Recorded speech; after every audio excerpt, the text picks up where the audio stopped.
Alright, hello, good morning everyone. Welcome back. I am your charming self-proclaimed yet still humble host Mukluk, and also just awake, just trying to get my hair right. Hope you guys had a good day so far. We are back in the wonderful world of Guild Wars 2, which is Tyria, by the way. Did you know that? Hello there. We are back in Tyria, and why? Why are we in Tyria today? Because it's Guild Wars Friday. Because we are going to be trying to finish Cerus challenge mode today. We're going to be trying to finish Cerus challenge mode. It's going to be about 3 hours. We're going to be joining up with Coco and the other people that were in our raid group and on the EU servers. And am I on the EU? I need to make sure I'm on the EU servers right now. I don't know where I'm at. What year is it? Let me see. Okay, yes, I am in Hamburg country, not hamburger country. Okay, so we're going to be meeting up with them and trying to finish Cerus CM. Now, we spent 2 hours on Cerus CM on Tuesday, and we saw 6% health. And today, it's basically we're going until we kill it. I think we're probably going to one-shot it.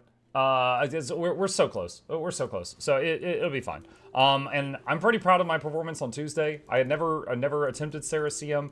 And on all the attempts we did in 2 hours, in only one attempt did I die before they called wipe. And that was because they didn't tell me what they wanted me to do for that mechanic. I was like, guys, what do I do? And they're like, okay, so we want you to... And then I died, and then they were like, dodge right. Okay. All right, well, already then. So that's not on me. That's on them. That's not on me. But in any case, yes. How was the first session? Did you stay on Ranger? Yeah, I ended up doing Quick Untamed. And I just barely kept up in DPS with the other quickness provider. But I was like the only guy there that was a power build. So every time we swapped targets, I was like top DPS for a while, and then the others would catch up. And then also, you know, I kept the boons up for my group, and I was pretty satisfied. I looked at the logs and stuff afterward, and I was pretty happy with my performance for the first time. Hello, it's already afternoon there. Hello, Chaos. It's high noon somewhere. Wait, who in the what now? Hold on a second. 3 new. Hold on, what? What? Shugo, what are you doing? Hold on. Shugo says, I won't accept no as an answer. Take the money and buy the game. I don't care if it'll be gathering dust in your Steam library.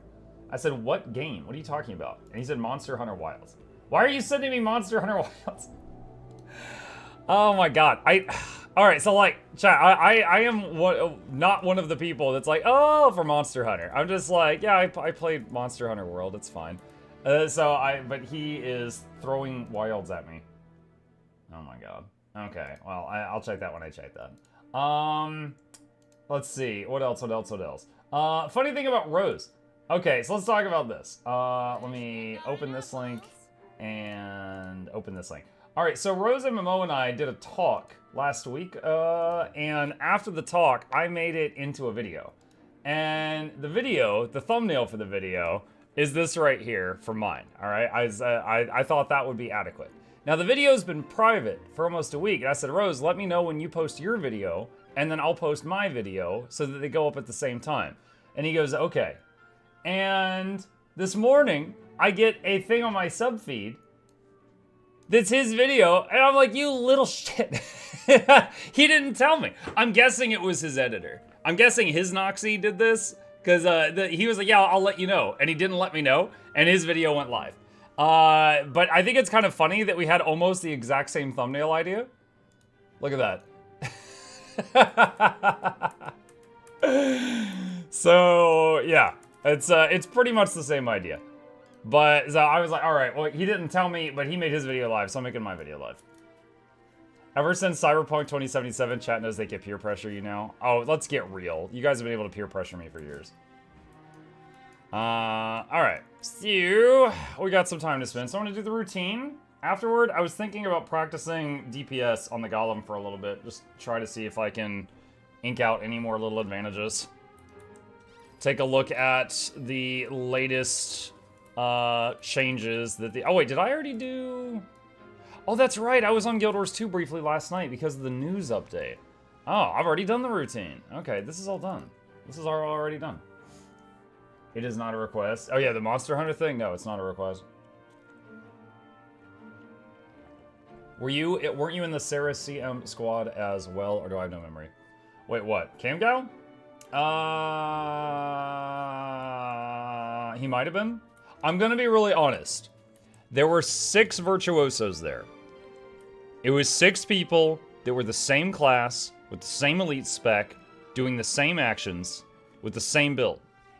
It was kind of like when you like watch a cartoon and then like the enemy has like a whole bunch of henchmen and they're all wearing the same thing. Like, I don't know who any of them were. Like, there was no originality among the bunch. Alright, so like the people that I know were there was like Coco, Artyo, Coco's husband, and I only know that because she yelled at him one time. And then there was 6 other people and me. I don't know who the Verts were. I don't know who any of them were. I think Vert is not that broken. Dude, it's stupid.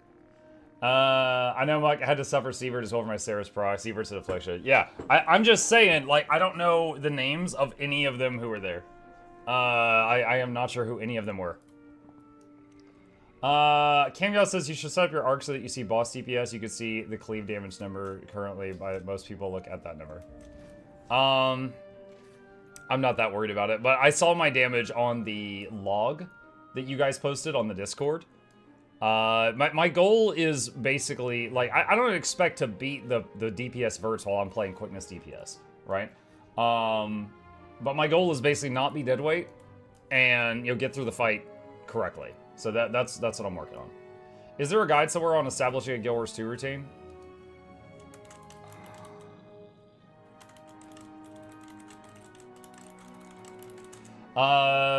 My routine, Princess, if you want it, is that right there. But, there's really no wrong way to go about it. Like, Guild Wars 2 doesn't have, like, dailies in the traditional sense, but it has activities that you could do, like, once a day that are very profitable, and then if you just do them every day, you make a lot of coin.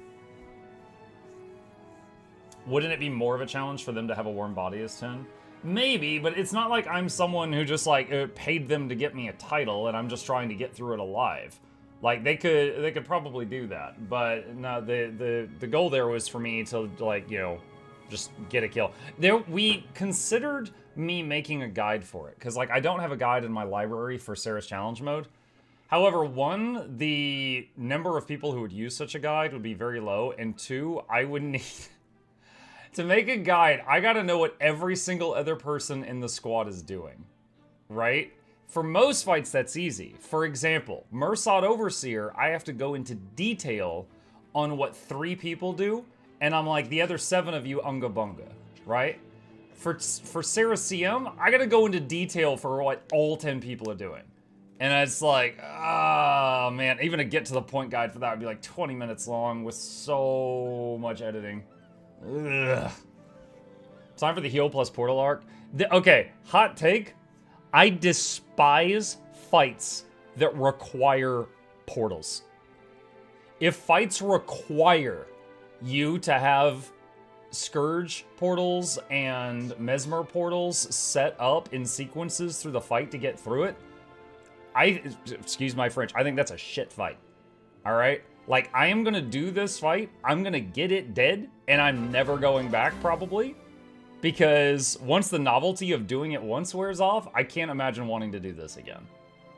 Like, it's just way too strict a script. Who is Cerus? Cerus is a really awesome boss that was added in Secrets of the Obscure. And he has 3 difficulties. He has normal mode, challenge mode, and legendary challenge mode, which is like for a top 0.1% of players type of thing. And I'm in the middle of learning challenge mode on it. But yeah, I mean, like, look at the fight we're doing right now. Like, we've got a couple people in charge of portals, and then we got like 6 mesmers. I think we got 7 mesmers in the group. Like, there's a heal chrono, and we got 6 verts. Do you know how boring that is? Like, anytime, like, that also takes away all of the ability to go to new players and be like, yeah, you can play anything you want. Then they're like, no, I can't. 70% of that raid is pink. Like, it leads, like, anytime I post a video where I'm in a raid and it's mostly pink, I'm, like, playing defense in the entire comment section. So, yeah, I'm gonna do it once. I'm enjoying this group. This group of people is wonderful. But I'm just saying, as far as mechanics go, Like, there's a reason I almost never do Sunquast CM anymore. People set up, like, portal networks. I don't want to deal with that. People play a lot of different stuff with Cerus. Sievert is just superior. That's the whole problem, though. It is superior, which means every group that's trying hard is going to stack it. Like, it can do almost max damage from max range, and also has invulnerability and high mobility. Like, it really doesn't get much better than that. Lethior, thank you for the tier 1 sub, Leth. I really appreciate that. Welcome. Basically, every time I looked at it, a lot of your damage was cleave, meaning you focused ads. Usually quick DPS people stay on the boss. Oh, that Camgal. Okay, so I can explain that. So if you look at the early attempts, when Coco would say, go greed on boss, I would go run back to the boss and start hitting the boss some more. Then, you guys started failing at killing the shadow things before they reached the boss. And 2 or 3 attempts in a row, those clone things reached the boss and gave him 5 buffs. So then, after that, I stopped running back to the boss, and I started helping you guys kill ads, and they started dying on time. Now, I'm not saying I'm solo DPS on those. I was one of like 8 of you hitting those things, but I'm saying that me switching from focusing on boss to focusing on ads then boss, it pushed it past that line of these are now dying in time. So yeah, y'all weren't hacking it, so I went over and helped you, and then that's the whole him getting 5 buffs stopped being a problem. Part of it was that I was power damage. So I was doing more damage than you for the first few seconds on those ads, and then you guys would catch up. But yeah, there was an issue on many of our early attempts with the boss getting 5 buffs, and that issue stopped when I started helping you kill ads. So I didn't feel like you guys were doing enough damage that I had the freedom to ignore them. That's why I guess that's why my cleave damage is higher. Vert squad is the most streamlined. Once people are good enough, they can run pretty much whatever they want. There's a full squad that runs Sylvies for DPS. Nice. It's the one thing where Verts cannot stop killing the ads. Yeah. Yeah, and this isn't me, like, slamming you guys. Obviously, in terms of, like, the whole fight, you guys destroyed me on damage, but I just, after a few attempts, I'm like, I'm gonna try helping them with the ads, and that problem went away, so I'm like, I'm just gonna keep doing this. Plus, I'm still providing, you know, the boons and stuff, as long as I'm doing that. So it's not a problem. Let's see. Normally there's no issue in our group. Sometimes it happens though. Yeah. But I mean, like, we were time-wise, I think we were on track. So, like, I'm the kind of person, I am totally fine with a slower, more controlled kill. And as long as we're not about to hit the enrage timer, I see no problem with me just helping you guys on the ads.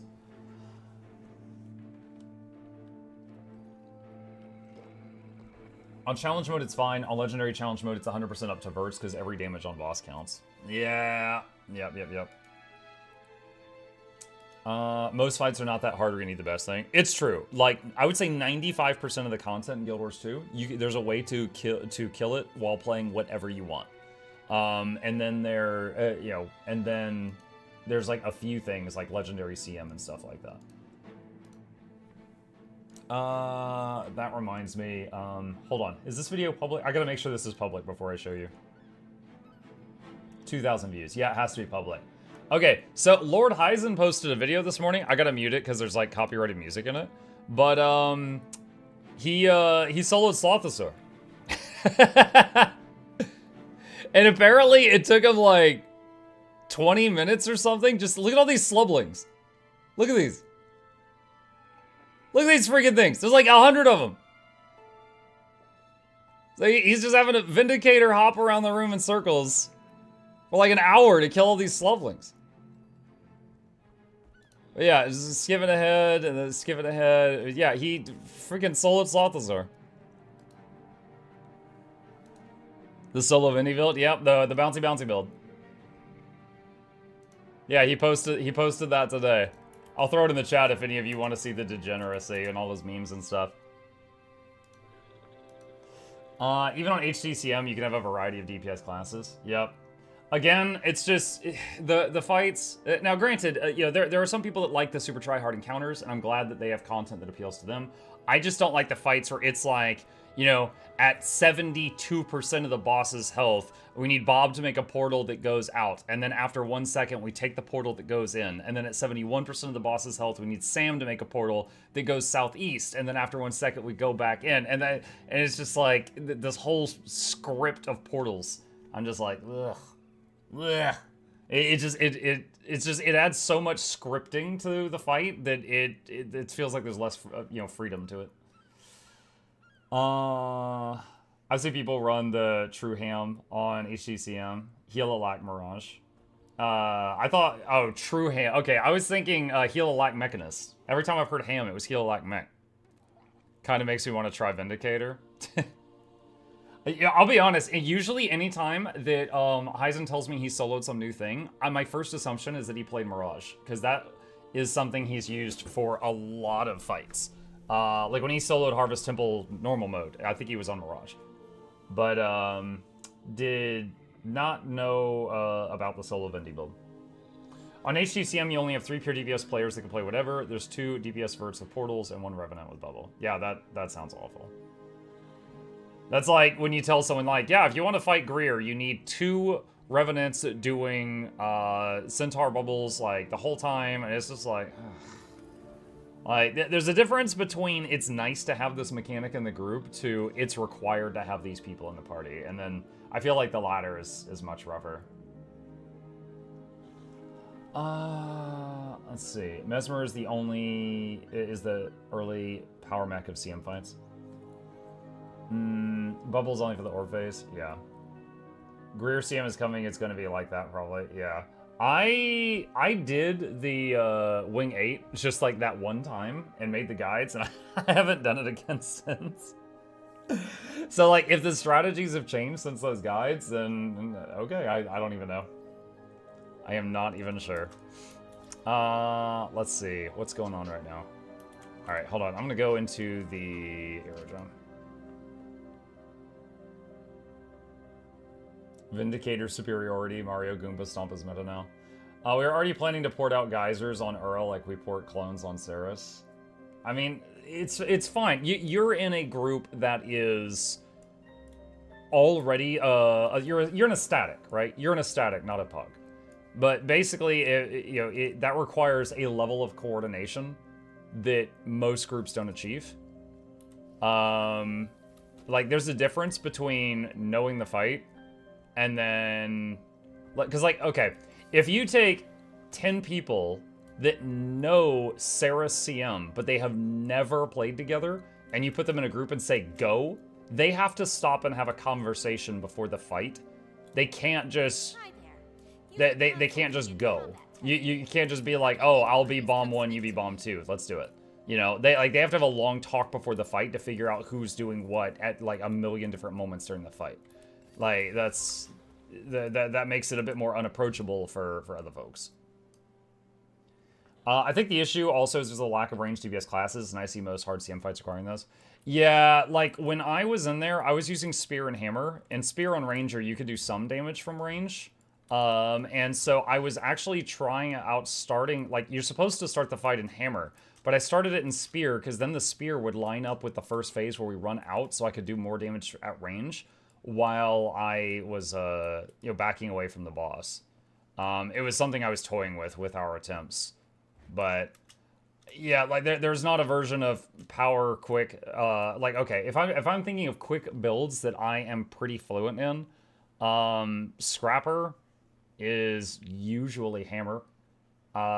Maybe Spear with some of the newer builds. Neither of those are ranged. Untamed, there's certainly not a ranged quickness Untamed build that's very effective. It would be a massive drop in damage. And so on and so on. So,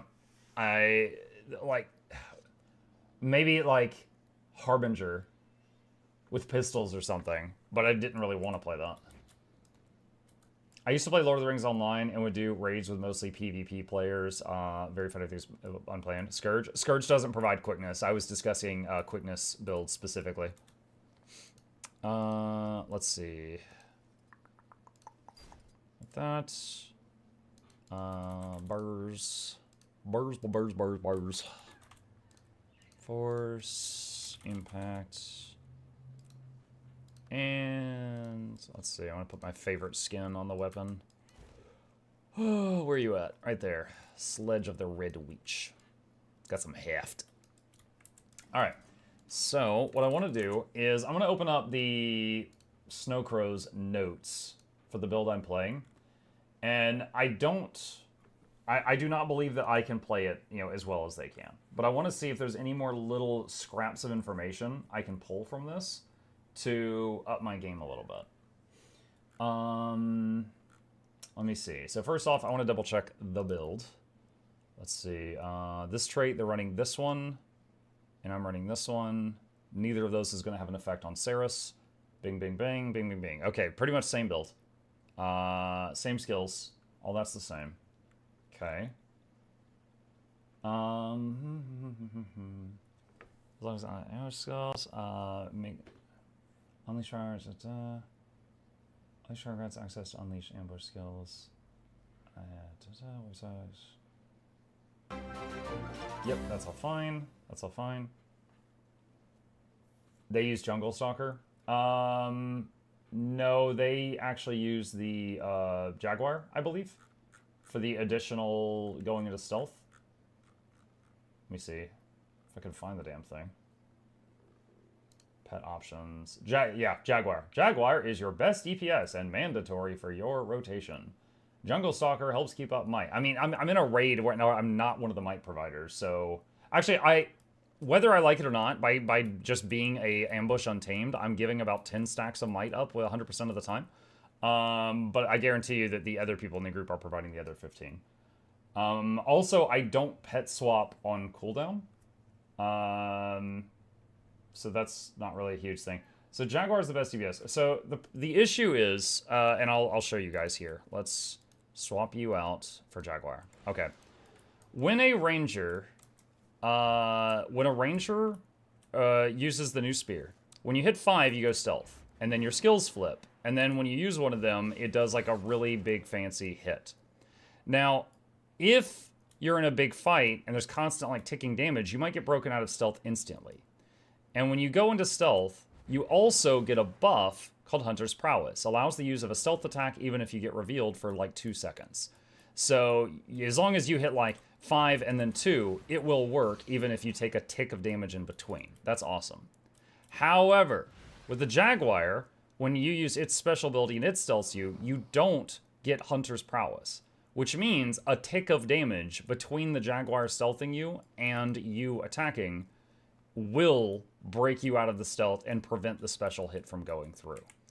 Which means whenever you use it, you need to, like, whenever you use that stealth, you need to consume it, like, within a fraction of a second. I was hyped for Spear Untamed when I saw the patch notes, but the second I saw the using pet stealth, I was like, no, not even trying that. Well, yeah, in our run, I was running I was just running Tiger, which helps with Fury. I don't think we needed it there, but it was, you know, it does, like, it does the good cat damage, but that's it. I was just running Tiger. I wasn't trying to do this. But I'm just going to see if I can pull more from this. So, let's see. I just want to, oh, hold on a sec. Adjust settings, add condies, all, update. Okay. Adjust self, add boons, copy boons to pet. Okay, so main thing is they do Shockwave, Wild Swing, Smash. Is that 4-2-3? Yeah, 4-2-3. Okay. So for opener, they are doing Storm Spirit, 5, and then this, 4, 2, 3. Wait, I'm sorry. Where did all my boons go? Did I not give myself all the boons like a second ago?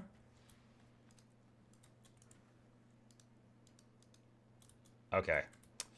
Hang on. I must have hit a wrong button somewhere. Welcome. Alright, adjust self, add boons, all of them. If you have any questions, I'm all ears. Add boons, copy boons to pet. Okay. Alright, alright, alright. Let's try that again.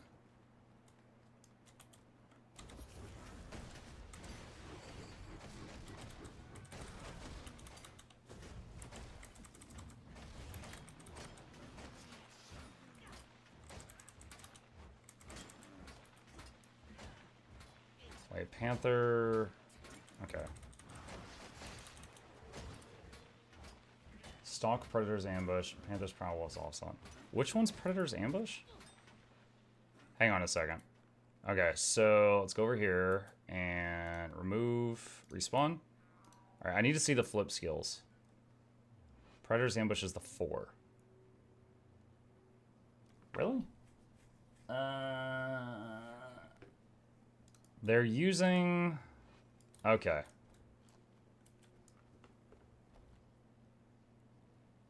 Alright. Let's try that again.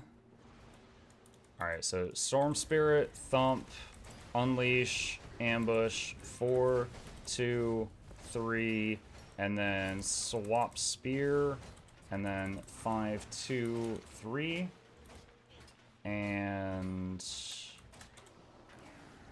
do that. Okay, so now we're at another weird spot. So Panther's Prowl, Storm Spirit, Unleash Ranger. Why would you do that? 5, Storm Spirit.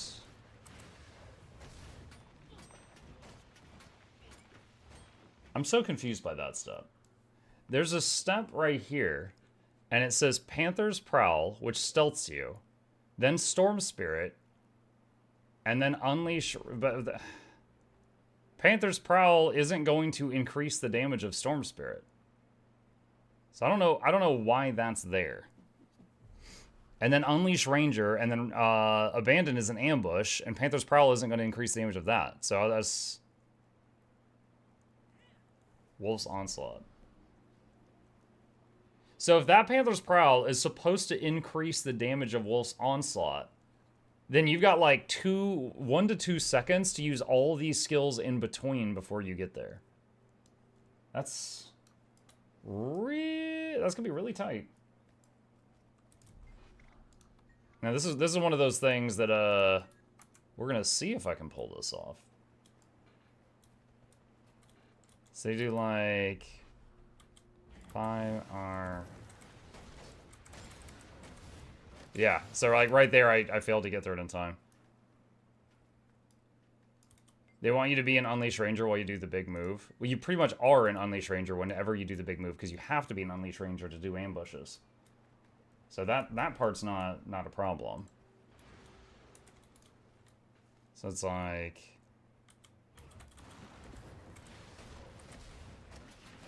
Alright, so that's it. I managed to do the whole sequence that time.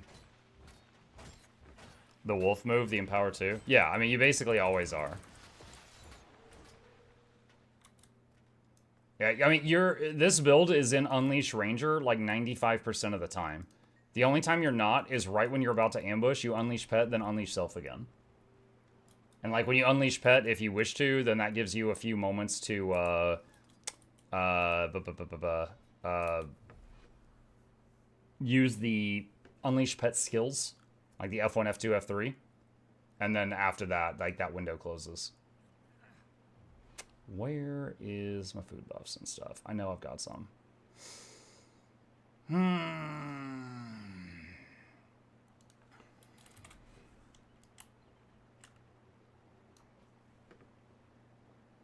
There. Is Rifle Mech still good? Yeah, Rifle Mech's fine. It is fine. Alright, so... Let's see.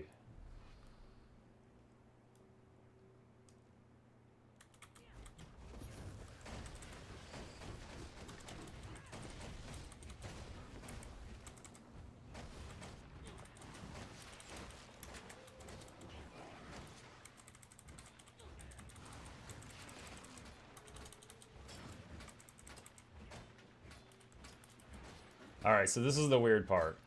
So, Prowl, Storm Spirit, Unleash Ranger, 1, 2. And then Weapon Swap, Hammer Ambush.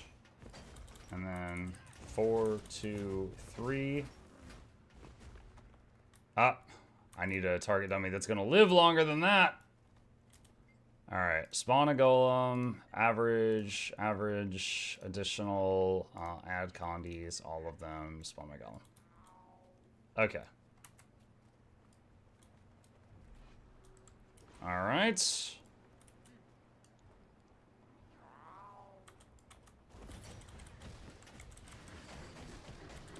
Four, 2, 3, weapon swap, 1, 5, 2, 3, stealth, 4, and 5, 2. And they come up again. I move that there. And Storm Spirit, 1, 2. And 1, 4, 2, 3. 1, 2, 3. Overing Smash. Unleash Pet. Thump. Unleash Ranger, 1. Weapon swap, 1, 5, 2, 3. That.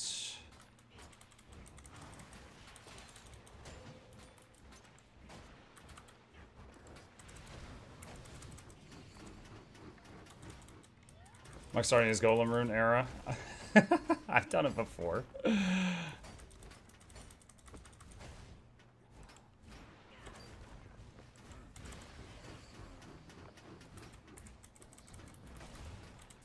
Oh, should have misclicked there.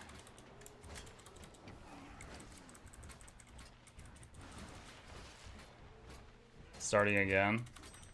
That's accurate.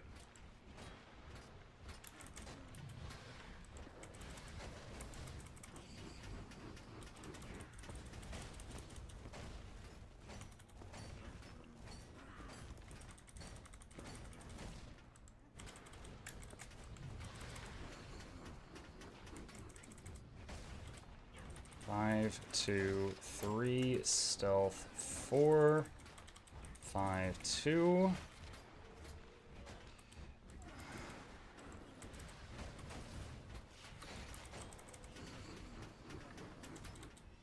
Four, 2, 3. And then when the 2 comes back up, we hit that again. 2. Unleash Thump. Unleash Ambush. Weapon swap. 5, 2, 3. F2. 4. 5, 2. Sick'em. Unleash. 5R. Unleash.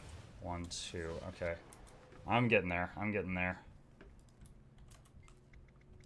I'm definitely seeing a few things from this that are min-maxing some stuff I wasn't doing before. For example, there is a trait. Where is it?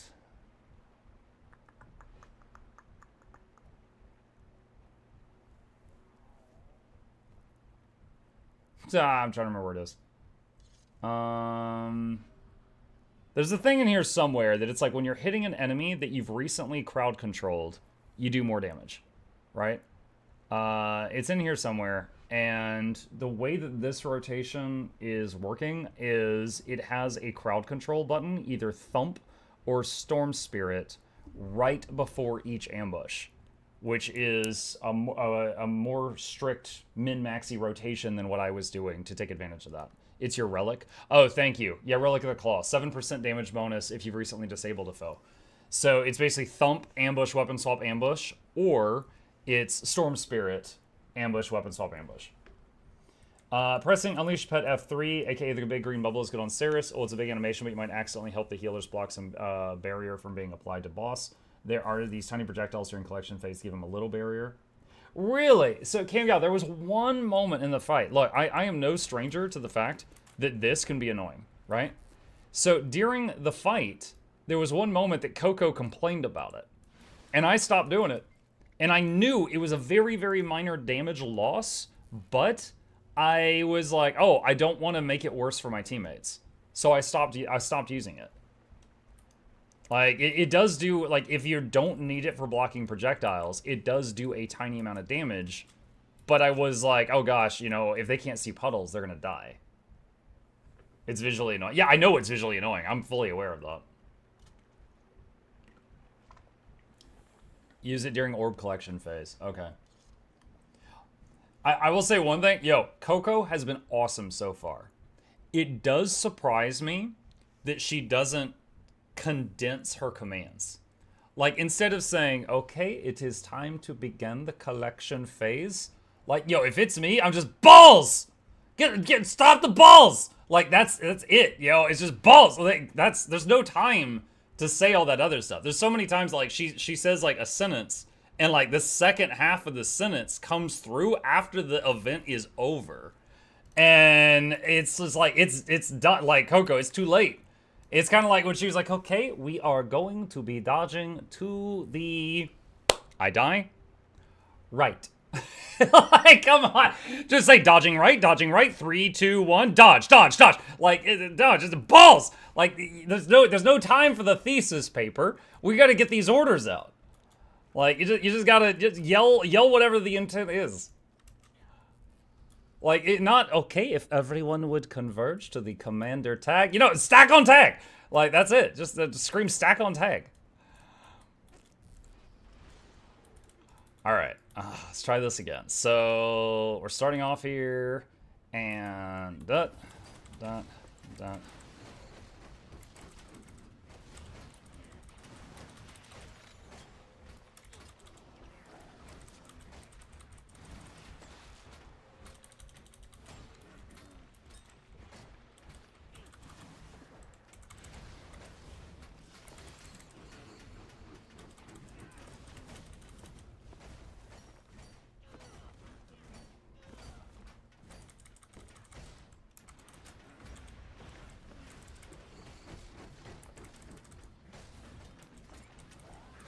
Oh, I messed up there.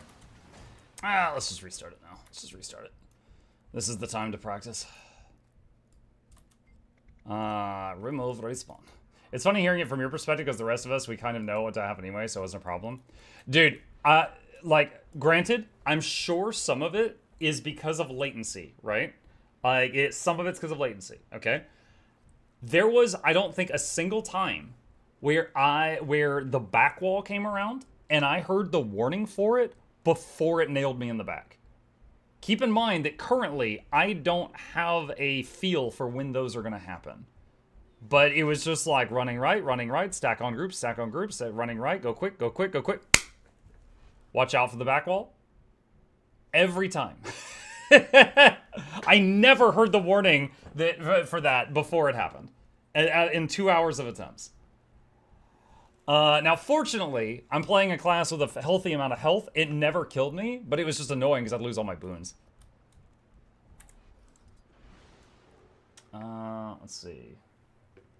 Takes a few hours in that boss room of the order stuff. Yeah. All right.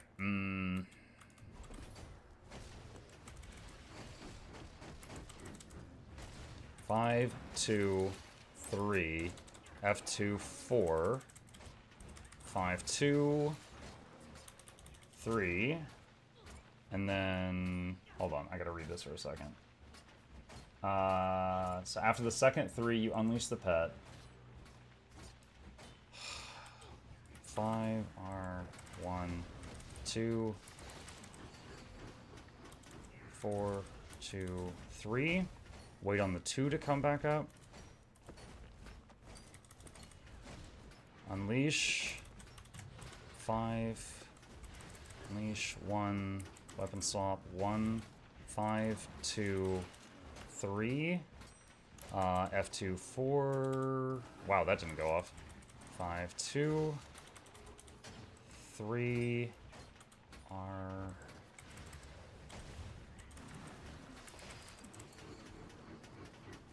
4 2 3 and swap and 2 thump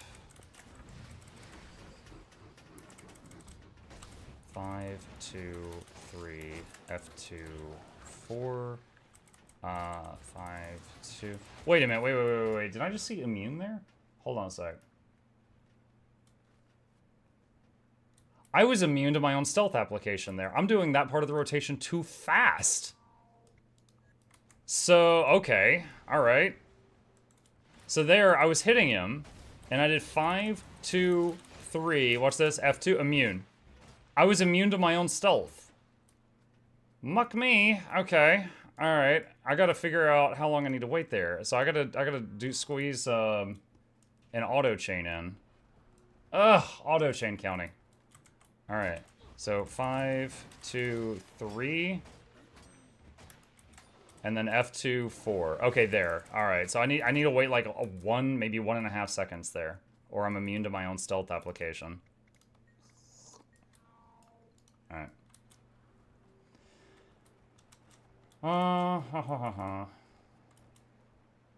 Let's see. If you don't play with your initial service regressions, want to get back to Cerus, but no squad. I gotta wait 2 hours on mine. I gotta wait 2 hours on mine.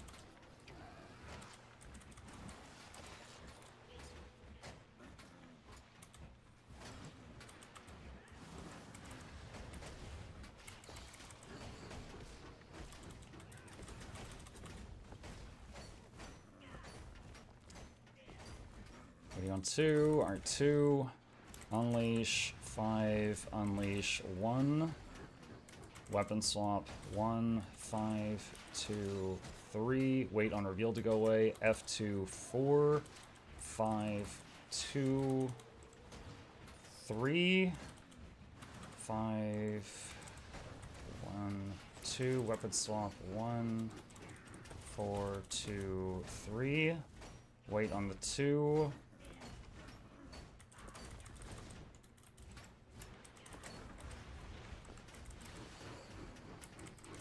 unleash weapon swap, 5, 2, 3, and that's revealed, 5, 2, 3,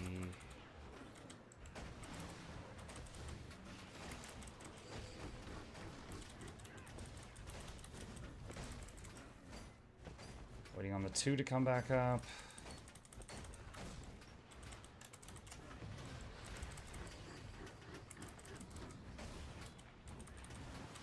2, 3, waiting on revealed, F2, 4,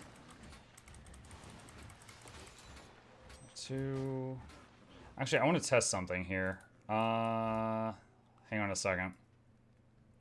So I know if I use the 5 to go into stealth, and I do a stealth attack, I cannot immediately use the F2 to go into stealth and do a stealth attack. What if I do it in the other order, though? What if I do F2, 4... That does work. Okay. So because of the what is it called? Hunter's Prowess buff that's given by the Spear 5, I don't have to wait when I'm going the other way. All right. I think you would enjoy triple greens, Muck. What is triple greens? Do you mean greens on like Doom or something else? Let's see. For that kind of APM, I have to rebind my Unleash key. I'm using my, was it mouse button 4 or 5? It's like the thumb button on my mouse is my Unleash button. That's what I use for it. I got asked my plan as well when they were not yet filled, but I mentioned I wouldn't want to go back in on DPS. That was the last time I've heard of it. I guess they didn't want to train new people on support roles. Yeah, I would say the thing I have the most experience with in this game is support as healer. And then boon DPS is just something I kind of got into in the last year. And then when I was talking with Coco, she was like, I highly recommend you do something other than heal. But if you really want to heal, we'll try to make it happen. And I was like, no, that's fine. You know what's up. I'll take your recommendation. If I can boot DPS, I'll do that. I didn't realize at the time. I think the reason she said that is because of the portals. Is because I would have had to learn portals. Which is, bleh. There's another approach to Cerus. Instead of doing double walls, you could empower regret instead and have triple greens. But that requires much more brain power.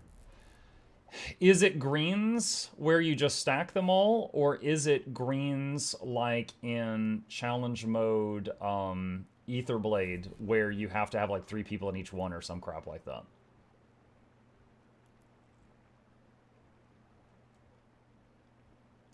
You gotta have 3 in each. Okay, so it's the same as when you fight what's her name? All right.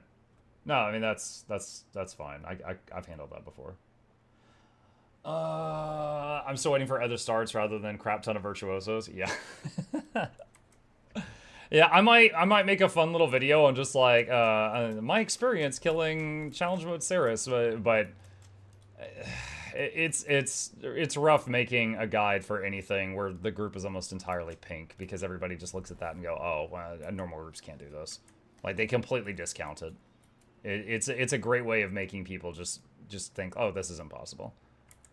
All right, so let's do that. Weapon swap 1, 5, 2, 3. Wait on revealed. F2, 4, 5, 2, 3, and then 5 with that. Weapon swap 2, and weapon swap ambush 4, 2, 3.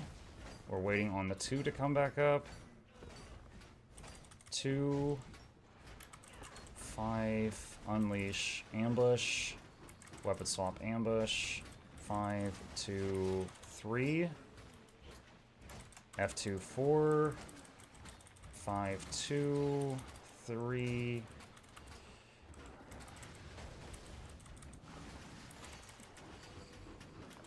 4, 2, 3 with hammer.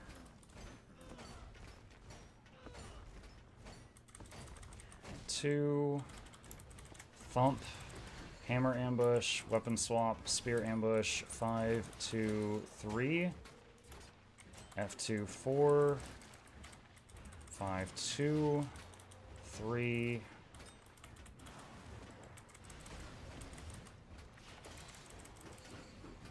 that part I did correctly, but I couldn't articulate it.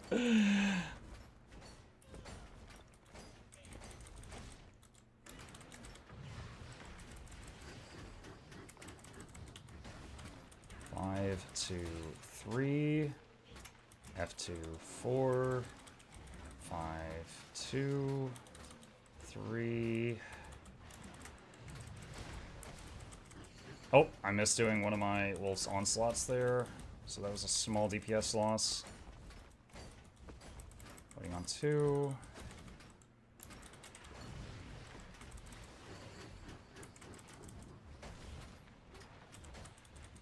2, 3.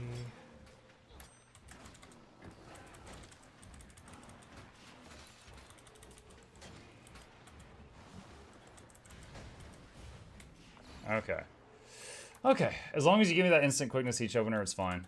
Well, it was funny because in our last run, I remember you whining about quickness. Wait, that's right, you were there because you were crying. Okay, I do remember you being in their group now. Yeah, you were whining about not getting your quickness fast enough. And then I looked at the squad window and I was like, oh God, is he in my group? Shit. And I was like, oh, he's in the other group. It's not my fault. Woo! Okay, we're good. We're good. So I made sure it wasn't my fault, and then I went back to just focusing as hard as I could. So I was like, all right, it's fine, it's fine. Yeah, because for me, it's like when I get in melee range, it's the second skill is when I start putting out quickness. Because it's like I use here. I'll just show you. It's like I use thump to go in, unleash, and then there's the quickness right there. That's when it goes out when I'm spinning. That's the first application. I especially don't give quickness to Cam Gao because he's mad about it. He was mad about it. Well, I remember because I was like, oh no, am I not doing my one job? And then I was like, oh, he's not in my group. It's fine. Yo, chat, Taquato coming up. Join the squad. US server. Use LFG. Not much chat. I mean, an announcement is fine, Bluebell. It's okay. But yeah, I don't know that they're gonna get much response there. Morning about morning chat. Guild Wars Try Day. Yes, it's Guild Wars 2 Rye Day. Exactly. And I'm tryharding right now. Alright, so we're starting the group. Let's see. And we do Storm Spirit, ambush, weapon swap, ambush, 5, 2, 3. Wait on revealed, F2, 4, 5, 2, and then 3, and then, okay, mess that up. Alright, hold on a second, I want to redo that. So am I supposed to do an auto chain? I hate waiting on auto chains. Waiting on auto chains is the worst. Dude, I remember when I did the I tried every boon DPS video, and I don't remember even which ones. It might have been Weaver or something, but it's like every time I got to a class where Snowcrows is like, and after this skill, do 9 autos, and then go to the next thing, I was just like, just kill me. I hate counting auto chain. I don't know why. I don't have any logic behind it. I just really dislike it. 5, 2, 3. Guys, look at me. I'm so F2, curvy. 4. 5, 2, 3. Alright, we're autoing for a minute. And then 5, 4. Hammer, 4, 2, 3. And then waiting on the 2 to come up. And then 2. And then 5. Unleash, ambush, weapon swap, ambush, 5, 2, 3, F2, 4, 5, 2, 3, and do that. That's like, I still can't articulate that. I'm doing it correctly, but I can't articulate it because it's like 6 buttons at once. I just can't narrate it. Thump, ambush, weapon swap, ambush, 5, 2, 3. Waiting on the reveal to go away. F2, 4, 5, 2. 1, 2, weapon swap, 1. 4, 2, 3. Waiting on the 2 to come up. And then 2 again. Thump. Unleash, ambush, weapon swap, ambush, 5, 2, sick 'em, 3, waiting on revealed, F2, 4, 5, 2, 3,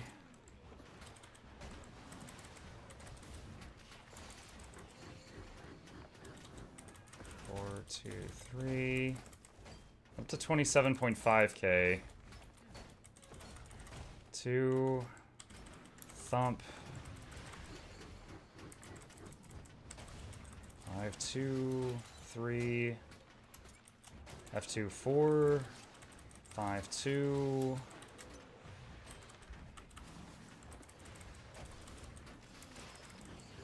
okay, 27.5k while doing boons that time. That's better.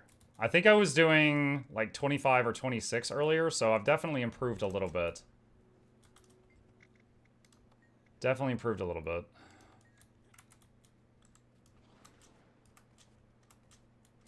What if I like some auto touch? You know, it's like I'm just explaining how my brain works. Like for example, there's a part in the rotation here where I do. Hang on a second. It's like I'm hitting this thing and I do 4, 2, 3, and then I'm waiting for the 2 to come up. That's fine. My brain can handle that. I just stare at the 2, hit it again when it comes up, and then I move on with the sequence, right? Like, there's a part of the sequence where I am just auto-attacking, but I'm not having to count it. And, I don't know, just in the middle of everything else going on, staring at this little thing, going flippy, flippy, flippy, flippy, and counting the flippies, it's the worst. It's kind of like if you're playing WoW, and you're, like, a healer, and you have one of those UIs where you're, like, you got a whack-a-mole thing covering the whole screen. It's like, I can't even see the gameplay at this point. I'm just staring at this little thing flipping. I'm like, ah! What's the, like, we'll look at the animation or listen to the weapon. I will say, during Cerus CM, there are moments when Coco says, get to the arrow, and I can't even see the arrow, because there's just so much crap going on. I want to see if I could possibly find a clip of it. see. This is from Tuesday.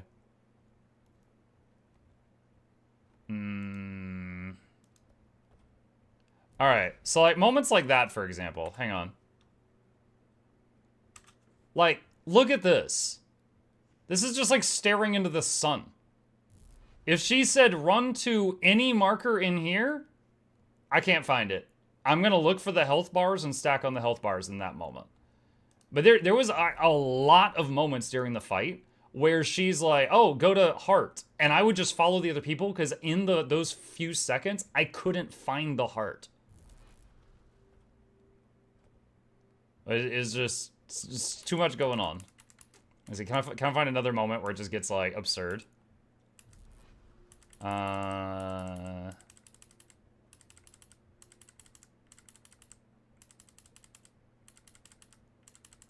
my god, talk. Also, isn't waiting on elementalists to summon all their fire elementals just the worst? Awful stuff.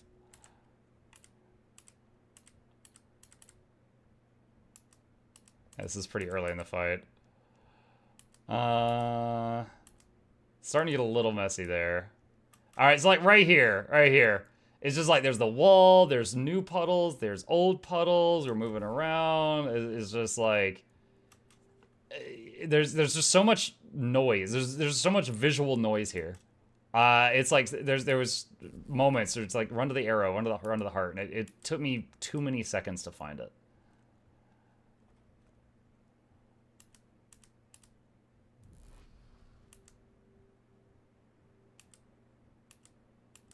Yeah. Okay.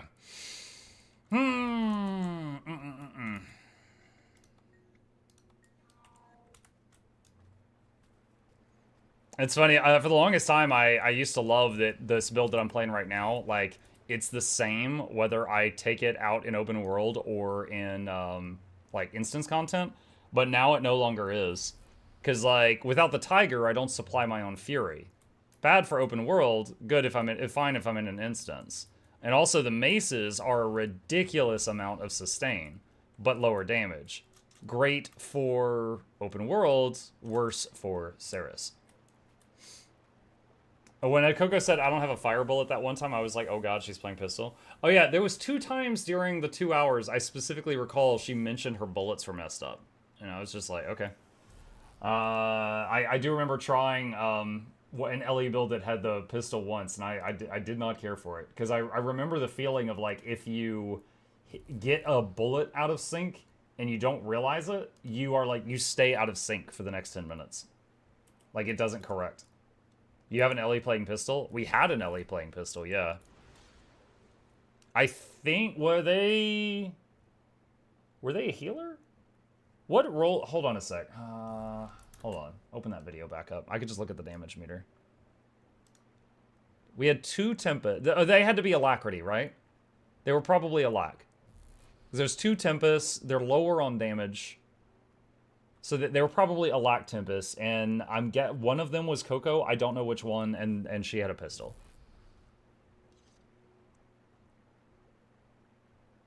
It also bugged me that the few people I knew there, their characters were named different things. Like RTO TV. I know him as RTO TV, and his character was named like freaking Sally or something.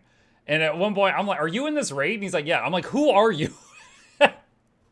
Like, no one is named their actual name. All right. Let's say that. 5, 2, 3. Wait on the reveal. F2, 4. 5, 2, 3, and waiting on Storm Spirit.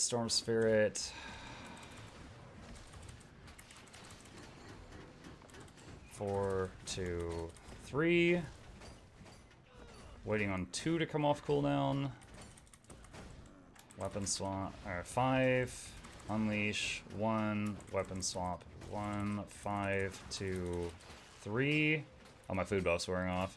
F2, 4, 5, 2, 3.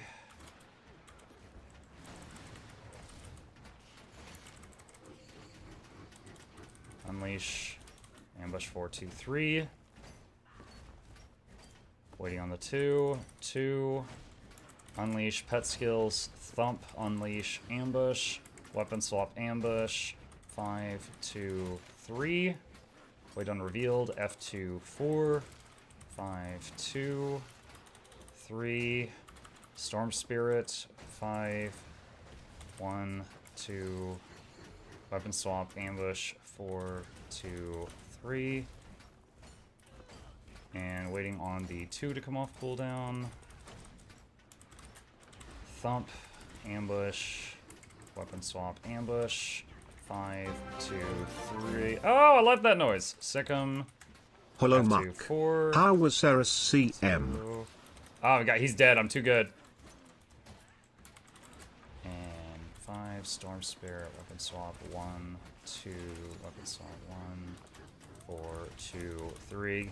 We're doing it in like just under 2 hours. So haven't yet fought it today. But on Tuesday, we spent 2 hours on it, and we got it to 6% health. So, probably going to kill it today on, like, the first attempt.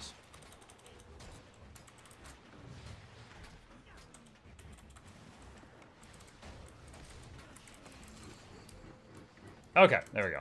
A little bit worse that time. We had a couple mistakes. Canthar, thank you for the tier 1 sub. I appreciate you. Welcome. Or on the last attempt. Yes. What build is he playing? Quickness, Power, Untamed. Do I have any of those little canisters that extend your buffs? Yeah. There we go. Dude, I literally have probably not used these canisters in a year. the primers. I think it's been a year since I last used a primer. Not even joking.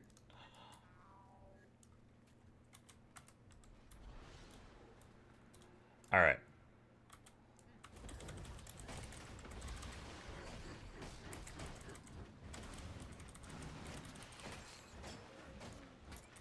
F2, 4. 5, 2. 3. Waiting on Storm Spirit, 5. Unleash, ambush, 2.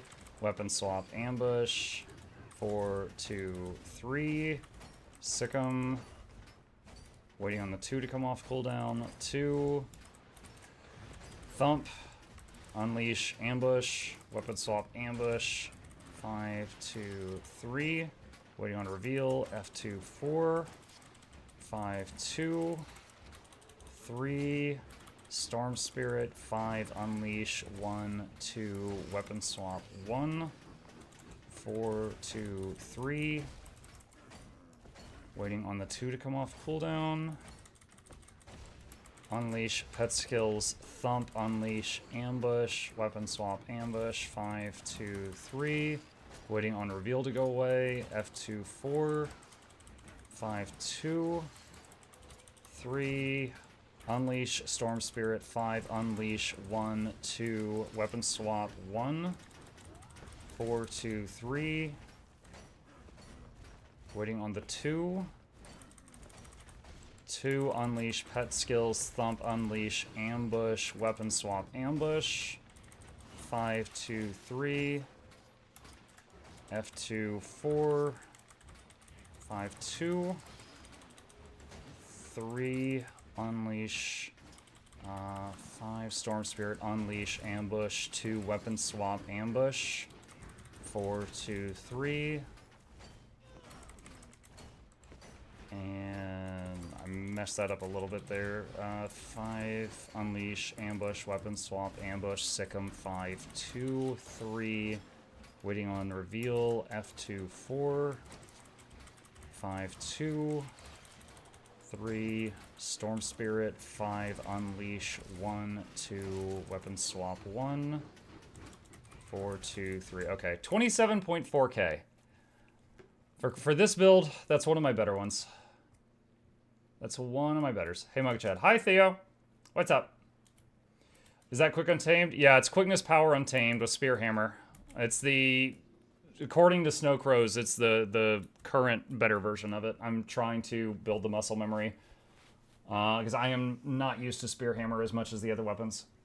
It's really funny because that rotation feels really complicated to me. I've been playing Pistol Pistol Unload Thief lately. Okay, Pistol Pistol Unload Thief is amazing. But to be fair, everything's complicated compared to that. You can go make a sandwich playing Pistol Pistol Unload Thief. Come on, man. Hey, fucking chat. Hey, Theo Styler, what's up? My missus blind is trying to stream to show how she sees the game, but can't get Blish to show. So Sidewinder, if you want Blish to the Blish HUD overlay to show while you're streaming, you need to add a layer. Where is it? Oh my god, where's the freaking thing?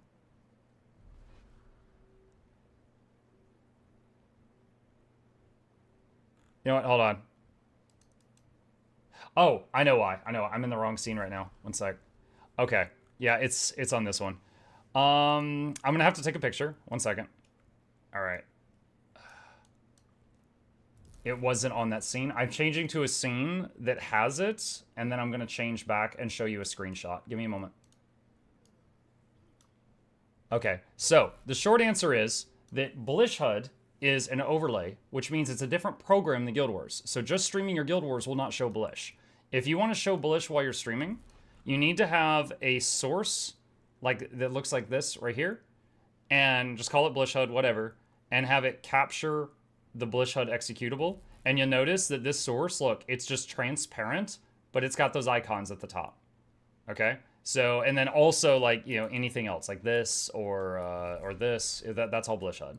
So if you want that to show on your stream, you need to be capturing that as a source above your game. And I hope that helps. If you are still stuck, I would say ask the Blish HUD Discord because they taught me how to do it. Long, long ago. Long, long ago. What's the name of the mount circle thing?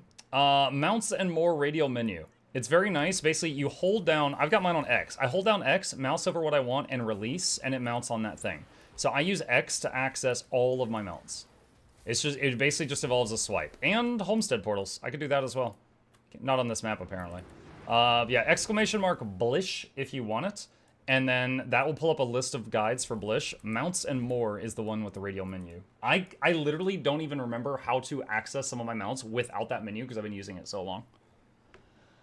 I'm still scared of Blish HUD. Since you're a bigger streamer, I'm sure you're fine, but we smaller ones safe. So, Kewellen, think of it this way. There's a bigger spotlight on me, which means if I do something wrong, 1,000 people who hate me are going to report it to ArenaNet. If I was doing something that was against their license agreement, I would lose my partnership status pretty freaking fast. I could tell you more than anyone else that they have no problem with it at this time. In all the years that I have played, I've been playing Guild Wars 2 for about 6 years. There's one time I remember a add-on that they had a problem with, and it was a feature of Arc DPS, and they contacted them and said, get rid of that feature. And they said, okay. And they did, and now they're back to no longer having a problem with Arc. I have Arc right here. But yeah, I have a lot to lose if I were to just stupidly break the rules. Like, I have a referral link. I don't want to lose that referral link. That helps me keep my lights on. So I would have a lot to lose. So I'm telling you, one streamer to another, they currently have no problem with Blish at all. There's nothing like that. Do you use Blish Guild Wars 2 on your primary monitor? Yes. I have an issue that being transparent when I use my second monitor. I have 3 monitors, and I am currently using it on my primary, yes. I'm not familiar with the issue you're having, but you can join the Blish HUD Discord and ask them if you get stuck. Let me see, do I have a command for that? Let me try this. Yes, there's the Blish HUD Discord. That literally has the people that made Blish HUD in it, and they're really nice as long as you're nice, you know. They're not on your payroll, so don't be a jerk to them. But if you ask them, they'll answer. Glad to hear. It's sad having to refer to it as a guide. As long as you're not playing pistol, you're good. You're playing pistol. Can we know what feature did Janet push the brake on regarding to RTPS? Oh yeah. So RTPS used to have equipment templates. There was a period of time where Arc DPS basically had equipment loadouts. Now, at that time, we didn't have these. So people would carry spare sets of gear in their bags. So you would go to Arc DPS and be like, load equipment set 2, and it would be like, you know, swap gloves, swap boots, swap helmet, swap chest, and you just don't touch it for a few seconds, and it would swap out all of the gear to the new weapon set, or the new set, right? So basically, you could carry around 5 sets of gear, and then save them in equipment templates in Arc DPS. Well, ArenaNet was about to release equipment templates, and in my eyes, Rare L, they basically said, get rid of that feature because we want to sell it. And that's what happened. So they told the RDPS team, get rid of your equipment template feature, and then they added equipment templates to the game, and now they're in the gem store. That's the only time I know of in the last 6 years where they contacted a person who makes mods or overlays and said, get rid of that feature or we're going to have problems. I will say the final version of this is way better than what we had. But at the time that it happened, there was a lot of outcry because think about all the people carrying around 10 sets of gear and they lost all their sets. So they had to spend like the first like many hours after the change, you know, setting up new build windows. Plus everybody got like what, 2 for free or something. So if you had like 10 saved in Arc, then you had to buy 8 more when the gem store versions came out. So that was not handled well, IMO. But Coco will be talking today. Yes, we'll plug her back in the meme. Modules from Blish have a review system on new modules to check if ANET approves them before they launch on Blish. So Blish is an overlay, and it doesn't connect directly into the game in the same way. Like, for example, it is not possible. Look, I'm not a developer. I have been told it's not possible to have a damage meter run through Blish because it isn't that connected to the game. Okay? It can connect in ways like, if I hit this button, it does the input for get on Siege Turtle. It sends that one keystroke to the game. That's it. But it's not collecting all the data from combat and things like that. So Blish is actually very unintrusive. Like, for example, this is pulled from the wiki. This is just displaying the event timers page. Yeah, stuff like that. So it's very unintrusive. Whereas Arc DPS is really, you know, in the game code. And, you know, that's why whenever there's an update, Arc will crash your game. To be fair with that, they did make it clear to Delta that the templates would be fine until they implemented their own system. Yeah, but they still said get rid of it. And then it was like they said, get rid of that feature so we can sell that feature. And I'm just saying that that was not tasteful, in my opinion. I still love ArenaNet, but I could call them out on something that I don't agree with. Did you up your contrast? No, this room is just really bright. It's just like there's a spotlight right here. That's it. I did not up my contrast.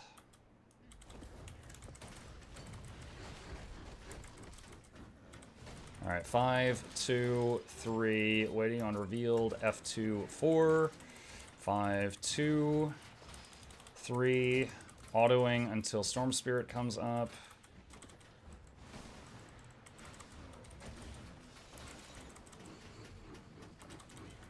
4, 2, 3. Waiting on the 2. 2.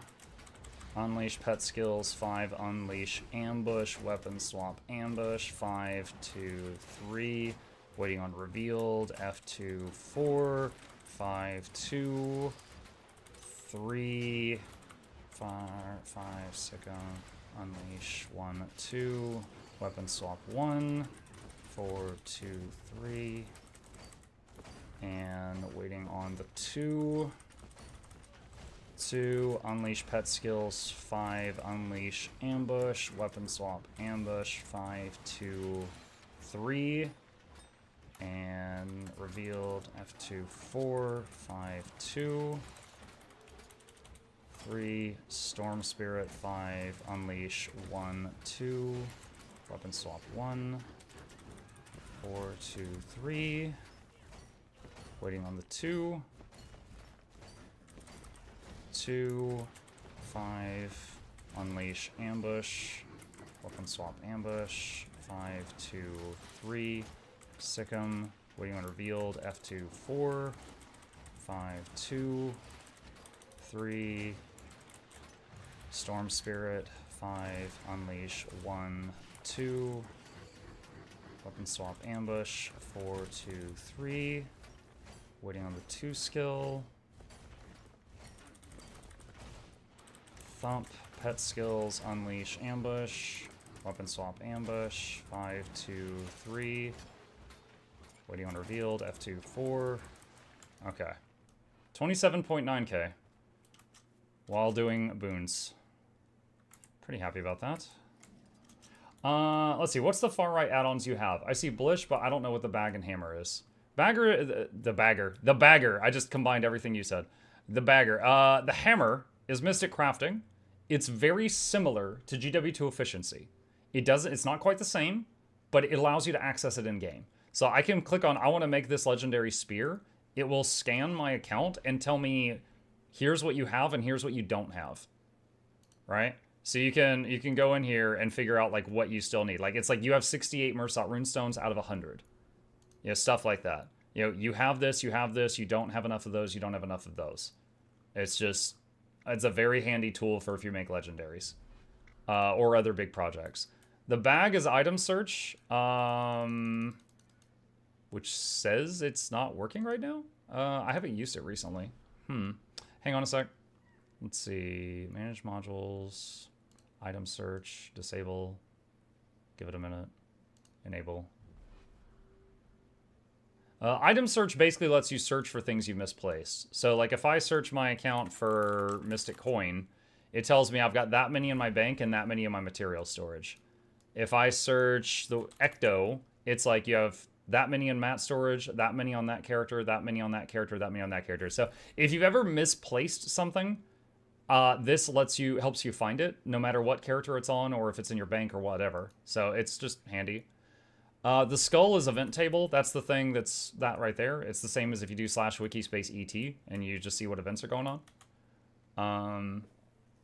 There's add-ons within Blish. Blish is, okay, think of Blish as a library. Blish Hut is a library, and inside it, there's like 70 different add-ons you can turn on. So like if you download Blish, you go in here and you go to module repo. These are all modules you can just hit the on button next to. Every single one of these. And I've made guides for like 5 or 10 of them. There's an add-on for event timer. Welcome. Yeah, if you do exclamation Blish in my chat, it'll pull up a webpage of Blish guides that I've made, and you can browse through at your leisure. The monster sign, that's just the event table. All right, I'm feeling pretty decent about having picked up these new tricks. I think I've probably upped my DPS by a couple thousand with this boon build. So we will see how it does in action when it's go time. Hopefully I don't forget everything between now and then. Let me see. Tab out and check this for a moment. Okay, that's fine. Speak quickly. Let me see. You guys have mentioned awareness.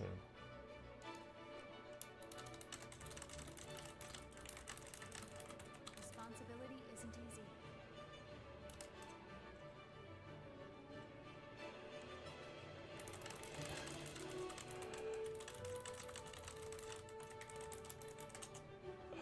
Okay. No rams were hard during the making blush. What's up, Artio? I was complaining about you earlier. You know what you did. Just repeating my question. I said, complaining? Yeah. I said, you know what I hate about Artio? It's that his character's not named Artio. And he can be in my raid and I don't even freaking know it. He's like incognito. That was my complaint. I was in that raid with Coco and Artio and 7 more people, and I didn't know who anybody was because no one was named Artio and no one was named Coco. I only knew Camgal was there because he was complaining about quickness uptime in subgroup 2. So there was Invisible Artio, Invisible Coco, Camgal, and 20 Virtuosos. That's it. That's it. That's who my raid was. Repeating my question since I'm not sure. Let's see. I'm using Streamlabs OBS instead of normal OBS. Do you know what source type I need to use to capture Blish?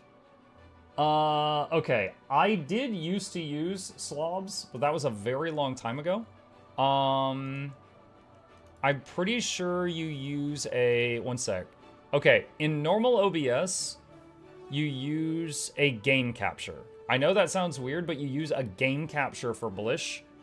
And because I've got game capture for game and game capture for Blish HUD above it. That's how mine is set up. So try that and see if it works. If it doesn't, then that is a link to their Discord and they can help you.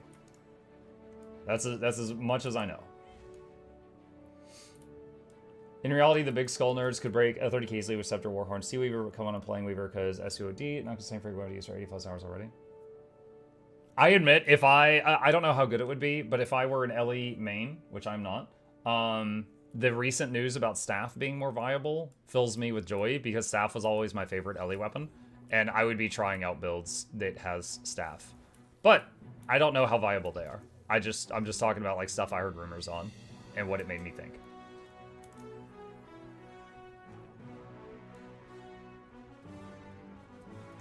Heal Kata plays Staff and it's so good. I always liked it. It's like Healing Rain, for example, is like Druid Healing Spring, but you yeet it way over there. Ellie made unfortunately it doesn't show. I'll check the Discord. Thank you, Matt. Sure. I hope it helps. But yeah, all of the developers of it are there. Just ask nicely, be patient, and they should be able to fix anything. I saw someone done mid 30k ceiling DPS as ceiling. I mean, they're above 33k. I don't remember exactly. Well, right now, after all that practice I just did, I was able to hit 28k on Power Quickness Untamed. The nerd on Snow Crows is able to hit 37 to 40. God. So I'm nearing 75% of this guy's benchmark. I'm like right there. So he was able to hit, it says benchmark is 37k. And I've been able to hit like 28. Hold on. What is he, God, what is he doing? That I'm actually curious. One sec. So let's do playback speed, do it like 0.75. All right, Storm Spirit Thump, Pet Skills, Unleash, Ambush, and then he's gonna weapon swap Ambush. Oh wait, no, he did 4-2-3 before he swapped. Now you don't want to do that because then Cam Gao complains about quickness uptime. All right, and then 5-2-3, yeah. And then he waits on revealed, and then he does F2-4, and then 5-2 again, yeah. And then 3, and then 5.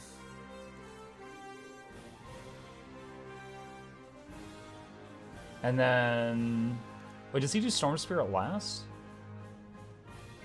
Oh. Okay, so that shaves off like a second there. So there's a moment there where you want to use your 5 to go stealth, unleash your pet, unleash self. If possible, use the pet skills during the fraction of a second it's unleashed. Use your ambush when you receive the unleash. Use your 2 skill before you lose the stealth bonus. And then use Storm Spirit.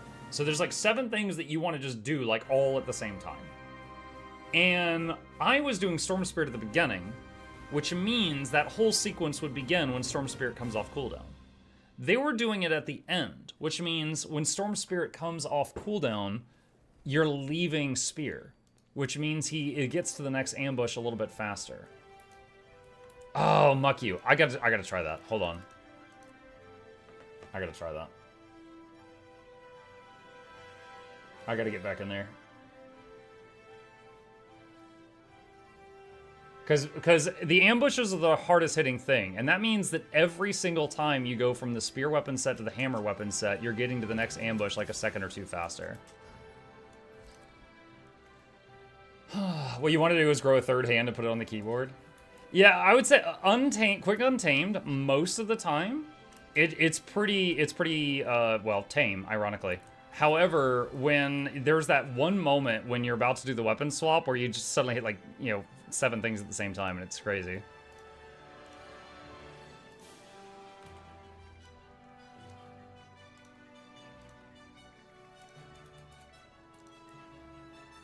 deadly raid squad is a happy raid squad. Practice your skills using our state-of-the-art golems. Alright. Alright, let's try this out with that new information. Alright, so...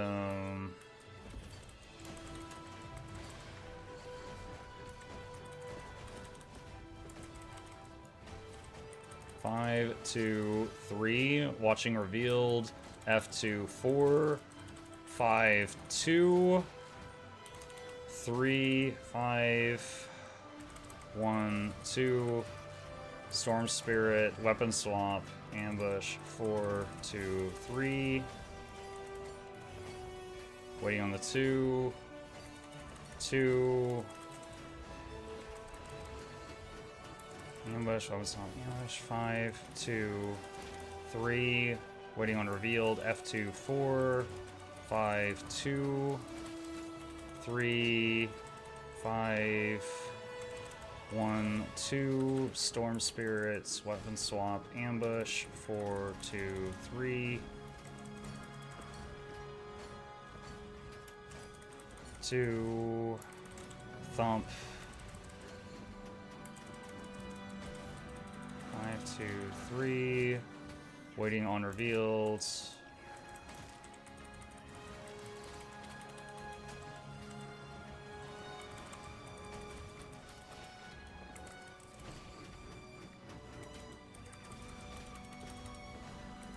Well, we're breaking 28K now. That definitely helps.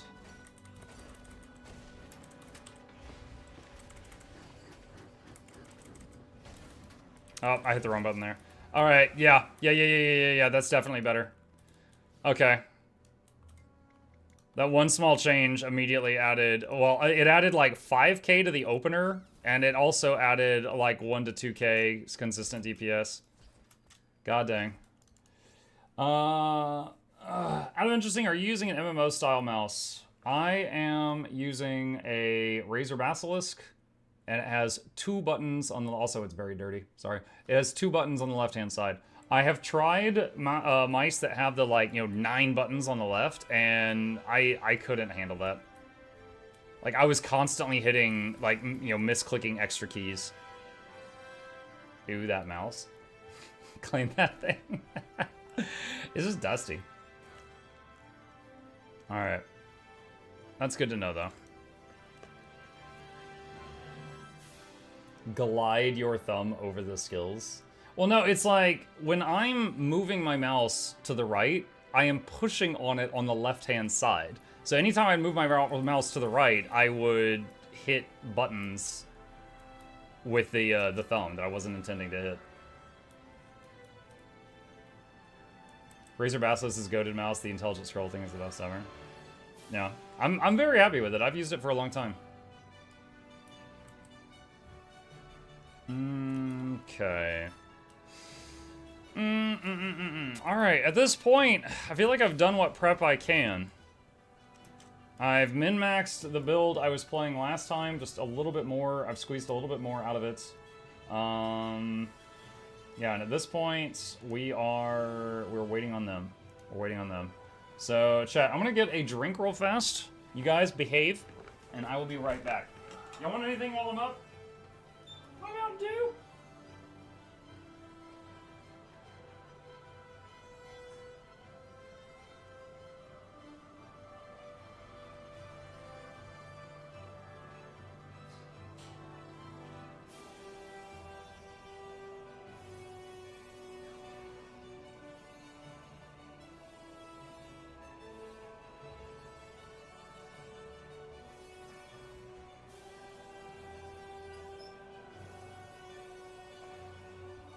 Alright. Here we go. Say Souls-like? Yes, Coca-Cola is the Souls-like of beverages.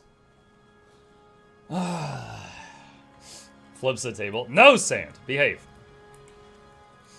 Alright. What can we do in the meantime? What can we do in the meantime? Gang wars going on? I haven't done gang war in ages. Let's see if anyone's doing that. Coca-Cola's your Estus flask. Have you done any Spirit of Nature stuff during Cerus? Well, I'll say one, it's a group of intelligent people, so there's rarely downstates. The times there were, I threw Spirit of Nature, and it has an animation, right? So I throw it, animation, and then it will do its animation, which it's not rendering right now, but it does the slam. So there's a, like, even if I hit the button immediately, there's a few seconds before it goes off. Every time I threw it, they were revived before the slam went off. Like, the supports in the group were on point with their revives, so the Spirit of Nature didn't get the res before they did. And that's awesome. That means that they're, like, really on top of things. You know, usually when I'm doing those sick revives, it's because other people messed up. No sick revives yet. However, there really is no better option. Forest Fortification gives you boons, but I've already got boons from the raid, so I don't need that. And Entangle is a Condi skill. And Strength of the Pack, again, gives you boons that you already have, because you know, you're in a group and you've got boons. So I have the freedom to still run Spirit of Nature, and you know, maybe it'll help at some point, maybe not. It's one of the reasons I am not fond, like, I love the idea of playing Condi Quick Untamed, but it doesn't have it has to run Entangle for damage. So it doesn't have the freedom to bring the emergency res. Honestly, Spirit of Nature takes long enough to not be able to save people who really screw up. You'd be better off having Entangle for emergency add immobilizes. Have in mind you could only immob them if they were placed at the edge of the arena and they are close to boss. They spawn with like 30 seconds of unstrippable resistance. I didn't know that about the resistance thing. I would say, I mean, that's such a niche situation. It's almost comparing apples to oranges. Like, either way, like, yes, there's a chance that this might not help at all, but the Entangle thing, like, again, when I started helping you guys kill ads, it was no longer a problem after that. So I'm just gonna keep doing that. Oh, shoot, what's going on here? Looking for group. End of Dragons, Echo Vault. Nope, doesn't look like anyone's doing that. Okay. Oh, you know what? Hey, I got a question for you while things are calm right now. There was, while we were doing our thing, there was many times that when we were fighting Cerus, there would be times that people came into chat and they'd be like, oh, flower strat, nice. What the hell were they talking about? Take this time to educate me. What were we doing that was flower strat? I don't know what they meant by that.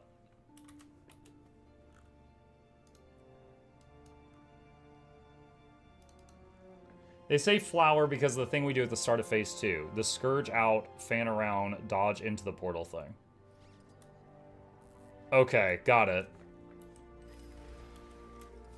Dying, you were pushing up daisies? Not even true. There was actually more deaths from other experienced people there than there were from me.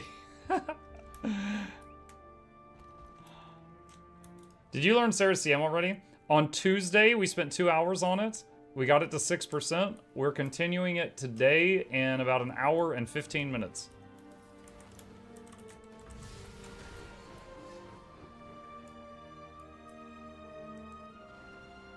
During proper flower strat, you do that all the time. So why is it that you guys chose to do it sometimes and not other times?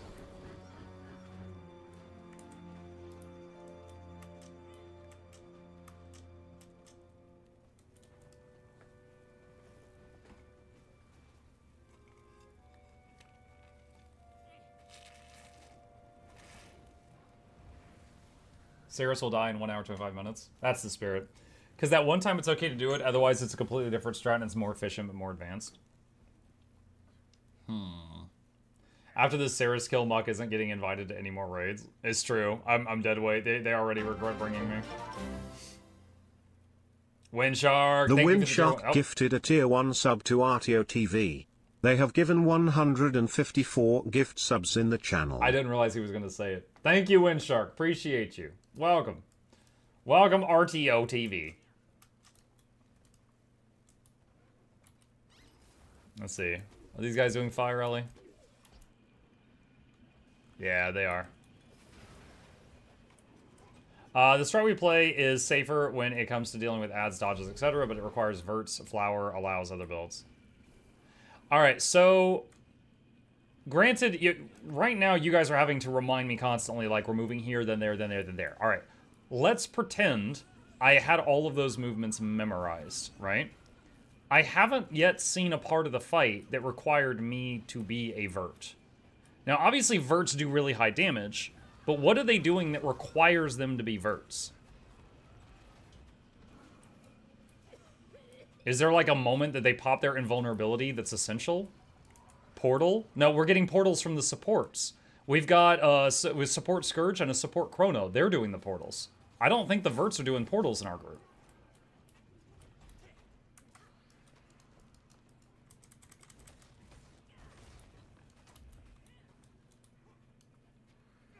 Ranger with hammer, what spec is that? Untamed. Added an End of Dragons.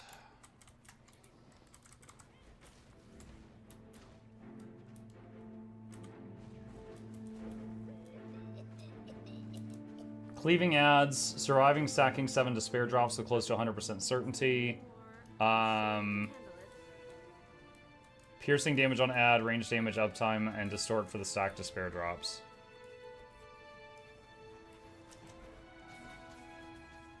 Is it really... Okay, you know how the abilities that the boss gets are dependent upon which of his copies you kill? Oh, wow.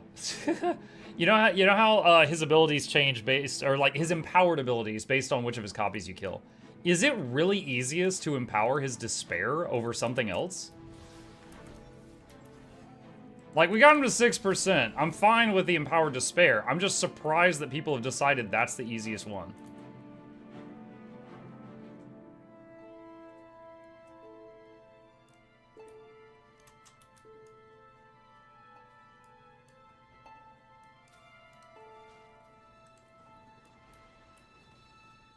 Empowering Gluttony adds a ton of damage on the squad, basically requiring a third healer. Empowering Regret means triple greens, which we already talked about.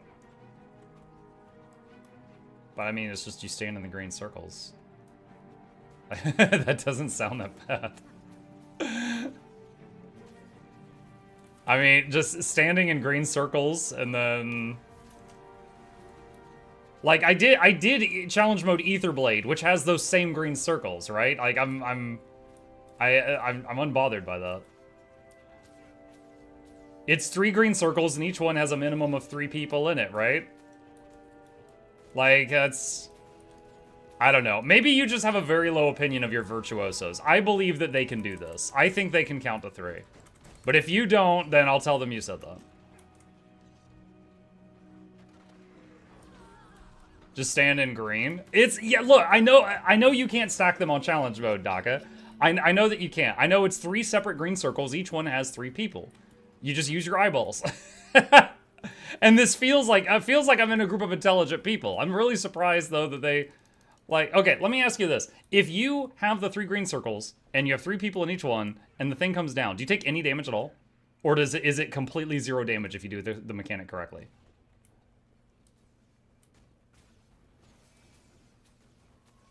Like, I'm wondering if executed perfectly, how it compares to the risk of despair one-shot killing someone because you're stacking them.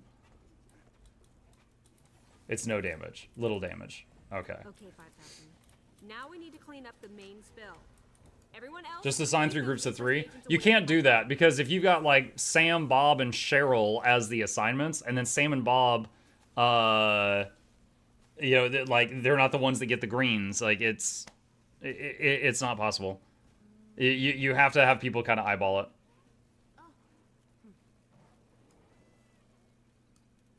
Can Fire Ellie drop something special? No, it's just something for me to beat on while I talk to you guys, that's all. We got an hour before the other raiders get here. Hey Muk, I've been loving Untamed for open world. I've been using Mace Spear. Can you share your build? What's up, Leonardo? Sure.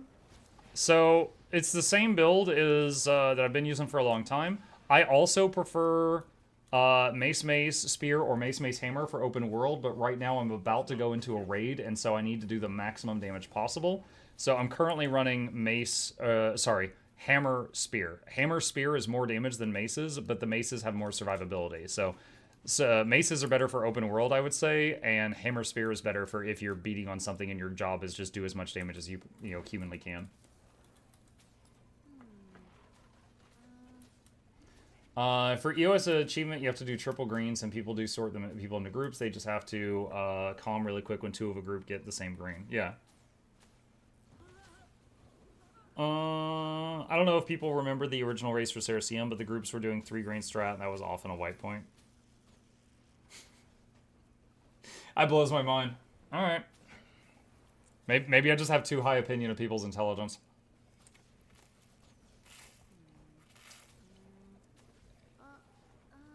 Because I just feel like the despair is just like, it's just a huge risk, right?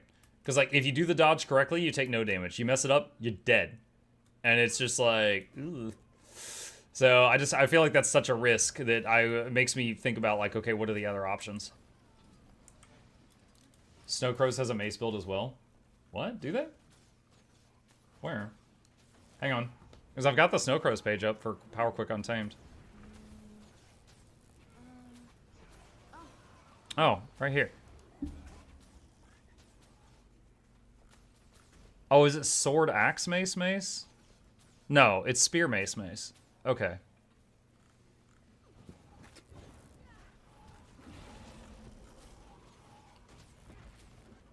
Hold on. How much damage did they get with this? They got 35k with this one.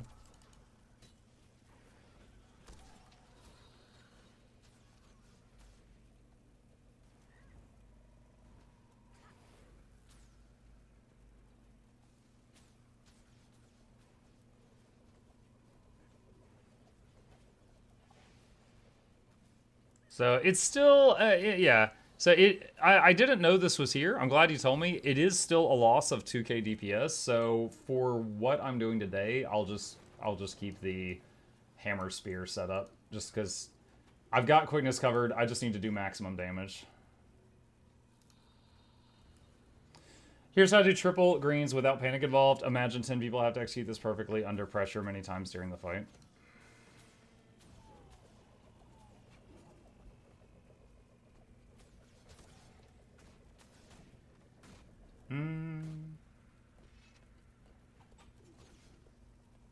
This seems really excessive and unnecessary. So they basically sent me a chart.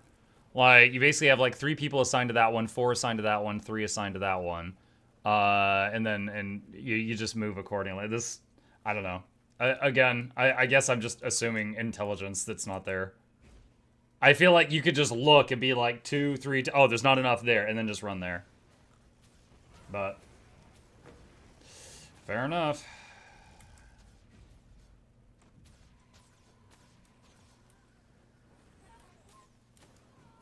What's the other... Okay, so hold on. What are we empowering? We empower... What? Is it regret and despair? What if you empower rage? That's just the big circle, right? I mean, you guys have like 27 portals. Can you just portal out, portal in? Would that be easier? Or is that too much of a loss of DPS? You know what? Hey, Argio, if you're interested... Argio, do you want to like hop on comms and just chat? Because you said that you don't have to like talk constantly. Not Camgal. I don't trust him on comms. That's like having Rose on comms.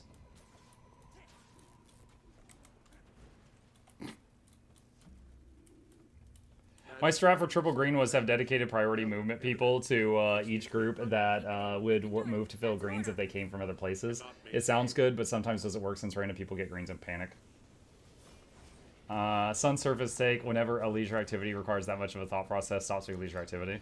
Well, yeah, I mean... Hang on.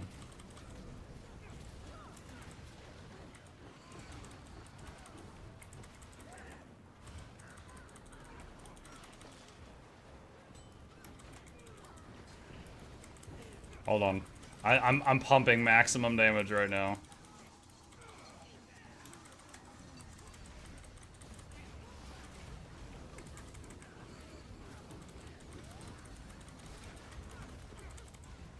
Are you in NA right now? No, I'm on EU right now because I'm joining an EU raid in less than an hour.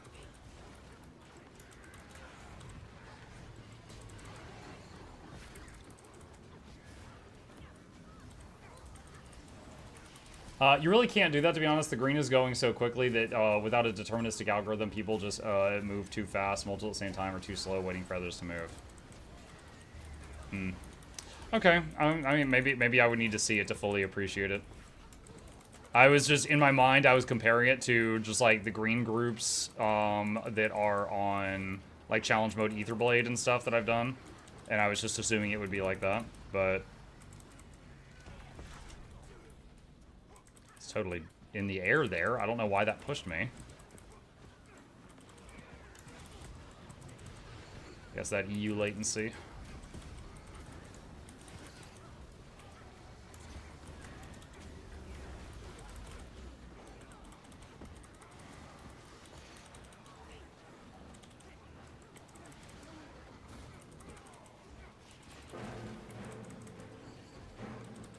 Nice job, combat music. Right at the very end.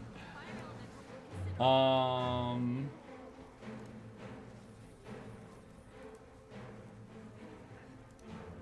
I see what channel you went to. Hang on. Hey, what's up, buddy? Hello, there's Mug. Coco is on her way, I believe. Unless she just missed my message. I mean, she's got an hour. She doesn't have to hurry.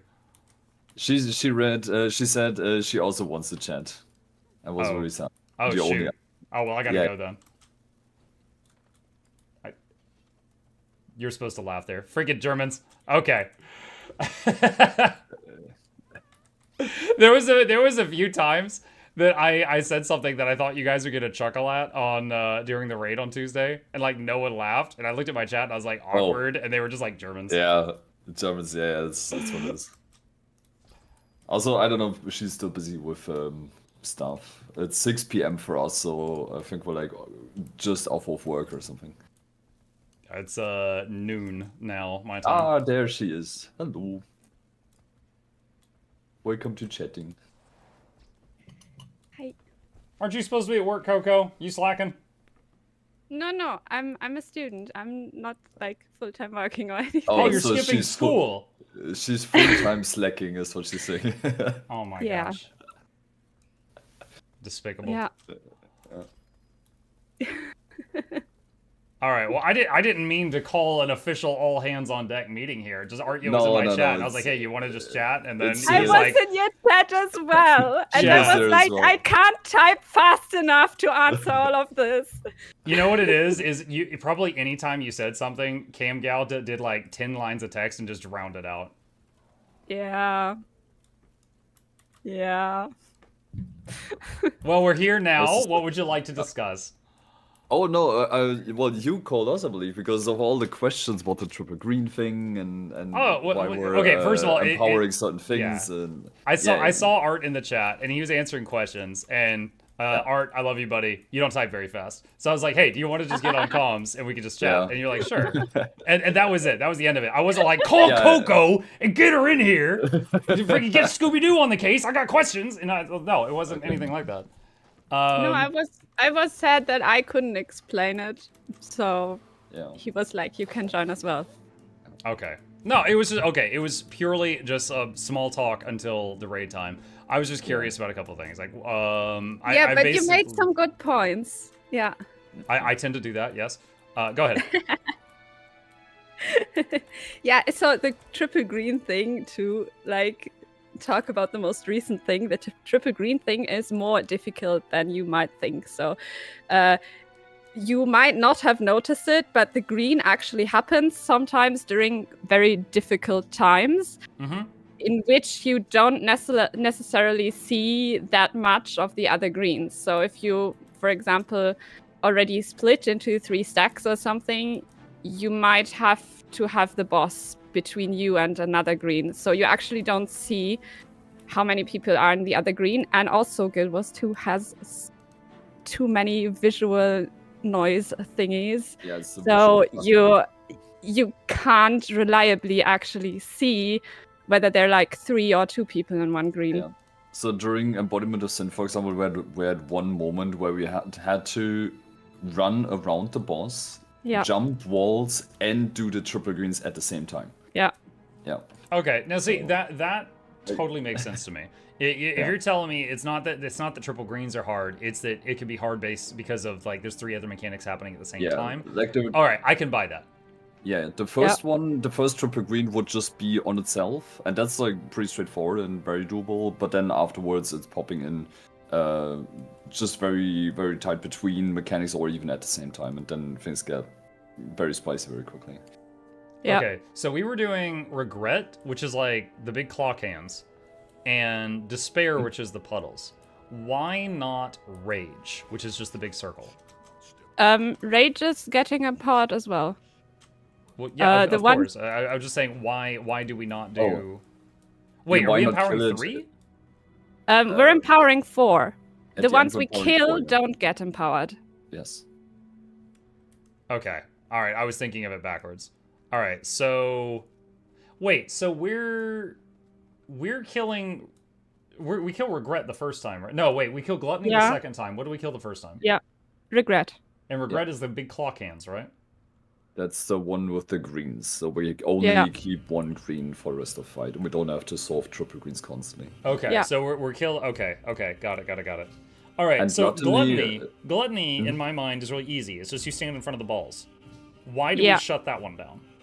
Because empowered Gluttony spawns more balls, and the balls apply a debuff to you that does ticking damage, and if there are more balls, you get more stacks of this ticking damage, and this damage is actually really dangerous in the 10% phase. Really happy to see you tackle CM on Ranger. That's why you usually do this during Embodiment of Sin, where you have to empower everything anyway, and then you add a third healer, or you stack Scourges. There's other groups that did it with Scourge stacks, that's also an option. But yeah. But it's added healing pressure quite a bit. So. Yeah, so you actually think it doesn't matter that much, but it is enough to warrant either a third healer or Scourge stacking. So, or a Vindicator. I mean, if we kill this today, we can just do it the other way, just to compare and see what happens. Right? Yeah. Yeah. Like, there was no doubt in my mind that, for something this difficult, you guys had tried many different things. It's just, I guess, having not tried all those things myself, in my mind, I had just immediately labeled, like, this mechanic seems easier than that one, and then I was kind of surprised to hear what y'all's final decisions were. And I'm like, wait, that's how the community does it? That's not how I envisioned it. Okay. Yeah, when I started with the group, I actually wanted to create my, like, more or less own way of doing it. So I looked into it, like, a lot. But I came to the conclusion that most of the community is, like, right enough that it's, like, close enough and it's easier to get backups and everything to warrant, like, the unit strategy or flower strategy. Yeah, to learn also that. The other thing with the unit strat is, unit is the speedrunning guild that basically made it. That's what it's called. Yeah. The unit strat. Yeah. And a lot of people started learning it, and eventually we ended up, similar to HTCM, like back in the day, a lot of people ended up learning the same strategy, which then enabled park groups on these discords. So we have loads of people now that basically do exactly what we're doing, and you can just join groups, and you can be sure that everyone is on the same page when it comes to how to go about the whole thing. Yeah, like there are like minor differences between each groups or most of the groups, but in general they all do the same strategy. Let's say, hypothetically, you're in a group and you've got your 6 disgusting virtuosos, and you replace them with 6 other classes. And the people that are playing these classes, they're decent people. They are doing the same damage as the verts, but maybe not when they're at range. And however, they don't have distortion. Can Yeah. they at the instead of doing that like stack up 7 puddles thing, can they just like run the puddles a little further away for that one moment and be fine? That's kind of what Flower Strat does, right? So they basically just drop the puddles in the circle, and there's a portal in the middle that just Yeah. brings them back to the boss. So the puddles create like a donut-like shape, Yeah. and they all dodge into the center, and in They the just center do there it- is the portal. Yeah, they just we do it did all that, the so time. I remember Yeah. that. Yeah, we did Yeah. that once, but they do it all the time. And Yeah. in the ads, the difference there is, so the ads have, was it resolution? Resistance? Yeah. Resistance. They get ported to the very edge all the time, because by the time they reach the middle, they don't have it run out, basically, and they can be immobilized. And that can be anything. Used as often a Deadeye, for example. A lot of groups have Deadeyes for that, or if you have any ranger with Tangle, or some groups have. Well, we used to see more druids in the group, so they did that. And, Yeah, also Scourge on yeah. Dagger, I believe, has also root, and yeah. Yeah, it's Scotch Dagger. So like in refined unit strat, you do that as well in the beginning, right in the beginning, where we do the Scourge portal. They would do a CS portal from the chrono right to the edge in a specific spot, and then they wait for that first malice to walk in, and once it's fairly close to the boss, you can actually root it, and that would be And also... then just stand on it, cleave it to death. Like, Yeah. they would just die on the spot when everyone stands on it. That'd be so nerve-wracking. It's like, okay, you need to hit a tangle. If you do it too early, it doesn't work. If you do it a second late, it hits the boss in 5 buffs. It's yeah. That's such Yeah. a stressful window of time. Yeah, so the only thing why that works, by the way, is that if you drop them on some parts of the arena, then they will walk in a straight line towards the boss.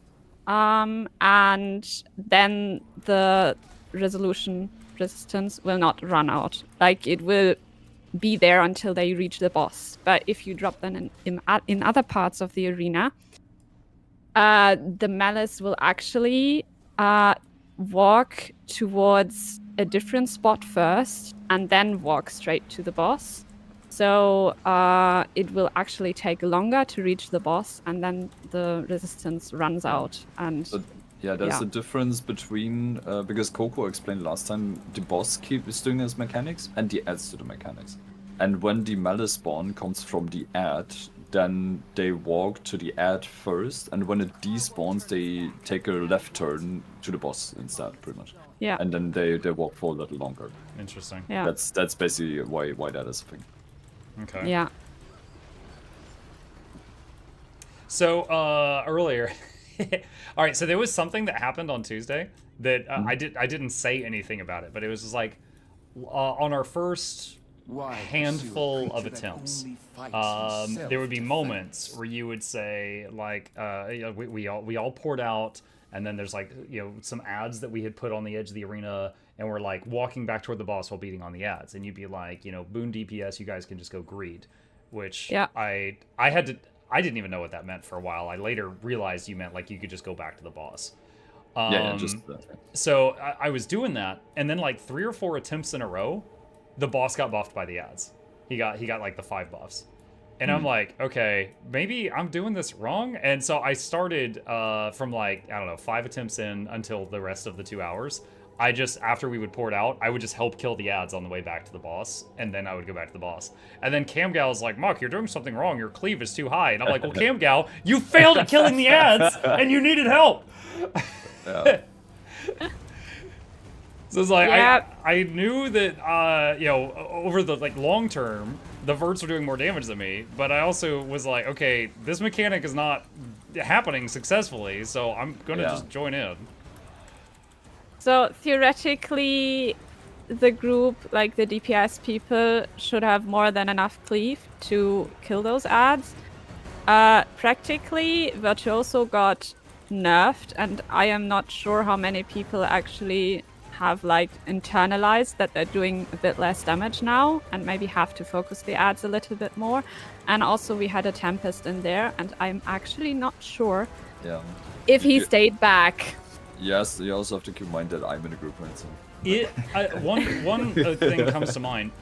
Am I the only power person in that group? Could that be part of it? Yeah. Yeah, you're the only power person. Because it's a target swap, so maybe it's just they're having to ramp up and it's taking too long. Yeah. Yeah, I mean... Yeah, but, I mean, usually it works out, right? So... Yeah. So... I guess Cambiao just didn't have quickness that day. Yeah, I think it's probably because one person less was cleaving. You know, because the Tempest went back inside towards the boss and didn't hit the Malice. Well, let me ask this though: the enraged timer, like it seemed like we were fine on the timer. Like it's not so strict that I can't help and make sure that works out, right? Not really. Yeah, no, it's totally fine in the first 2 phases, because our phasing is nice there. In the 3rd phase, the phasing towards 10% is actually hard to hit. If we would have been a little bit slower last time, like we hit 6% once, right? The phasing was all right, but it could have been better, and it was really tight to still hit 10% during the green. So you can help, but in the 3rd phase, you always have to keep in mind we want to phase at specific timings towards 10%. So the phasing is in a weird way a DPS check. It's not because of the enrich timer, but there's a latest point where you can phase because of all the mechanics that happen afterwards. Yeah. So yeah, that's pretty much it. So you wanna have there's like one time in all of this where you wanna phase the balls at last, or if possible earlier. Yeah, so we hit the second to last phasing timer. So we had a little bit more time, but it's not like but if we wouldn't have hit that, then we would have had to completely stop damage and wait for like a couple mechanics to pass and then phase to 10%. Okay. The reason for that, there's also a reason for that, because if you phase the boss,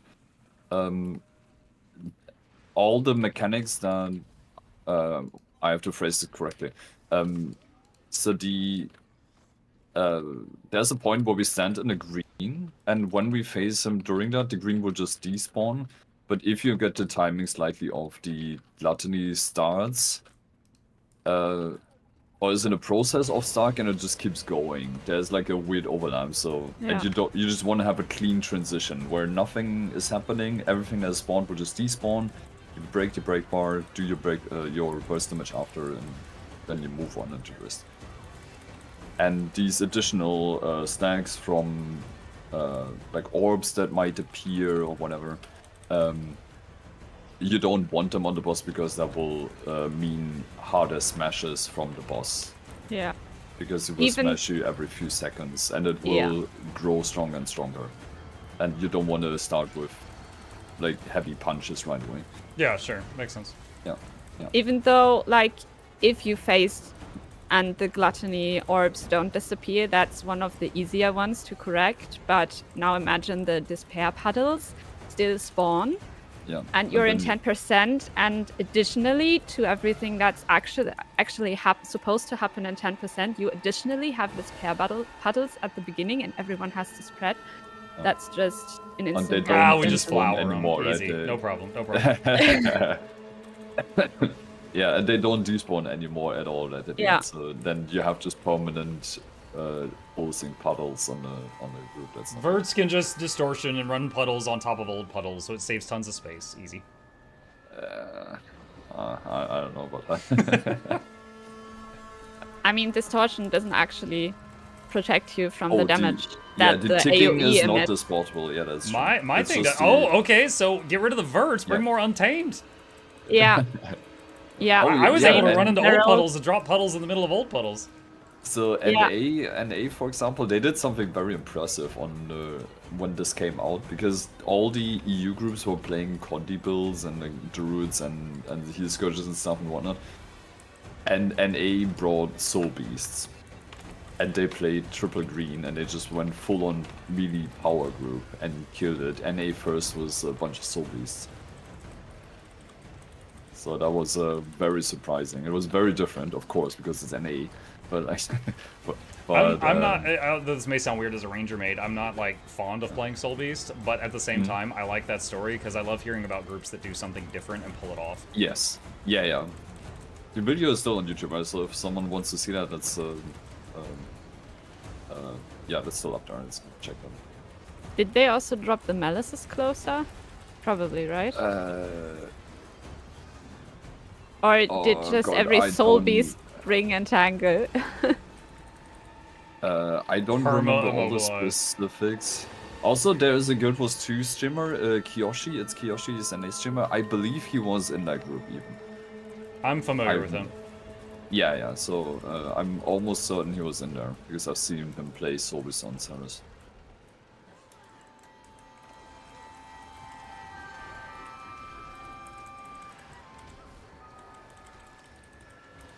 But yeah, it's very common that we, like from EU, we see NA raid groups or strike groups, and then they do small things differently.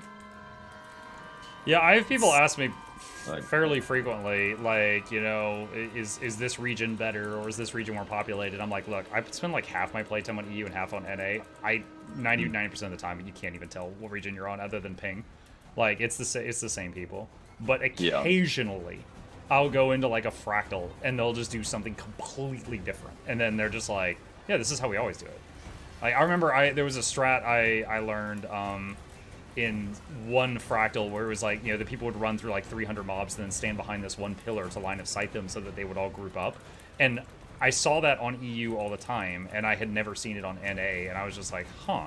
So like that was just a strat that had evolved differently, and it. Yeah, like you said, it just happens from time to time.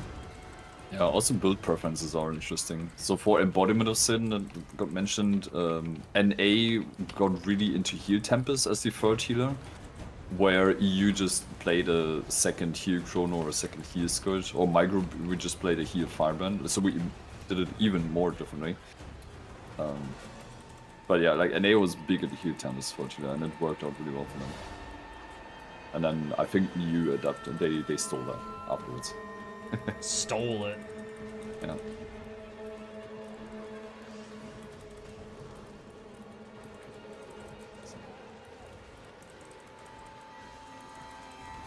Are you done with... oh no, you're not done with Drakar yet. I'm a different map. I was trying to get into your map, but it was too late. I think I joined a rather try-hard group for this, because they're like standing, like wedging their butt in the corner every time he's about to knock back, and no one's getting sent across the room or anything, and I'm just like, this is a level of coordination I don't usually see here. We are not tryharding here on my map, like at all. We're not, I mean we're trying, but that's kind of about it. Like, Come on, Raid Leader Art, yo, take control of the situation. I'm not in charge. I let the Empire Matter to win yesterday though, that was good. That's still failing every once in a while.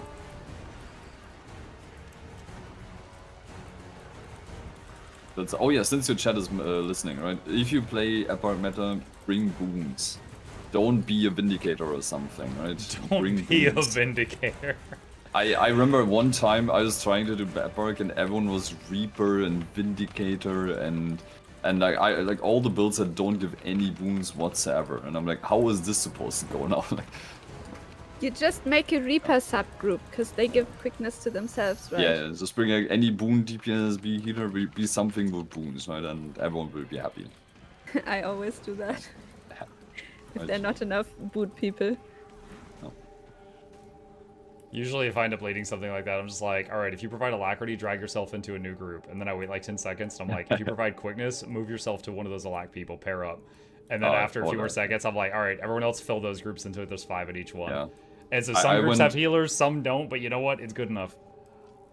Yeah, I wouldn't add Chronos, give whatever is missing. Right, just like, that usually works. Muck, did you get a horde? Oh my god, I did. This is like my 4th Drakar's horde. Oh, nice. Streamer luck. I wish I had done.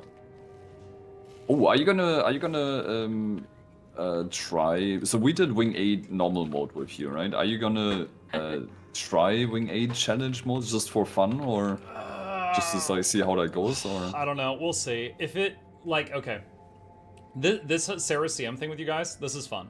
I'm enjoying it, but it's more because you guys are fun than the raid to me.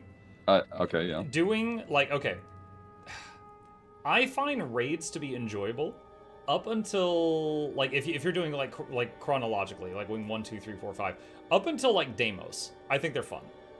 After Deimos, I find them to be kind of a pain in the ass. Like, it's just, it's too strict, right? Like, there's less flexibility, there's less freedom to do different things. It's just like, here is a script, you need to follow it, and then you may have your loot. Like, that's it. And that's fine, that's totally fine. I'm not saying they need to change anything, I'm just saying the level of enjoyment I get out of it drops off significantly after that. So, let me give you an example. Wing 8, that one time I did it with you guys, and then I made those get to the point guides, I have never done it again since. Yeah, I figured. I have done it that one time. It was too strict. The strategy was too set in stone. There was not much freedom, and so I didn't have that much fun. So I was just like, okay, that's fine. I'll make the guides, and then it's not really for me. So now when people ask me questions about it, I'm like, yo, I don't even remember. Yeah, like it has opened up now with the builds that people play, but like the core with the range, the melee group, and Desma, like and all these kinds of things are still the same, right? Yeah, but honestly, like, and also especially seeing like how many portals we're using, how many virtuosos we're running, like all of that is minus fun. So like, I'm here for it. I want to get that one kill, and then I'm probably never doing it again if I'm honest. Yeah. Like these days, it's like since the balance patch, I think things has changed more. So it's more like Condi makes our thing a lot now. In my group, we're gonna play like spell breakers. We even have warriors now. That's kind of like I don't know. It sounds kind of weird, but like people play warrior these days. Like I feel like the average gamer in Guild Wars 2. Well, first of all, the average one's super casual, right? But the average player has a main. They've got one main character. They cannot just switch to a virtuoso when they need to. Yeah, that's true. You know? So I feel like any fight that requires you to have like all ranged or all verts or something like that, I think that's ridiculous. Like now I think it's okay to be like, oh, we need one portal at one point in the fight. But if you need 27, then I'm just like, oh my god. Like then all of a sudden it's like really strict. Yeah. That was the community's takeaway after Cerus as well. I mean, you say this like immediately after doing it once, right? But everyone did this after. Everyone did this for like half a year or something, and then they were like, if we get Wing 8, right, everything but portals, right? We don't really care, but we don't want to port around anymore, right? So movement on foot, sure, right? But like nobody wants this port bullshit anymore. Yeah. Sorry for cussing on this. No, you're fine. I've slipped a few today. Yeah. No, I get it. I get it. Let's see. Jakar, Ether. My group is still on Drakkar. Like I said, we're barely trying. Like get good.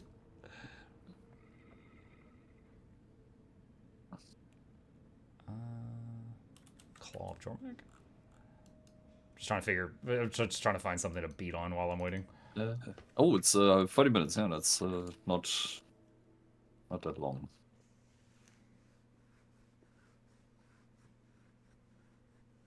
I mean, yeah, we can. I would say Coco would just do like an EOS-like pull after we killed it, just to show how different it is all of a sudden.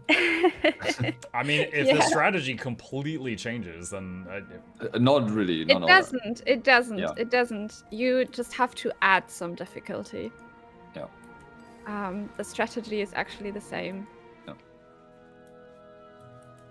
And we did it twice with Coco and me and the gang. There was a slightly different gang, but still, like Coco, you win there. Yeah, we did it with like Artie's gang once, and then I did it with my gang, and Artie helped out a bit.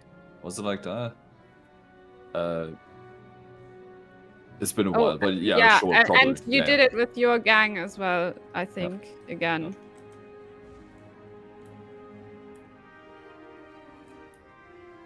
Oh, yes. Gang Wars 2.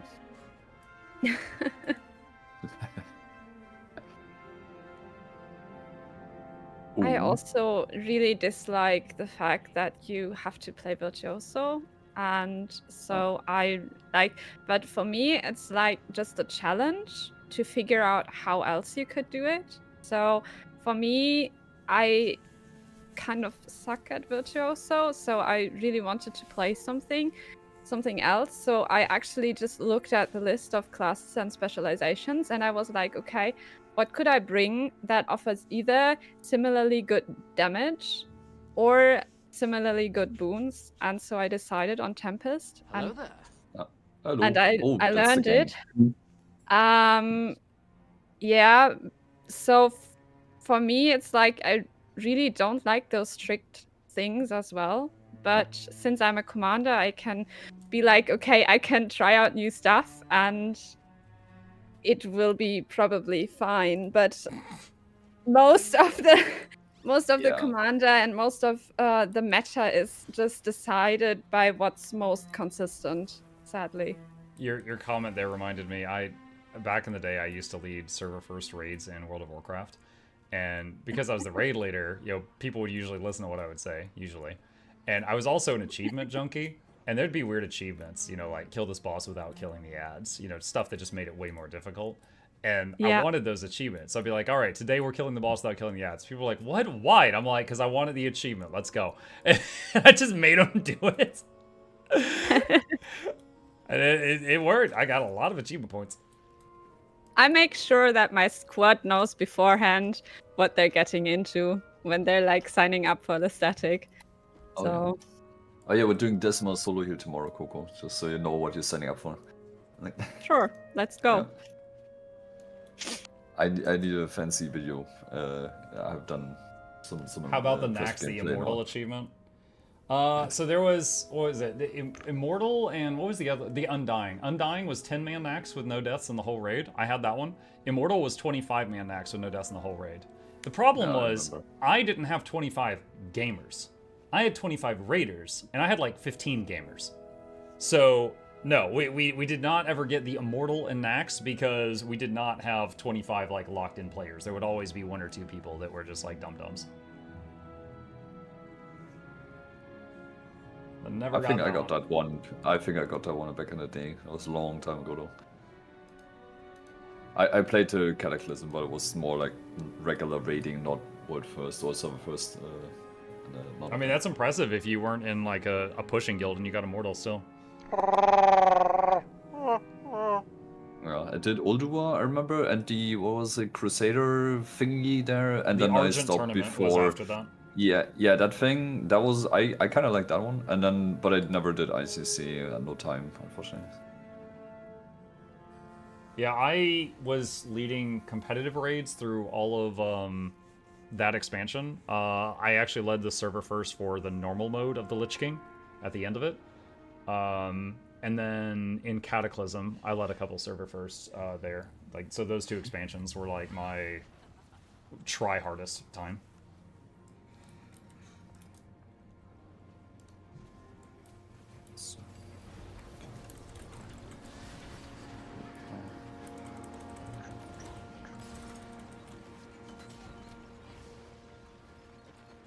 How does a try-hard WoW Raider end up in Guild Wars 2? I actually played Guild Wars 2 at launch for like a month or two. Like, I remember Rangers running around and their spirits following them because spirits moved around. Like stuff like that. I have a bunch of weird memories like that. And I got to max level and I got bored. It was a fun game, but I just kind of felt like I had done everything. I got to Ore and then there was like not much left, so then I stopped. Played WoW and did other things for a while, and then way later on, a friend of mine was like, hey, I think you might like Guild Wars 2 again. And he sent me, it was literally a Wooden Potatoes video of a Reaper bug where he had 1 million minions. And I was like, whoa, they really changed Necro. That looks fun. I didn't realize I was looking at a bug. I literally came back to this game because of that video made me think I could have 1 million minions. Yeah. And there used to be in Guild Wars 1 as well, until I fixed it. Yeah. Unfortunately. And then, so I came back to the game, and at that point, I kind of hit Heart of Thorns, Path of Fire, and Living World Season 1, 2, 3, and 4 all at the same time. And I couldn't really tell you what specifically was different about it from the from when I played at launch, but for some reason it was like way better now, and it just hooked me, and then I played it nonstop since then.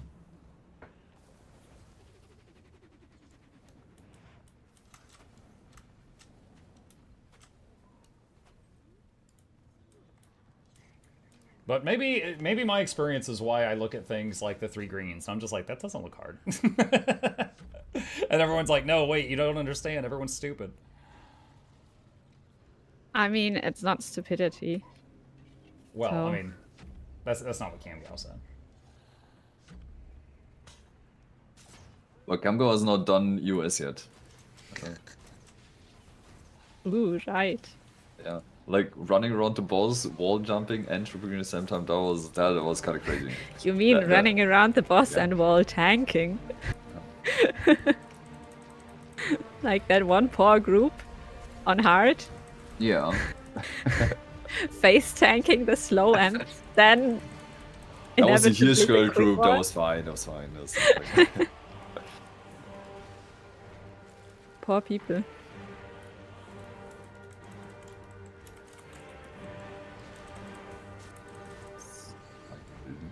Kind of patch.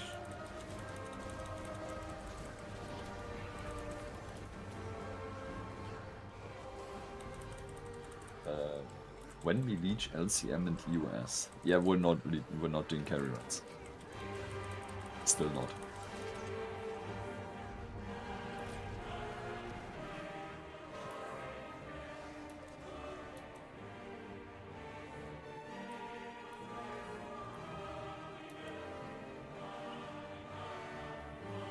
I am in a very optimized Claw of Jormag group. They just took him from 100 to 35% on the first burn. Oh yeah, that's how it goes on you now these days. That's yeah. And then you just stack and get healed. Yeah.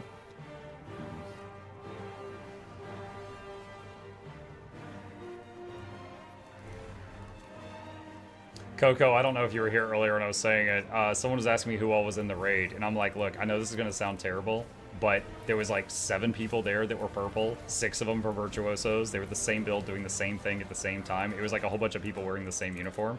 I don't remember who they were, other than I know Artyo was there, and I know Coco was there, and I know that CamGal was there because there was one moment during the raid he was whining about quickness uptime.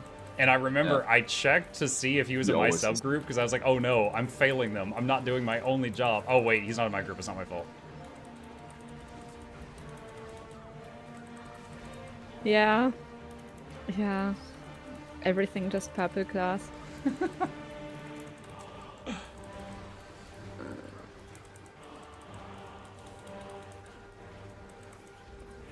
Yeah, I think I was there for that. You also said you didn't really recognize me or Artie because our character names. Yeah, I knew you were in the raid. I didn't know who you were. Yeah. I realized when you complained about where did I get the fire bullet, I was like, she's one of the Ellies, and that helped me narrow it down. Yes. Yeah. What is? Yeah, Coco and Mr. Coco. I got the commander tag. I think that can narrow it down a bit. Funny, okay. That's true, that's true. I should have looked for who had the tag. Yeah, I will say that like when I even got the invite to the raid, it was, I don't even remember what it said. It didn't say Coco, though. It was like Billy Bob invites you to a raid. I'm like, who is this? And I was like, yeah, is this the right one? Artie. That was me, probably. Artie. Yeah. Yeah, I told RT he needs to change his character name. Well, I mean, I have a character that's Artie, but let's see if I maybe account name one day or something.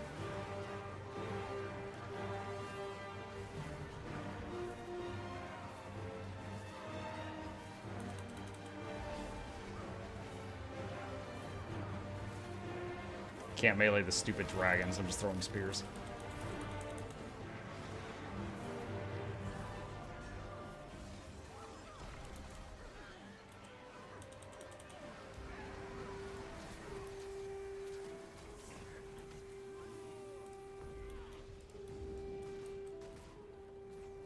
Should have gone druid for that one. Melee Untamed couldn't do anything in phase 2.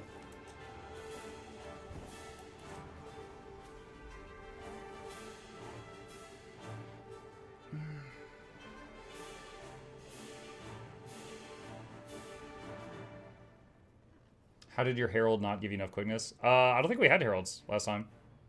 I No, was we didn't. I was quickness untamed for one group, and the other group's quickness provider was what was Harold it? also got Yeah. Harold's also got nerfed a little bit, I believe. So, and Coco's doing an excellent job on Alec DPS Tempest. So. Yeah, and my I was so sad when they announced that they would like tune down Tempest, and then I read it and they gave it some compensation buffs, and for the Condi build, it was basically only buffs. So I can give super speed now and stuff like that. That's really cool. And I didn't get nerfed at all.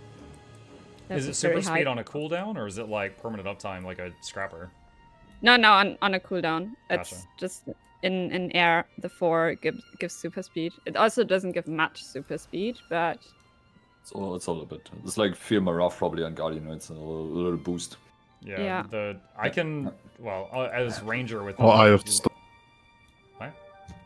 Eye of the Storm is what is that? Die Shout. Yeah. Oh, gotcha. Was that Die Shout? Shout. Yeah, yeah. Yeah. The Lynx pet on Ranger can give the group super speed for like 3 seconds if it's essential for something, but I've never really had to use that. Yeah. But yeah, if someone is like tired of playing Harold all the time, right? Alec Tempest is a good alternative. Also gives loads of booms. I know when Mukluk did his like videos where you tried out the Yeah. different specs Mhm. and everything, and you were like, "Oh, Tempest, that's so boring. I have like 3 seconds of this overload where I don't do anything else." Yeah. and everything. Yeah. And I'm like, yeah, that's why I play it. That's the time where I can check if my whole squad is doing something stupid. Yeah. You know? I will say, if I were an Ellie main, Catalyst feels like someone juggling Rubik's Cubes and solving them at the same time to me. And Weaver is just like, it feels like I'm doing 10 times the work to do the same damage as everybody else after trying all the classes for a day. I would Yeah, it main Tempest definitely if I does. were an Ellie main. I would main Tempest. That at the same time, though, yes, there are long periods of time where you're just channeling overload and you're just sitting there kind of tapping your fingers on the desk. Yeah. And I really like having a fixed rotation. I think I gathered from your videos that you don't really like that as well, but you more like the thing where you have like a priority rotation, just skills that are important. Yeah. But So think that's I why would it's say if also you're written pure on that. DPS, I think a fixed rotation is fine. If you're a healer, I think it encourages a gameplay style that I'm just not a fan of. And what I mean by that is like, okay, like let's say you're a healer Tempest, right? You go into fire for a bit to give might. I don't know what the current meta is. I think you go into fire for a bit to give might. You go into water for a bit to get the soothing mist on people. You And stop by the protection. others briefly for protection, maybe Yeah. swiftness, and then you just keep doing that, right? So if at any Yeah. time bad stuff happens unexpectedly, like some guy got hit by something he wasn't supposed to, and you just left water, you maybe have like watch the pain away and maybe another skill or two. And if those aren't enough, well, I hope you live till I can go back to water, because tough luck, you know? Yeah. And I do not like that. It's the same feeling if I'm playing Druid and I'm having to go into Astral Form to give you Alacrity, and then I leave Astral Form, and then you suddenly have a deadly problem. I'm like, I hope you last another 8 seconds because I just left Astral Form, you know? Yeah. And it's like, sorry, you died. I had to buff you. I don't That's- like that design. Yeah, that's one of the reasons why we didn't make you play Druid for Cerus CM, because it's pretty much that in the last phase when you get smushed and you have to manage your CA and the availability and that kind of stuff. And that can work, but it's very finicky. It's not something you just like pick up in like a little short while or something. I kind of like that though. Like, okay, I'm just gonna say something up front because that's gonna give you like a heart attack or something probably. Because I like Revenant a lot as well, especially as healer. And you were like, oh no, that sucks because you have to plan even more, right? No, that doesn't give me a heart attack. Tons of people like Revenant. I just okay. So with Revenant, a lot of people think of Herald and they're like, oh, this is the easiest class in the game because you just like pulse out the booms. Like you could just AFK and still do boons for like another 60 seconds. The thing with Revenant though is like, okay, for let's say I'm a Guardian and I want to give the group a heal or stability or something, right? what needs to be available. The move needs to be off cooldown. That's it. Yeah. Okay? Let's say I'm a druid. The move has to be off cooldown. Maybe astral form has to be off cooldown, and I have to have astral power. Okay, we've now got 3 requirements. All right? For Revenant, the move has to be off cooldown. You have to be in the correct legend, or the legend has to be off cooldown, and you have to have enough demon juice or whatever they use. Like so it's just like it's one more thing. And if you've played it for 100 hours, you're used to it. It's fine. But if you're new to it, it's got more to keep track of than almost anybody else because it has a whole additional energy management system that the other classes don't have to learn. Yeah, I understand that. For me, the beauty, or some of the beauty in raids, is that almost everything is planned through. So you can basically see in the future, if you have the knowledge, you can see in the future and anticipate when people will fail. And you can use that knowledge to plan accordingly, basically. So I realize that that's like, especially if you want to learn it, that's really difficult. But later, if you want like a challenge or something, that's one of like the most fun things for me. Like, I love joining pack groups that are like everyone welcome or something like that, and just playing healer and just helping out wherever I can, and everything. It makes raids less boring and less repetitive for me, I feel like. Yeah, no, I mean, and that's totally fine. It sounds like you like to have more of a healer that can follow a script and then just like execute that script to the letter.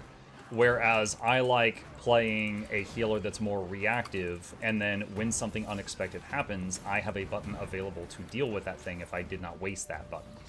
Unfortunately, like, for the most part, Guild Wars 2 is just not like that, you know? Like, coming from World of Warcraft and EverQuest, there are most of the healers, like, if they had a big emergency cooldown, they didn't also have to occasionally burn that cooldown to keep alacrity on the party, you know, crap like that. Yeah. So in this game, they very much like to, you know, like, I have a move, Glyph of Equality. It's a stun break on me. It is also the stability for my party. And also, if I'm in astral form, it does something completely different. So it's like, it is 3 different things on one button. And if I use that button for any of those things, the other things are on cooldown also. And this game just really likes to do that, which is fine. I still love the game, but it is a form of healing that I would change it if I could. So lucky you, I can't change it. It's actually because that's kind of the reason I don't like Herald as much, because like you have to use your energy to keep up boons, but then you don't have enough energy to heal if anything goes wrong. Yeah, I just think on Tempest it's like you have that panic button. You have all those panic buttons in your utility bar. Like, Wash the Pain Away basically heals people to full after green explodes on Veil Guardian. Yeah, on Druid... Don't forget about Rebound. Yeah, Rebound. Yeah. On Druid, I used to complain about having... do you remember when Spirits provided alacrity? Yeah. So I used to complain about that because I was like, I have all these utility buttons, but I just slam my head on them every time they light up. And I feel like, you know, it's like the Stone Spirit provides Aegis. I never get to save it for Aegis because I got to slam it for alacrity constantly. And I didn't like that. Yeah. Then they moved alacrity to Astral, and I'm like, no, wait, go back. Like, this is so much worse. Like, before I could use the, like, bad thing happened, I use Astral. Astral makes me a healing monster, and I counter bad thing. I cool down for a few seconds. Hopefully I'm ready for the next bad thing, you know? It was a reactive style of healing, but now you cannot save Astral. It's like you have to go in and out of Astral constantly, like it's a heartbeat. And the best you can do is try to line up when you're in Astral with the bad things. But you can't just save it for that because they've attached alacrity to it. And I dislike that. I dislike that they do that. Yeah, I actually think Tempest is similar. Like, water heals a lot, but water heals a lot over time. Like, for your burst healing, you actually have your utility skills. Yeah. So it's not that much different to Firebrand, let's say. I like the heal catalyst there a little bit, because you also run that relic where you heal and you blast stuff. Oh yeah. It's just easier to sustain outside of water there, because you have blast finishes elsewhere, and it's good times. Let's see. I actually really like playing Heal Untamed, except for two things. One, it makes the green snot everywhere, and it's difficult to see, and I hate that. Two, it has no way of giving its group stability, and everybody has become super reliant on that, so it feels terrible to not have it. Yeah.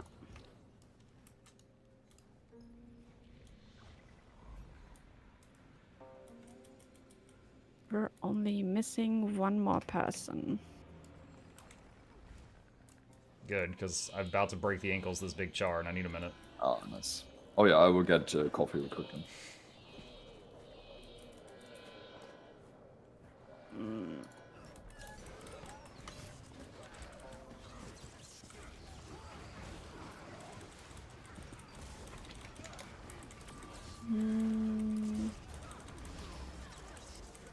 I think Scoopy is missing. Archie, Kazu, Tim, Kamgao, Yoni, Samu, Mimo, me, and Mukluk.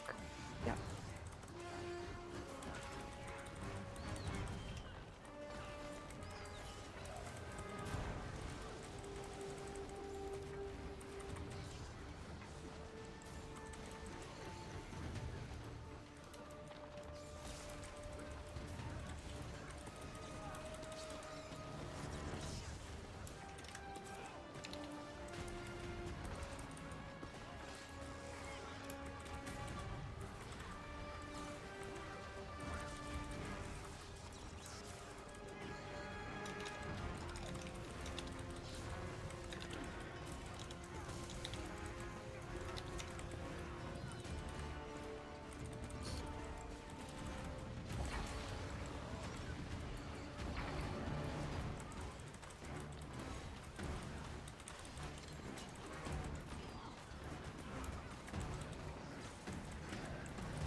Hello.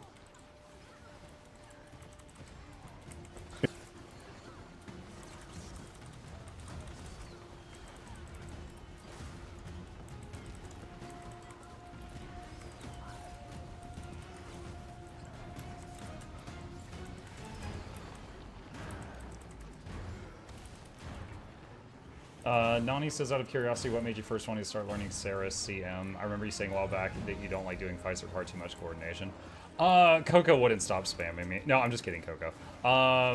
After we did the Raid Wing 8 thing, Coco messaged me and showed interest in helping me essentially fill in the gaps in my library of guides. Like, for example, I don't have one for Cerus CM, you know? Stuff like that. And I was open to the idea of doing that. Like, even if it's like, okay, well, I might not like doing this fight, but I'll do it once just to get a guide out for it. And then I saw the fight, and I was just like... Because it's like, for example, to make a guide for Mursad Overseer, there's 3 people that are really using their brain, and the other 7 are like, unga bunga, right? So Mursad Overseer, the guide basically explains what those 3 people are doing, and then the other 7 just kind of follow around and do damage. However, with this fight, there is so many details that have to be covered. Like, a 5-minute guide on this fight would be 10 or 20 minutes. And also, it would appeal to 0.001% of the player base. So I don't think I'm going to bother doing a guide on this one. I think I'm just going to enjoy running with the group and get a kill, and then I probably good after that. Probably Gucci beyond that. So, I'm big. What did I miss? I was responding to a question about why am I doing Cerus if I hate Cerus?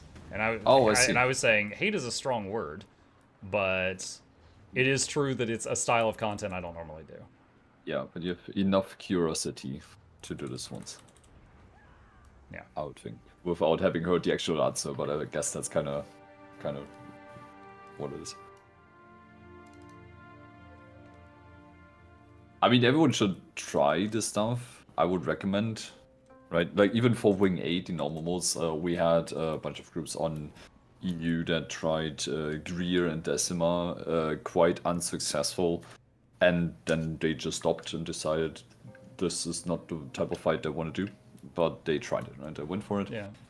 And yeah, and also not speaking for others, but for me specifically, like I mentioned when I did the server first rating, back when I did that, I was basically raiding around 20 hours a week.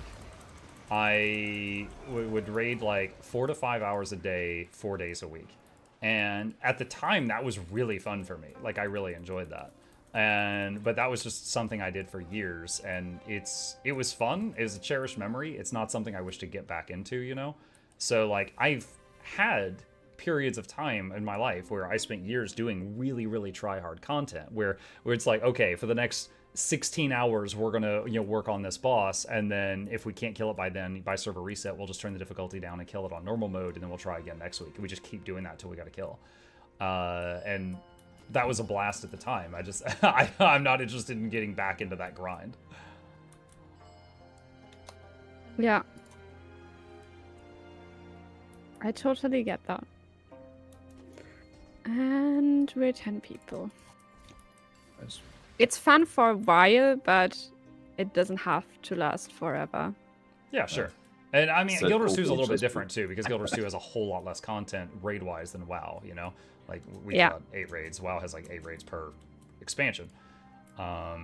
So it's like you kind of run out of things to do, and then you just start coming up with creative ways to do them again. Like, RTO, I remember you doing Slothosaur with all Scourges once, or something like that. Yeah. That was even in your one video where we talked about the meta and stuff. Mm-hmm. Did you see Lord Hyzen soloed Slothosaur this morning?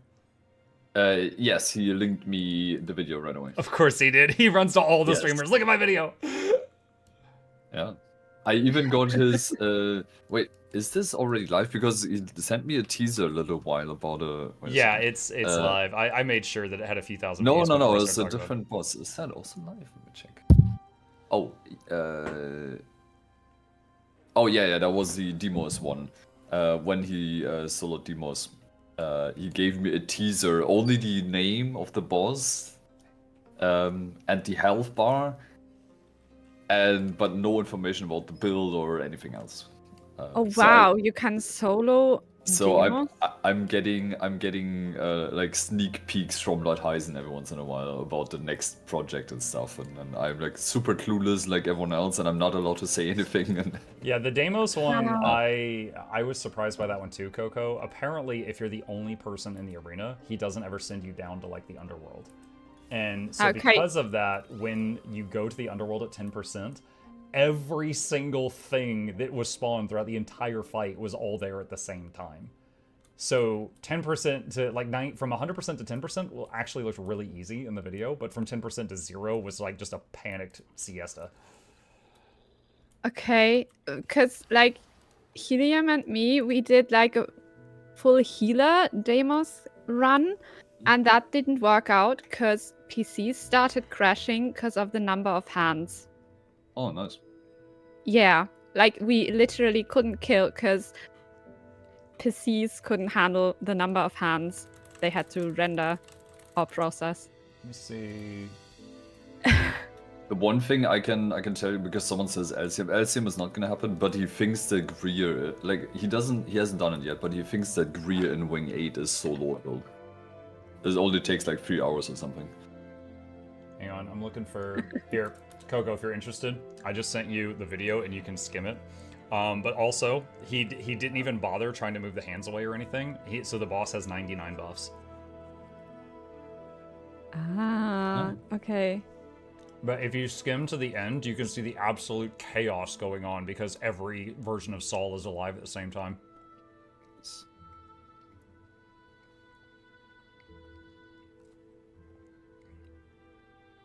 Ah, okay. So the boss just eats the hands and then they vanish. Ah, okay. That's one way to solve that.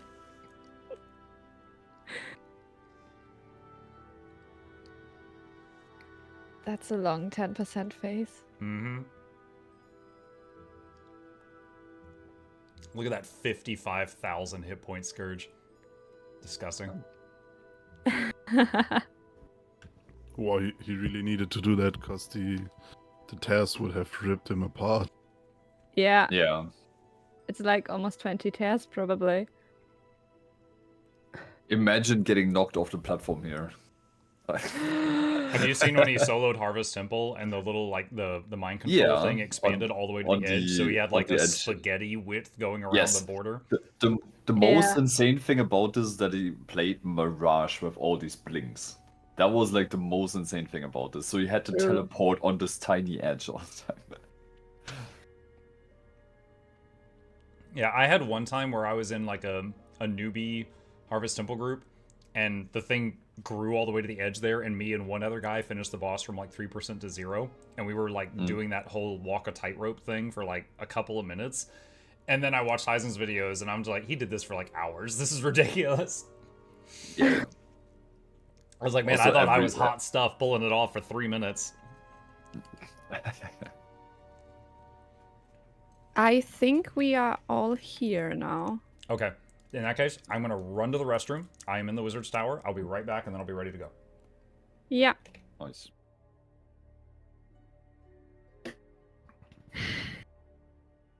Yeah.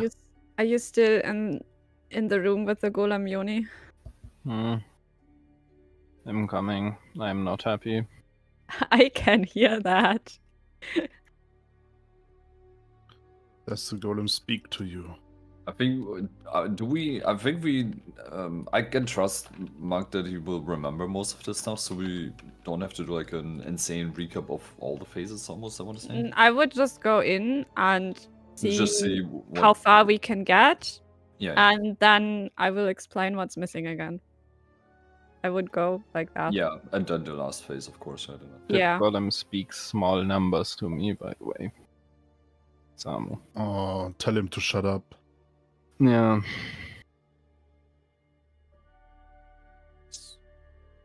What I have to did you see write now. me? I got challenged by Mastro, I believe, like unofficially. I have to see if I can make 95% of my guardian buttons actually heal. But I think can make that happen. What is the bench for Condi Tempest, Yoni? 44. 44. Yeah. Okay, and you can't get over 40.5. Yes. Do you have some vitality still? Nope. Did you Yeah, put some vitality back in? No? Very tiny amounts of vitality, actually, but not enough to explain 3k damage. This guy can only get to 40k. Oh my gosh, terrible. Yeah, Yeah, this guy stood me up so many times in the evening because he wanted to have a date with the benchmark golem instead. If you want Priorities. more damage, if you want more, Definitely. That's why he's like, oh my god, I'm only getting to 40k. That is... This is one of those moments where I didn't realize we were talking about your husband, and then I realized we were talking about your husband. Yeah. Well, I hope. if you want more damage, you have to attune to the hidden attunement, which is Untamed. Uh-huh. Yeah. But not the Untamed I'm playing, apparently. No, the full DPS one, the pig bomber. I was heard practicing numbers. on the Golem today for about an hour. I managed to squeeze out a couple more thousand, but Yeah. it's really, really tight with this new thing. I heard good things about Untamed though. So they Yeah, did a little change where if you stealth yourself using the Spear 5, you also get a buff called Hunter's Prowess, which allows you to use a stealth attack even if you get knocked out of stealth for the next 2 seconds. But they didn't add that to the Jaguar stealth. So if you use your stealth and then you deal or take a point of damage before you do the next click, you get knocked out of it and your damage gets dumpstered. And so you have to be like really, really quick with a couple of the thingies or you get punished. Ouch. Yep. Okay, Yoni. Yes. A bird told me you greeted for damage last time, and that's why Mukluk had to help out with the malices. What? Dude, I didn't Can tattle, I just you- said I was helping. Buckler said you were Can slacking you hard. Make sure they die and not greet so much. Can we try for like a try or two? Okay, but then you Because I have want to to. try stuff. Okay. Negotiating. Okay. He doesn't seem Okay. convinced. Interesting. Okay. Because He's I like, how about should we die, be- but I promise I'll res you. So I put food down Oh, nice. for everyone.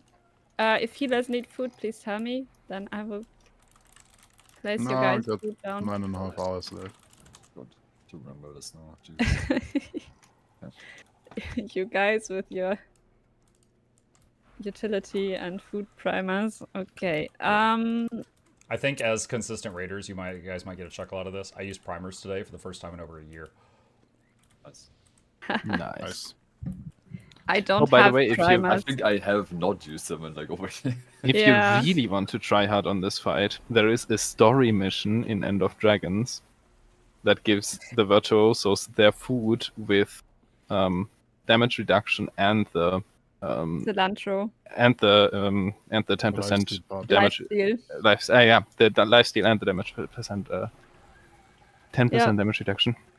But it only lasts 5 minutes, but if you use a primer, you can extend that.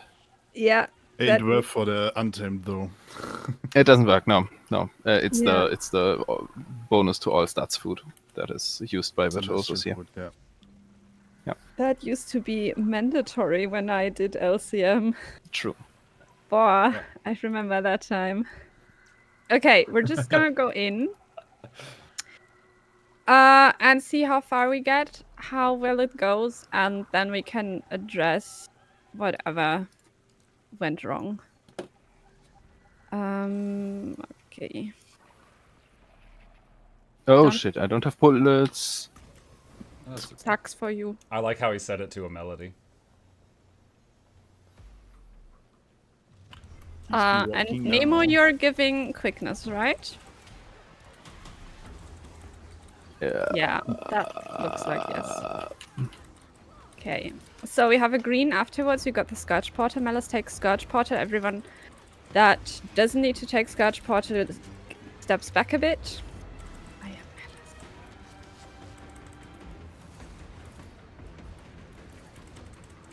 Cleave Malice. Sidestep wall to the left. All run around.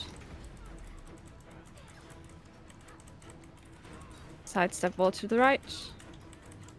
Okay, that Those doesn't are work. Malice fine went in. attacks. I've I seen don't. it. We keep on going. Okay. I have also the second Malice. Okay, everyone else spreads. Collect the orbs. Next thing is another Scourge Portal out of the AoE.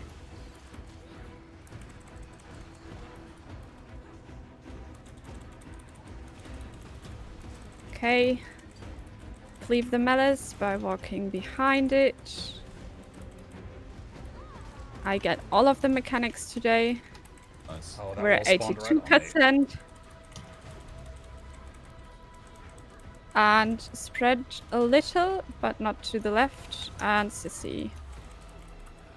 I'm gonna collect. Everyone else can do damage. Got One more. per group. Nice.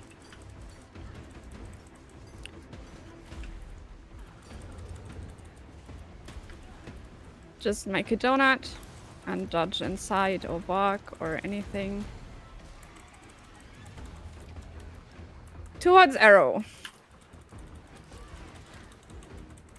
After the green, we're gonna have the flower strat portal. So you take the Scourge portal, walk around it, form like a donut or something, and dodge into it. Bait wall, sidestep right, right, sidestep right.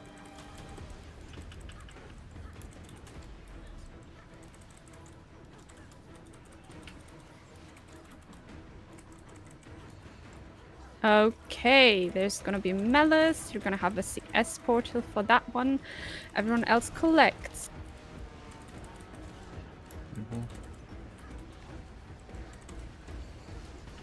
Another collection. At the end of that, there is gonna be another Malice. There is gonna be another portal for that as well. Malice takes portal. Everyone else takes portal now.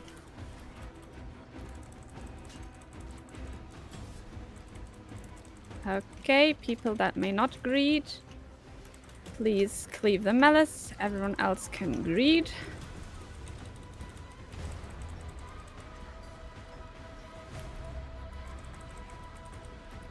Okay, second spread is very real. Look at heart already. Stack at heart, stack at heart. Sidestep right, sidestep right, sidestep right. Running around, running around, running around. Faster, faster, faster. Second wall incoming. Next thing is wall jump, wall jump, wall jump. And next Malice gets a Nemo portal as well.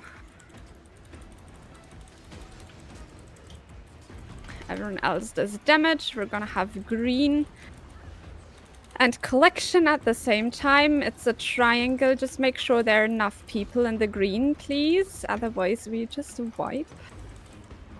Nice. No further stacks after the Malice got in, and we can greed. Please stay with the boss, CC. And we do gluttony. Collect as many orbs as you can personally handle. These orbs used to be permanent, but we're very happy that they fixed that. So the debuff you got from them used to be permanent. We stack on heart, or between heart and circle, and we're gonna have a Scourge portal. Everyone takes the Scourge portal, stand on it, and take it back as soon as AoE explodes. Oi. Nee. And okay, you don't need resing.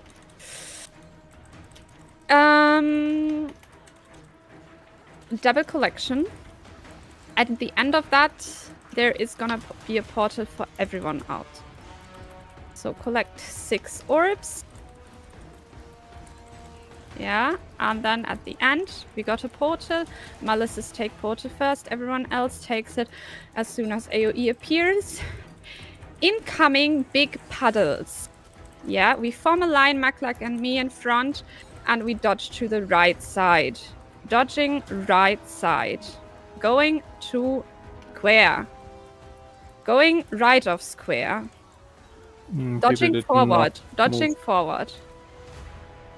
To square. Sorry, forgot the wall jump. And go to the other side, bait next wall. Go to the other side, bait next wall. Nice. Going right, going right.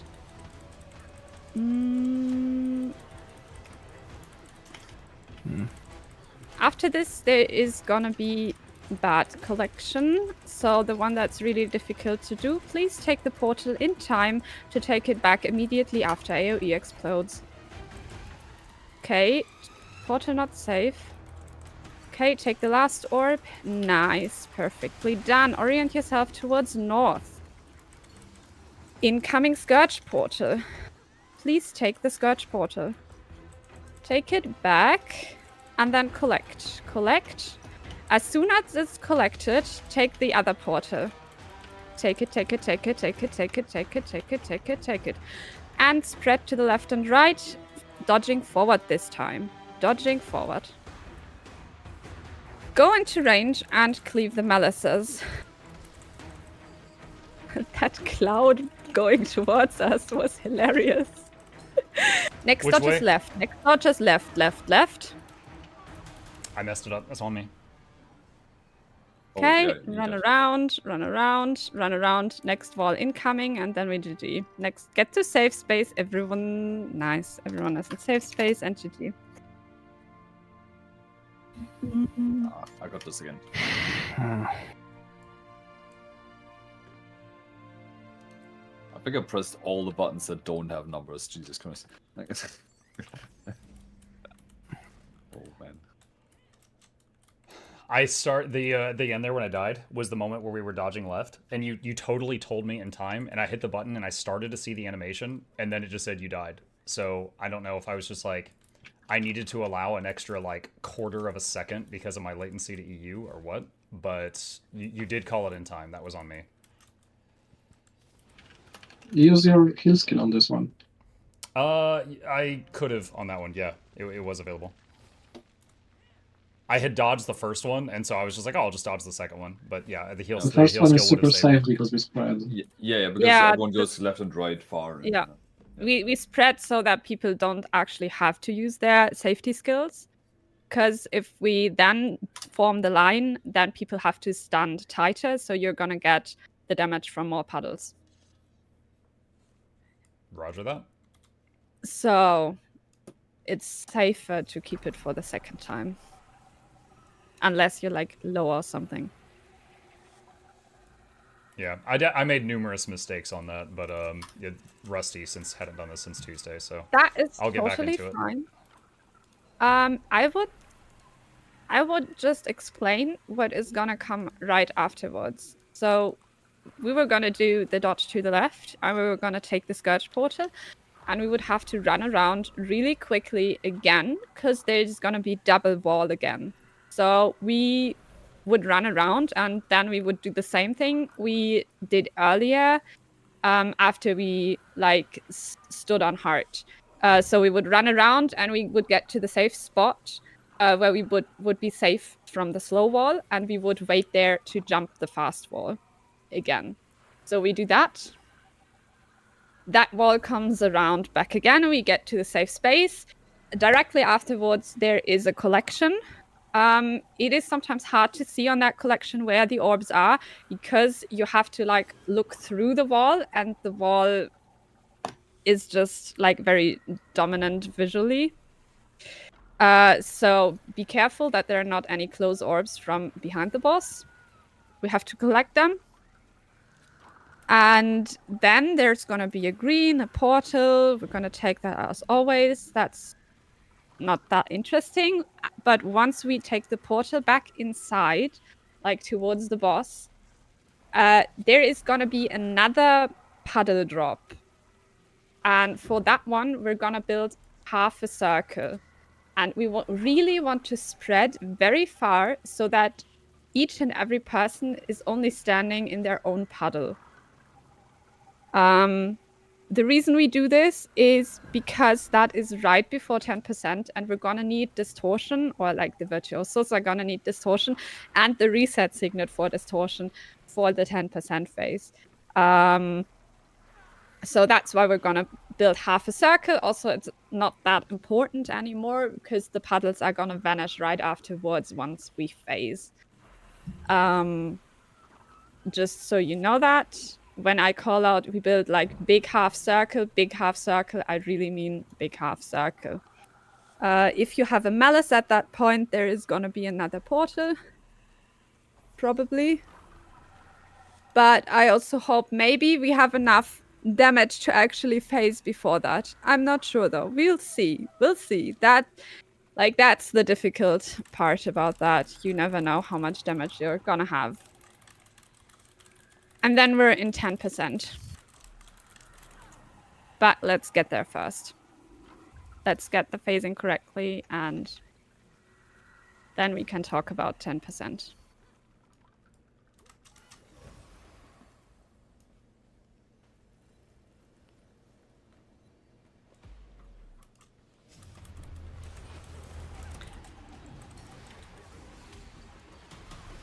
Okay, we got a green. After the green, there is gonna be a Scourge Portal.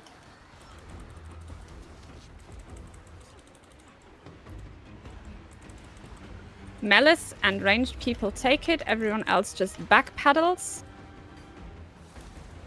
Jonathan. And bait the wall. Sidestep it to the left. Uni, you can't place your paddle just in the way of everyone like that. At least we didn't get the Sorry. stack. Okay. Next, Malice takes Portal.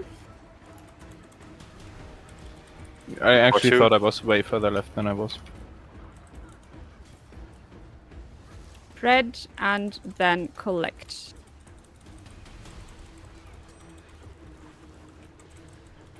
Okay. Stack towards circle, and there's gonna be a Scourge portal. Take it. Okay, go a bit to the right for Mukluk and Yoni, because the wall is gonna spawn, like right, left, on the left side. Okay, we go through the boss. We probably don't have to. There's gonna be CC. Do CC. Nice. You guys do damage, and we collect.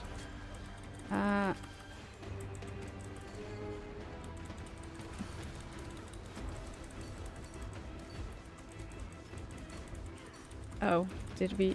Big rage. We let one through. That's Okay, we go back in the middle after this.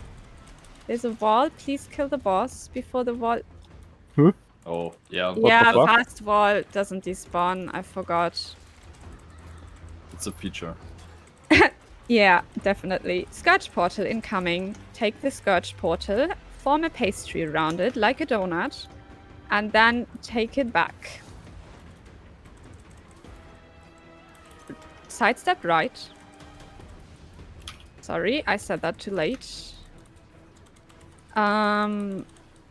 Next thing is gonna be Malice takes portal, and everyone else collects. This is a CS portal. So make sure we collect all of the orbs. And another 3 orbs collected, and at the end of that, another Malice. Actually, the orb we let through in the split phase was fake. It was just visual. Everyone takes portal, please.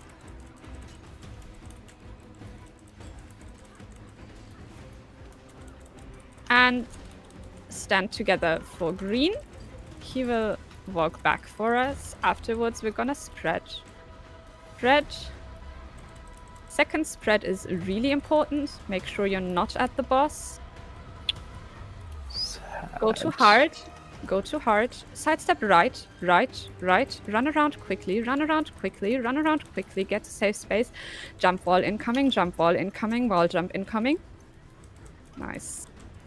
Hopefully nice. After wall comes around again, there's gonna be another portal for Malice. And we're gonna have collection with green. If you have good damage, you're used to skipping collection with green, but it is very close most of the time. Okay, please tell me we can skip it. Yeah, that's fine. Greed, greed, do the greed. Okay, and we go to gluttony.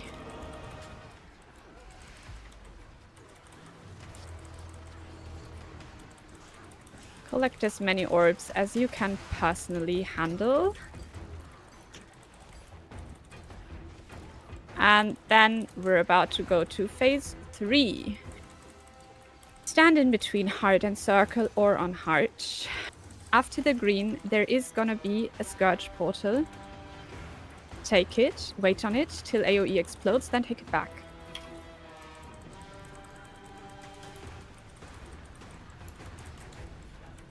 After this, there is gonna be double collection, so 6 orbs. Double collection. Make sure you get all of them. At the end of it, 3 Malices are gonna take portal. Everyone else is gonna follow as soon as AoE appears. And everyone takes it now.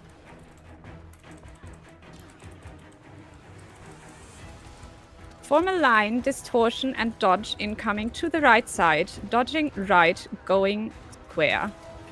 Going square. Going right for Mukluk again. Dodging forward, dodging forward, dodging forward. Wall jump incoming from the back. Wall jump incoming from the back. Okay, go other side with green together. Bait next wall. Going right again, as always. Now imagine this being 3 greens instead of 1. Easy. Okay, and we have Shitty Collection. Take Portal as soon as it's necessary to take it back immediately. Take it back, collect the other orbs.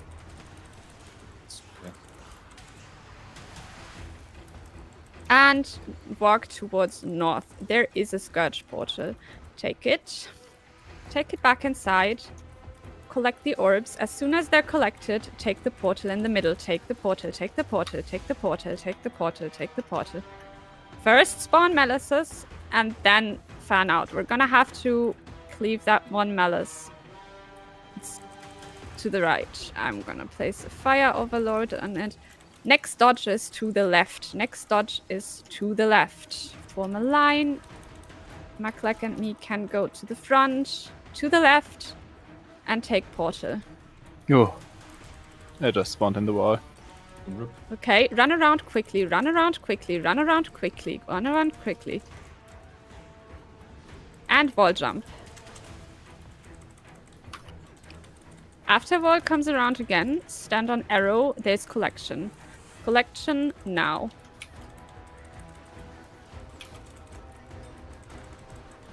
Okay, we're gonna do Scourge Portal into Nemo Portal, please. Okay, Scourge Portal behind us. Take it. And half circle if you don't have Malice. If you have Malice, take the Nemo Portal. If you have Malice, take the Nemo Portal on the right. Everyone else builds like a ginormous, gigantic half circle. Don't be in like a second row. Dodging forward. Sorry that was late.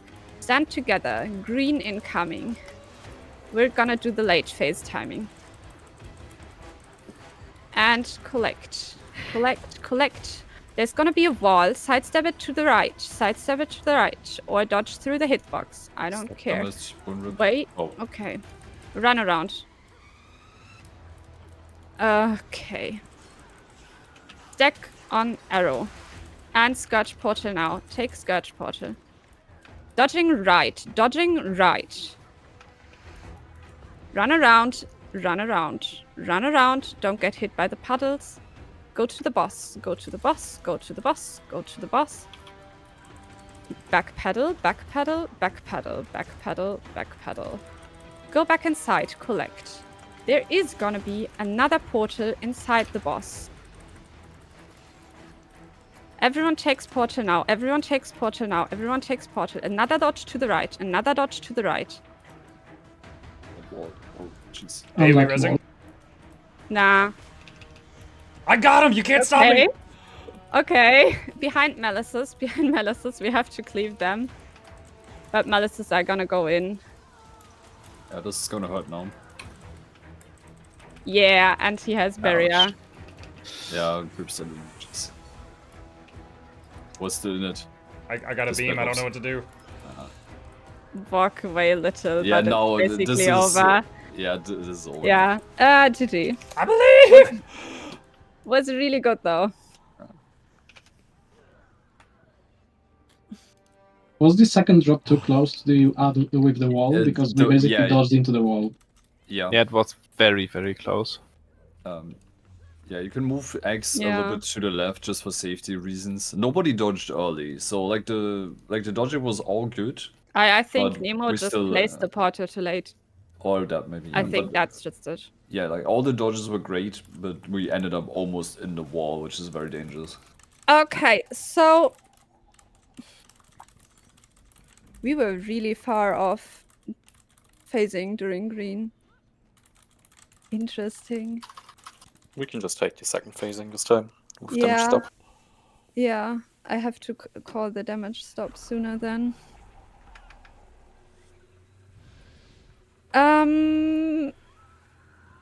Yeah, we'll see how that goes. In 10%. So, talking about 10% phase.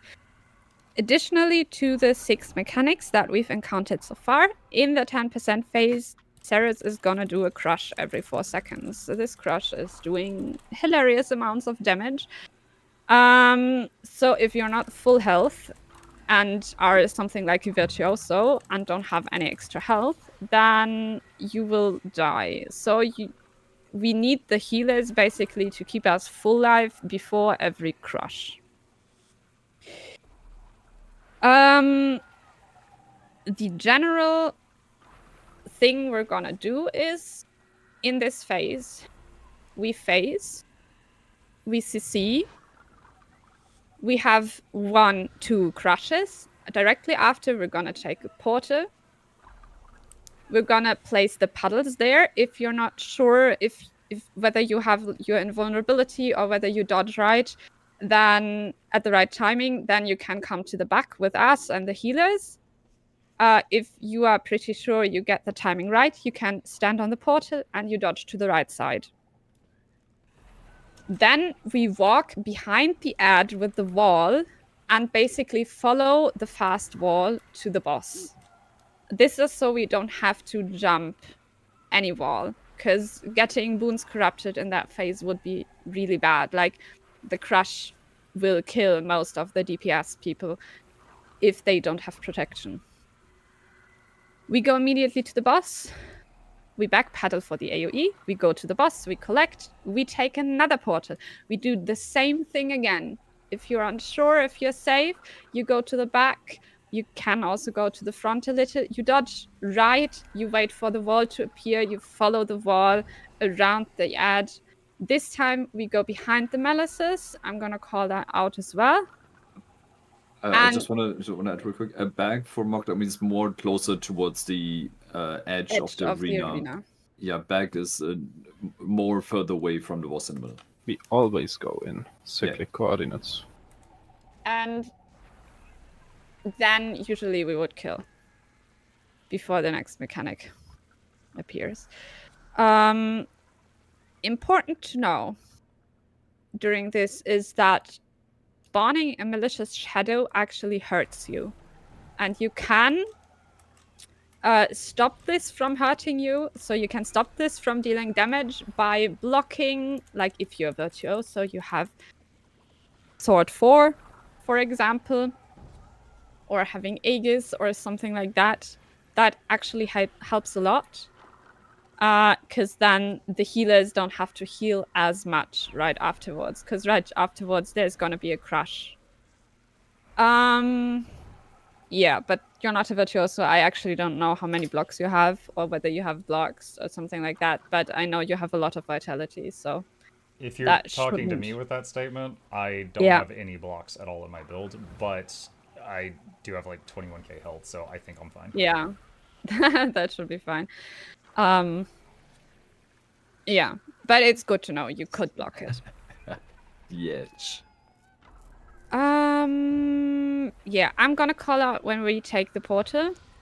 We're gonna take it all together, so you don't want a crush happening and half of the people being on one side of the portal and half of the people being on the other side, because that makes it so that the healers cannot heal the whole group. You just don't want that to happen, so we will try to take the portal in between two crushes, everyone together. Yeah, that's that. That's the 10% phase. Quick and easy. Yeah, and then I would say we go again. If we were at 20% when we took the Scourge portal, right? So if we're faster, if we're at 16% or something, we can phase during the green. Otherwise, we have to take the late phasing, right? Yep. Okay. Mukluk, sometimes quickness was a bit lacking in your sub. Oh. Mukluk? Okay. Mukluk is. Mukluk is. Yeah. No, I accept that. I'll try to do better. I spent an hour before this raid practicing a slightly different Untamed build, trying to up my damage, and I managed to get up like 2 or 3k on the Golem, but the rotation's different, and I definitely made a few mistakes. I'm gonna try to do better. Okay, let's get this. I was trying not to say it to not get accused of crying about quickness all the time. Okay. Yeah, so I think we just go again. This now... That actually might be another reason that I should stay on the ads with you guys rather than running back to the boss while y'all are at the ads, because then my quickness applications aren't hitting you during those moments. Yeah, yeah. I don't know how much they really stack up as an untamed. Like Heralds usually cap out quickness quite fast, right? So Yeah. it doesn't matter if they go away for a little bit. I don't. Also, Heralds are... Yeah, On I don't think I Untamed, it might overcap be it. not as You know, much, I right? think Untamed Yeah, needs yeah. to stay in range. So Yeah. I'll figure it out. I'll figure it out. Feel free to tell me if it continues to be a problem. Like, so far, our damage is really not the issue at Can all. we go? Because Yep. 3, 2, 1.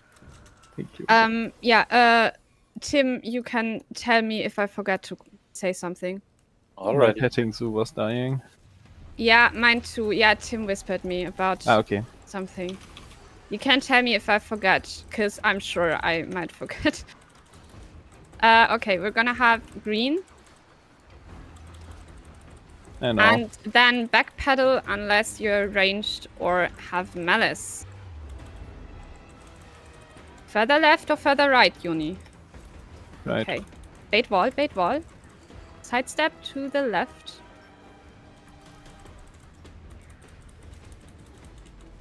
Make sure Malice dies. Yeah, we Nice. lost weakness on our subgroup out there. Yeah, I mean, it's the beginning. Yeah. I will also try to press my buttons, my fake quickness button a bit. Okay, collect.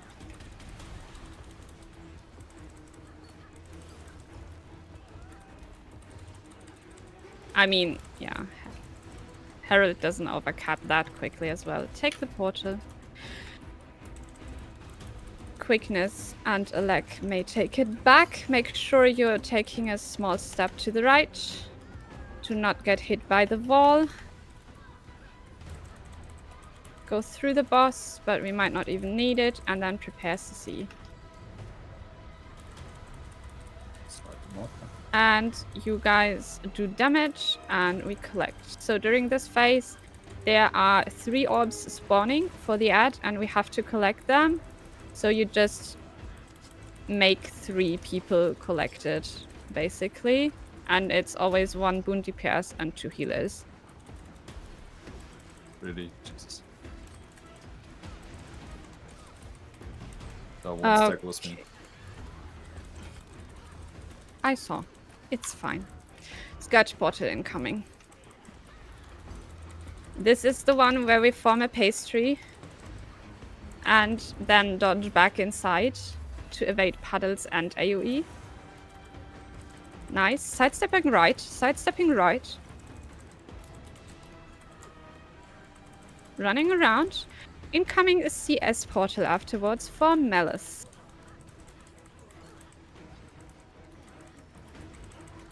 Everyone else collects.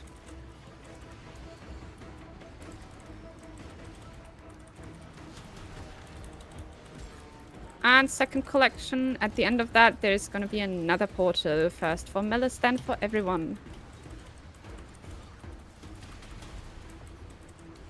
Malice takes portal. And everyone takes portal now. Ooh, that was greedy. Okay. Stack for the green, cleaving the malices. Afterwards, we spread. Second spread is really important. Make sure you're not at the boss with that one. And then already look where heart is. Stack on heart. Oh god. Stack on heart. Run around quickly, run around quickly. Get to heart again. And then wall jump, wall jump, wall jump.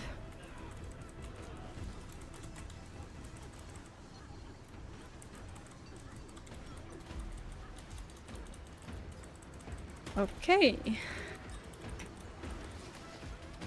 And Malice takes portal again. Everyone else collects with green.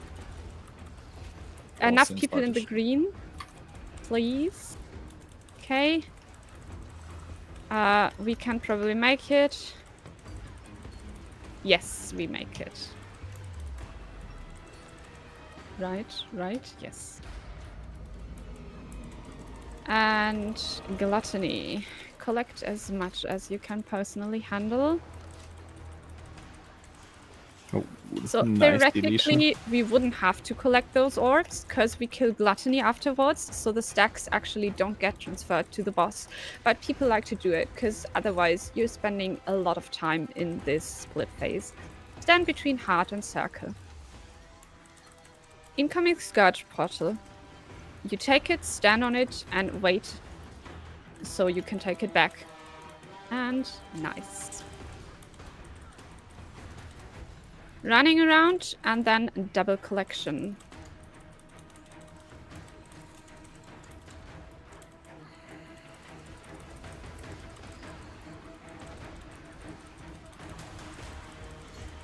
Okay, I even saw which orb didn't get taken. And Malice take portal, everyone else takes portal as soon as there is the AoE. Take the portal. Incoming! Paddles, distortion, and dodge to the right side. Make sure you're outside of the AoE. We stack in front, going right. Go square, then go to the right. Dodging forward.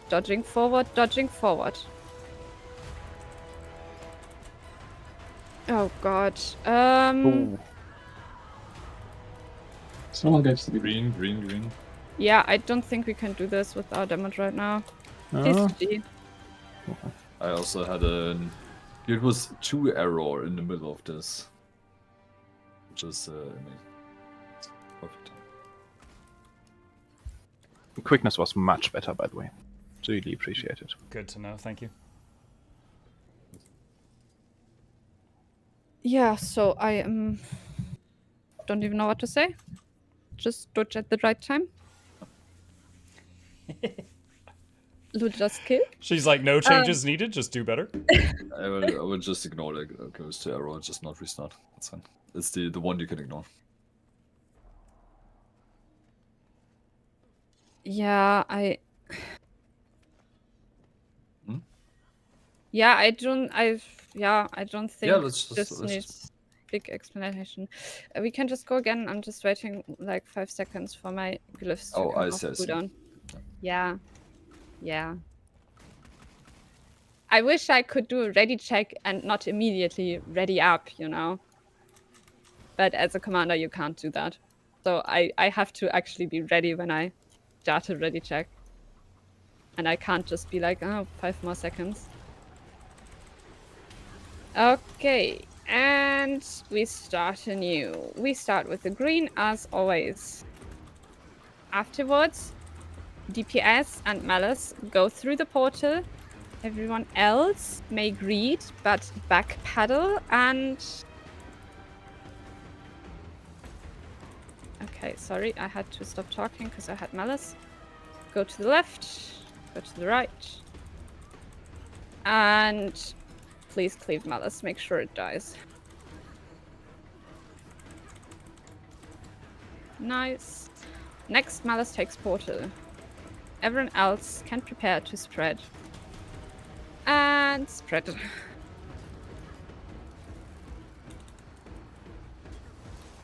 And gluttony, so collect those orbs. Do your best gluttonous impression.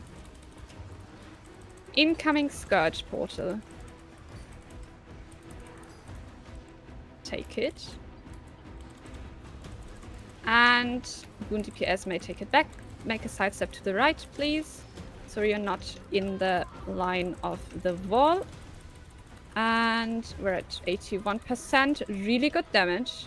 First phase is really good phasing this time. Like, we're earlier than last time, I believe. And we collect and... Okay, I think we missed one. No, we didn't, actually. Ah, it was visual only. 3 people in each green. Probably can't be that hard. There you go. I guess I have to precast Nature Spirit. Don't GG. You can rally there, it's fine. Cool. Yeah. We just win now. They added that when they nerfed the encounter a bit. Before that, you would just wipe if you were unlucky. Take the portal, form some form of pastry around it, and dodge back inside. Go to the right. That was too late. I forgot it again. And we give boons, and then we have the CS portal from Nemo. So Melas takes that, everyone else can collect.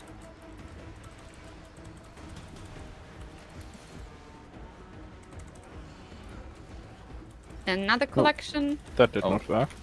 At the end of that, yeah, I don't care. At the end of that, we are gonna have a portal again for Melis. Everyone else takes that portal as well now. Make sure you take it before it disappears. And then we walk back inside. Unless you're quickness or alacrity, then you may greet in the front.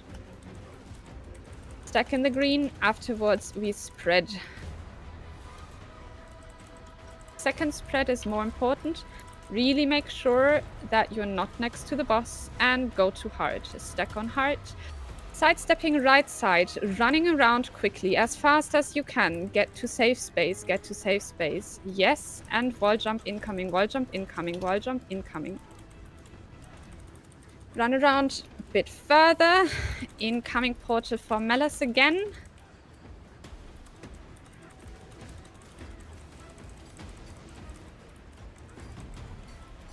And everyone else collects with green. Please, enough people in the green. And we might need Scourge Portal. No, we don't need it. We don't need it. We don't need it. Agreed. When it takes to 51%, you're safe. Like before the AoE Before the AoE appears. Yeah, sorry. Yeah. That was too many things cut from the sentence. Wall incoming, jump wall incoming, jump wall incoming. Oh. So those are the only random things in this encounter. The mechanics that are in the split phase, basically. Stand between circle and heart. We have the green incoming Scourge Portal. Take it, stand on it, take it back as soon as AoE disappears. Oof. Or as some people say, it's the beep boop portal. So commanders will just say beep when you take it and boop when you take it back. I have actually never heard that before. Yeah, well, Coco is some commanders, huh? On Void Lounge. No, it's Feep Foop on Void Lounge with an F, not a B.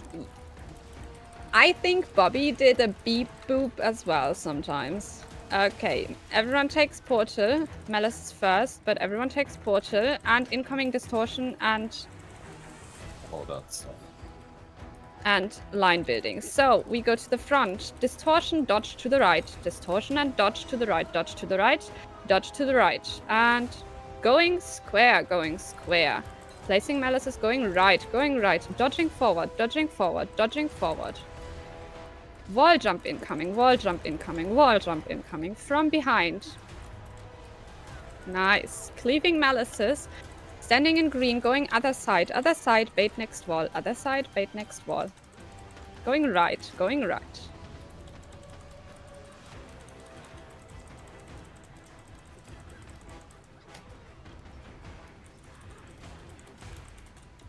And we have the really bad collection. So take the portal as soon as you think it's necessary and make sure you take it back as quickly as possible to collect the leftover orbs.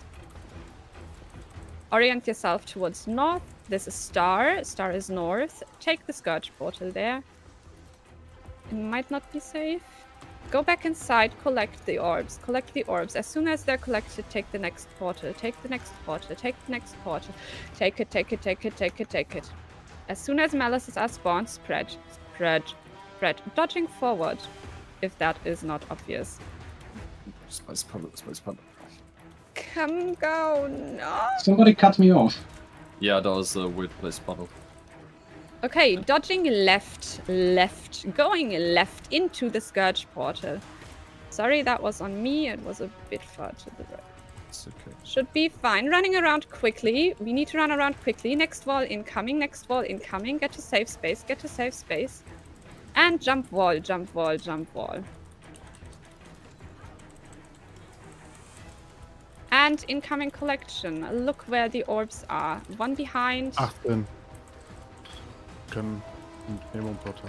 But no. Your Wow. portal. There just 2 orbs just went in. Okay, we have the Nemo portal. That means when we go back inside, the Malices are gonna have to just walk back. Everyone else builds half a circle, and we have to hope that we face during the greens. So hit damage. Dodging forward. And face during this green. Please. Works, yeah.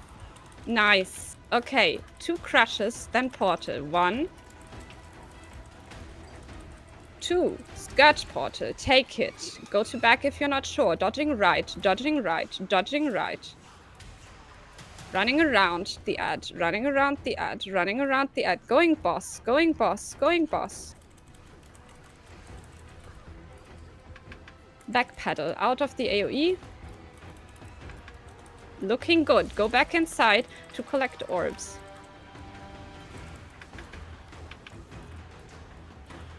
Take portal now, take portal now, take portal, take portal, take portal. Dodging right again, dodging right again. Okay, this time we go behind Malices, so go to the left, to the left, to the left. Uni. Yeah. Okay. And we're at 1%. Nice. Nice. GG! Nice, good job. First GG! try. Very clean. Okay, not those 10 stacks, but otherwise very clean. Hey, LCM now? 100% of my CM kills look like that, so I think that's as clean as it gets. Yeah. That was good. Definitely, yeah. Doesn't get any better. Nice. Okay. For those of you tuning in, yes, we did get it on the Good first job. try. Also, good job for surviving. That's- I mean, not only surviving, I think. Yeah, Yeah. some people get really sad when they like die on the like first kill run or something, right? But Magna was standing to the end, pumping. Yeah. Like a champ. Yeah. So I heard you think greens are easy, so we're gonna GG and we're gonna Ha! do some embodiment of sin strategies now.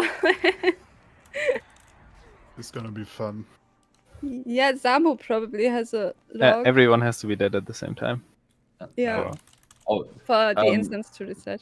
do I just come with Archer or something? So we just need like some boons, right? Or Okay, wait. That's okay. If we just wanna do triple green, do we actually need a 3rd healer? no, No. because no, not really. No. Yeah. Like, we're not gonna... then we'll just stay as we are. Yeah, sure. Yeah. Yeah.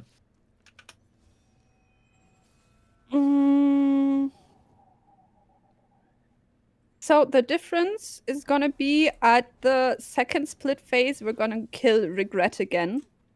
So when we kill it the first time, we make it so that greens are vanishing. And then we kill it the second time. So the greens are empowered again. And we're gonna do... Okay, 1, 2, 3. So what people do is they make 3 pre-assigned groups. So Nemo, what group do you want to be? You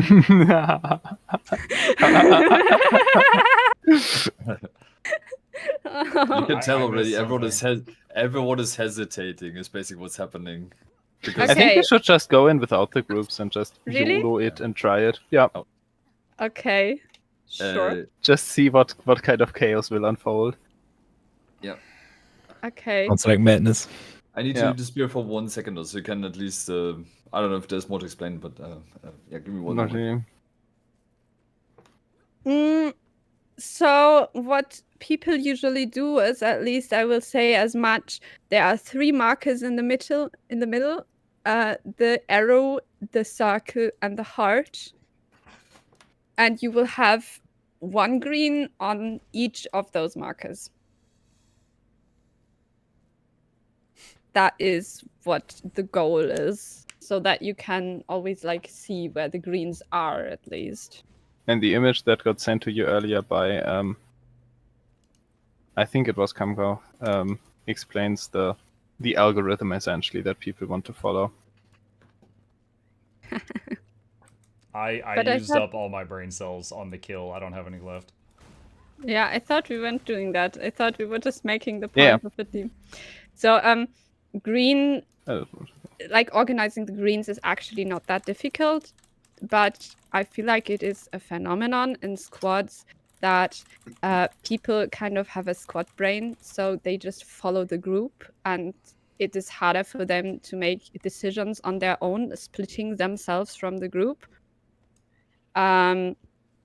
That's why, weirdly enough, collection is still a problem for many groups, because people are just like, someone else is gonna do it. So the green requires communication and like organization by every single member of the group, basically, and that is just a difficult thing to achieve because people tend to do stuff on autopilot, especially if they do it like a couple of times in a row. So the theory behind the greens is not that difficult to understand, but you just tend to not react quick enough when it actually happens. I'm just gonna do the ready check to see when Archie is back. I just said I'm back, so I'm back. Okay. Hello back. So it's Then we can just go in. just as far as we can get without dying to the pulsing damage, I would assume, right? No. Or dying to greens. Probably dying to greens, but yeah. I mean, we just died once already. Earlier. 1 second. Can I have a little bit of alacrity? I Because even said bullets. Can't be that difficult. Everyone did.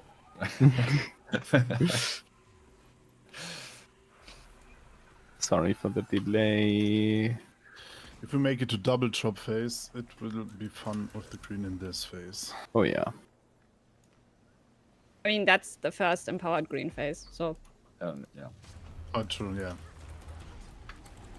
But yeah, if we now. get to the double drop, then the 2 greens are gonna be real interesting. Let's say that.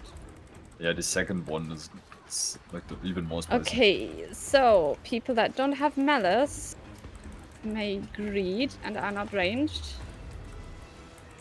Don't stand in front of the portal spot, Uni. Bait wall, bait wall, bait wall. Go to the left. Make sure malice dies.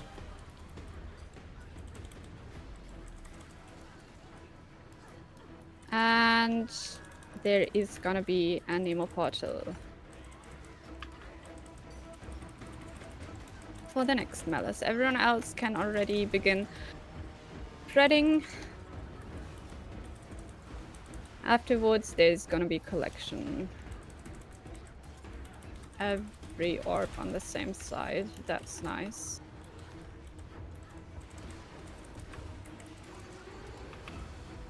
And Scourge Portal. It's very far on the left.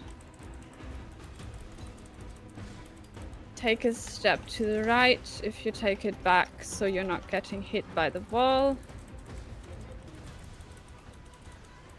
And then we're almost at 80%. And CC. Okay, we go collect those 3 orbs. And everyone else One in group. just does damage. One was in group. Yeah. Just stay in a hitbox with the malices, because then virtuosos get more blades. We go to arrow.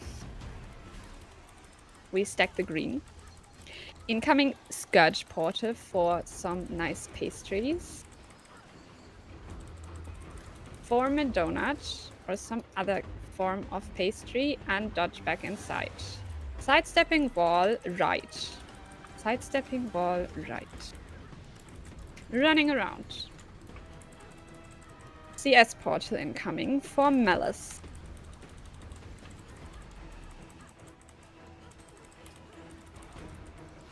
Collection for everyone else.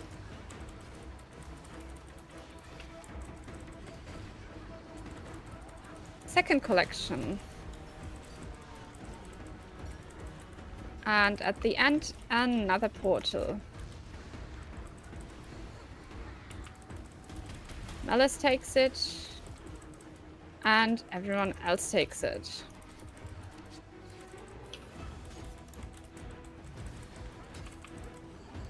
Okay, green. Into double spread. First to green.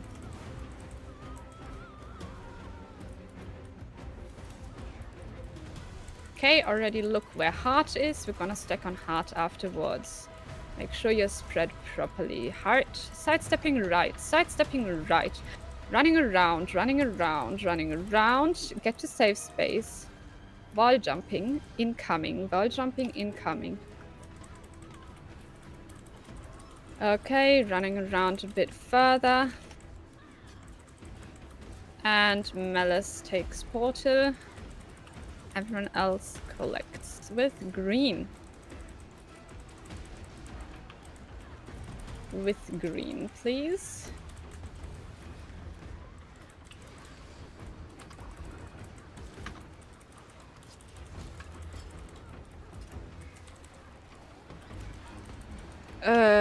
God. It's fine. Oh my God.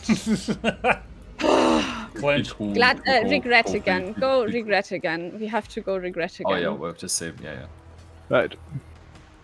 Oh my God, I'm just like spinning in circles trying to find it. After this, there is gonna be the first triple green. So just be aware that the first thing that's gonna happen is gonna be a green. Okay?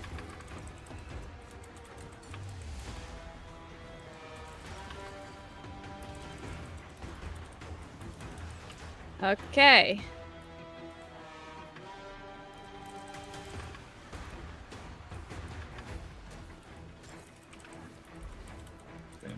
Not bad. Search portal on circle and take it back. Running around. Ooh. I did that in the worst way. It's okay. Okay, a double collection. It's way more ops now. Greens are easier than those walls.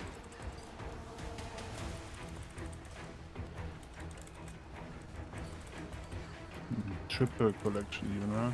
Quadra. Double. But yeah. Triple. Everyone takes portal. Everyone takes portal. And after we dodge to the right on this, there's gonna be... No, after we dodge forward, there's gonna be green again. So dodging right first. Dodging right. Placing Malices on square. Going right for us again. And then after we dodge forward, there's gonna be green again while jumping. Green while wall jumping. Oh. We have to stack 2 greens already. Yeah, now it's over. Also, the puddle drop situation I failed to was dodge forward. Yeah, the puddle drop situation was a little messy there as well. So... Yeah, I dodged out of like 5 puddles and landed on the very edge of one, and that last tick of that one is what downed me. Oh. Oh, sad. Which is why you were able to revive me by hand, as I wasn't in the whole stack. Yeah. So, the green in itself, like the first green, as you saw, is not too bad. But then, later on, having like 2 greens while doing a bunch of other stuff, those greens are really difficult if you don't have like a system to deal with the greens and everything. Yep. Then that's horrible. Yeah, I hear you. Yeah, it's I definitely when I first heard about the greens thing, I'm like, that doesn't sound that difficult. But if you throw in all the other stuff happening at the same time, I see it. I see it. Yeah. But there, like in the beginning, there was a triple green strategy. It just... Where it is able the vault instead. Yes. So that's what the NA people did, right, with the Sobies. They played single wall, triple green with the Sobies. Yeah. Question. On normal mode, Cerus, the rage circle, if it's not empowered, isn't it dodgeable? Yes. But on CM, the unempowered rage is not dodgeable? That is correct. Yeah, no, it's not dodgeable. Okay. It always gives the stack. I hadn't, stuck my face in there and tested, but since we were portaling out, I assumed. You can... you cannot even distort it, because if you distort it, you don't get damage, but the boss still gains the stacks. Yeah. But I have done this with a specific herald that actually just greets all the way and just stays inside and takes the hit because he knows he does enough damage to warrant it. Yeah. That was hilarious, but it works for him. But that herald always ends up that's a quickness herald that out DPSs every virtuoso, almost every virtuoso. Not the really good ones, but most DPS. So nerf heralds is what you're saying? Yes, actually. Why not? His herald name is Ragnarok, I think. No, I mean about player, because I know that one he always also like reading. Yeah.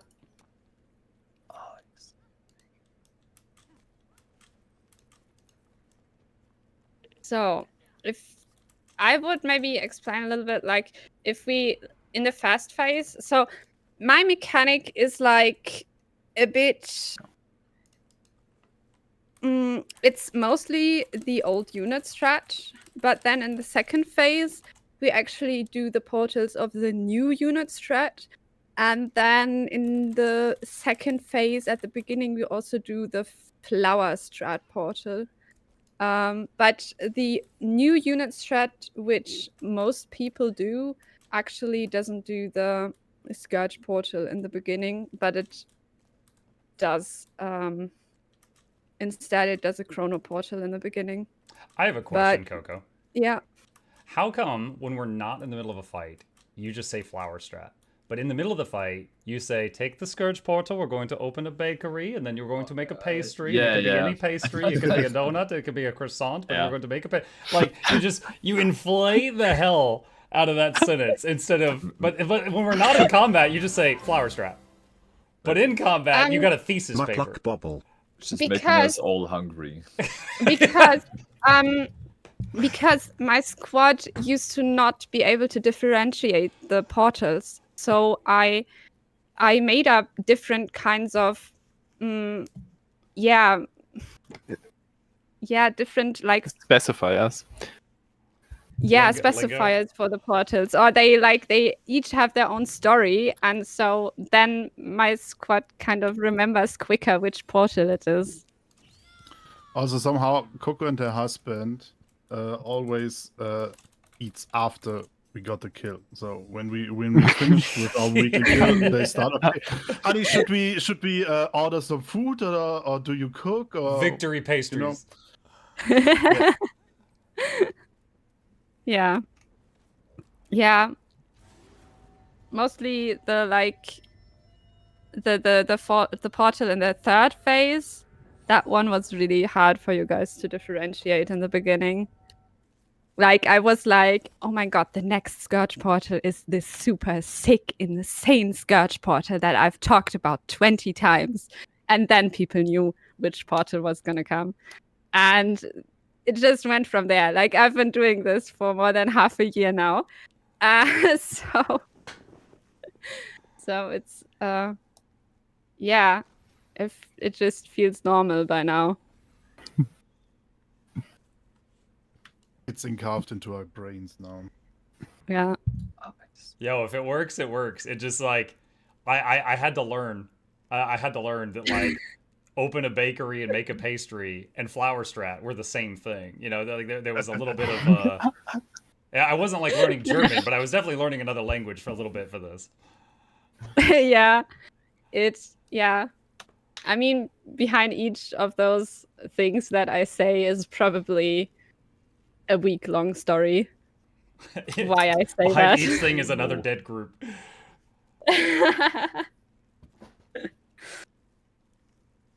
Yeah.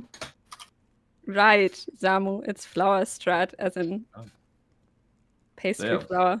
So we're getting higher Mukluk now officially for weekly real clears, right? Gosh. If you just need me to do this exact thing, then yeah, I can do that with no flexibility. Yeah, that's the good thing now. Like it's always going to be exactly the same. It might vary on if you play like Herald or Quick Untamed or Harbinger or whatever from like week to week, but yeah, it's basically always done.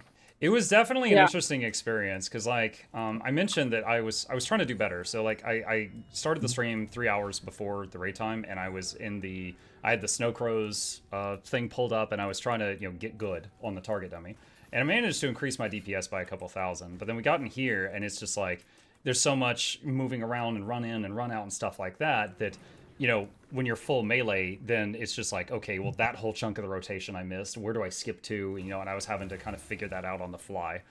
And then Cam Gow mentioned quickness, so I'm like, all right, I'm just going to prioritize the quickness button over everything else. And so I don't know that I would recommend bringing the Quick Untamed to anybody else after trying it, but I appreciate y'all letting me do something I was more familiar with, because if I had to bring let's say a Virtuoso, for example, then I would have been learning the fight and also the class from square one, and I would have been significantly worse.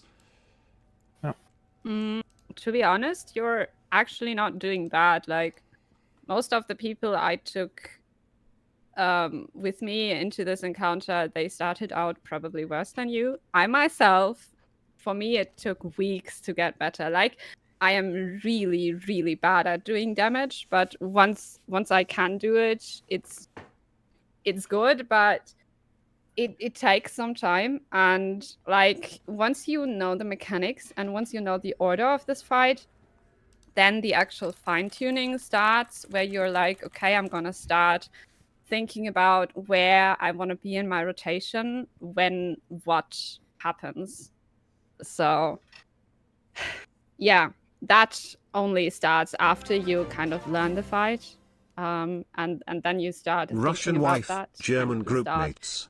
The type of American that I like. Coco was also his support main more like you and me, right? So it's but only because I spent 8 to 12 hours learning this Tempest rotation, and Helium tried it twice and got higher numbers than me.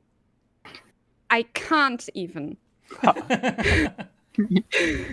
Yeah, I did notice, like, I didn't say anything because I didn't want you to think I was like bullying or something, but like I noticed at the beginning of the fight, our two Tempests were like neck and neck for the longest time, but then Ithrin always would like pull ahead, and I assumed that was because you were shot calling and you were focusing on like commanding the raid, so you would like fall behind. Because I he's a lack and I'm full DPS, so. Yeah, I thought we had two Alactive. Oh, is the Scourge the other Alac? Yes. Gotcha. Okay, so Ithrin was just terrible at the beginning. Gotcha. Okay. Yes. Yeah, I mean, Tempest is just terrible at the beginning, so. Like, Tempest takes a minute or something to ramp up to its actual DPS number. So. No, I'm glad I wasn't. I'm truly glad I wasn't dead weight. Like, I'd rather not do content than just get carried through it. So I'm glad I was at least able to keep up with the other doing DPS then. Yeah, I mean, alone the fact that we faced during very normal phasing timings speaks for itself. So the group didn't really lose that much damage. No. So you did very well. Yeah, if you ever do run with another Untamed, I will say I do, after trying it a few times, it did feel like it was necessary to stick with the ads as we ran back in, because, as we realized, if I run straight to the boss and you guys are with the ads, I'm not stacking quickness on you, and this build does not overstack quickness the way a Herald does, so then you would lose it. Yeah, the problem is it's a whole snowball effect, because if the group does not have quickness, the ad won't die, the ad walks into the boss, the boss gets stacks, we get more damage. Yeah. So I would like to formally thank everyone for helping out with this, and I hope everyone had fun, and Yes. maybe some people learned something. Yeah, and like if you in the future have like any questions whatsoever, you can always just write me or something. Right, Mukluk? Got it. Because I like to answer questions. But don't ask me anything about story and open world, because I definitely did the story, you know. Definitely. So I think Lorenity might be a good person to talk to about the story, right? She's super into that. I think Lorenity's become kind of a wild card. I think you can ask her a little bit about anything. yeah. She's taken my job. No. I'm the achievement guy. Like I do that. It's weird, but Ardio, my one of the first times I like met you or knew of you was that 10 Scourge Slothosaur video. So in my brain, like first and foremost, you're the Scourge Slothosaur guy. Even though I'm like Guardian main since day one, like even pre-release, right? But yeah, sure, I take it. It's because your Guardian's not named Artio, so nobody knows it's you. No, it's even here in the instance. Look, it's here. Wait, yeah, there you go. Yep. Oh, I was looking at Martori. Your account name. Yeah. Mukluk, you need to take the porter. I did, and I saw where it went, and then I came back. Nice. Beautiful. You are like those mesmers at Octovine. Shame on you. No, Nemo wouldn't do that, right? I would, when it's me. I guess no more runs today, right? Yeah. No more runs today, no. Okay, well, gotta go now. Thanks for the run. See ya. Thank you. Yeah. Bye-bye. All right, I'll head out too. Coco, you were a fantastic raid leader. I had to get used to the lingo a little bit, but you were awesome, especially there at the end. I want you to know that, in full honesty, one time only, I jumped a back wall successfully. Now, I would say that on Tuesday, now again, I think some of it was because of like delay between EU and me, but on Tuesday, every time that like verbally you would say back wall, it would come through my headset after I got hit. Today, you were saying it earlier, but I would still get hit most of the time because it was difficult. Yeah, I actually looked at that because I was intrigued. So I reviewed the stream and I looked at when it got to you, and I realized that I was not saying dodge wall or jump wall or something like that, but I would just say wall, and you wouldn't recognize that as that's a wall I have to jump. I'm just looking around like, yeah, there's tons of walls. They're great. Yeah, I realized that, and I was really, trying to change that today. But yeah, seemed to have worked out. It's that time when you. Yeah, you did great. I felt like when I got hit by something, it was my own fault, not because of shot calling. You did wonderful. So thank you again for having me, all of y'all. I appreciate you letting me tag along, and I will step out. Yeah, thank you. Have a nice day. Have a nice day. All right, let's leave the group and let's unhook Discord from Mimuk for now. Let's see. Headphones. There we go. Okay. That was pretty cool. Chat. Only took us, I think it was 48 minutes today to get the kill. It took us 48 minutes today to get the kill. Real talk, like I said it to her and I meant it. Coco was definitely solid at raid leading. There was some moments, and again, it might have been her, it might have been just the fact that I am connecting to EU from NA, but there was a lot of moments on Tuesday where I'd get hit by mechanic, and then she would announce mechanic, and I'm like, well, it's too late, I already got hit by it. But either she revised what she was saying, or the latency was better, or both today, because she was stellar today. I had no complaints. It was just, there was a few funny moments, like the build a bakery and make a croissant, and we're going to make a donut, and I'm like, just say flour strat. You told me this was called flour strat. Yeah, like there was a funny few things like that. But overall, she was good at shot calling, and obviously the group was stellar. Like I honestly, I feel like I'm okay, and I felt like I was the worst person in the party. Like, they were doing great. But yeah, that was cool. So now I have, I can say that I have beaten Cerus challenge mode. Dude, I would have to see what everyone else was doing, I would have to probably rewatch the VOD like 20 times. There's so many little things that other people were doing.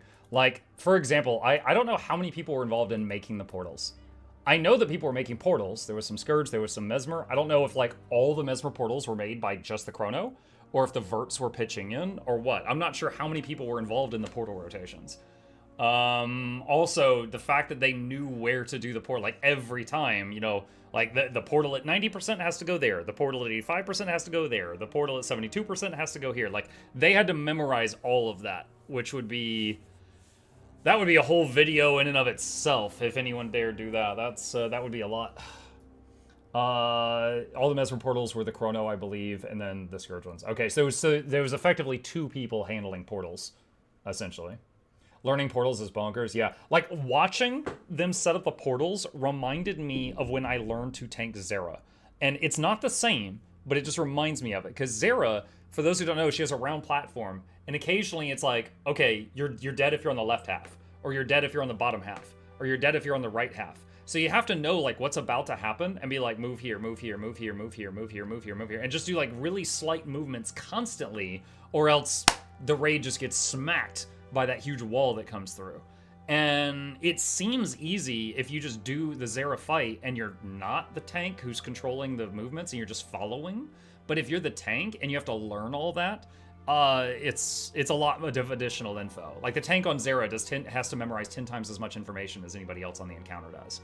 And I feel like that's similar to this. I feel like the portal people and the shot caller had to know 10 times the amount of information I did. And I still had to learn a lot of information, but they had to know that so much more. They had to know a lot more.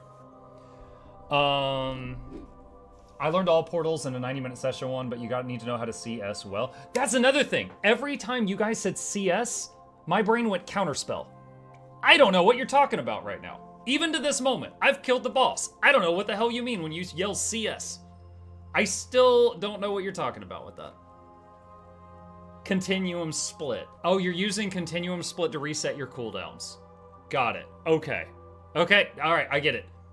You know what my first ever experience with continuum split was? Was watching a clip of Loranity move out of Mursat Overseer's spiky things, and then she continuum splitted back into it and screamed, "Ah, continuum split!"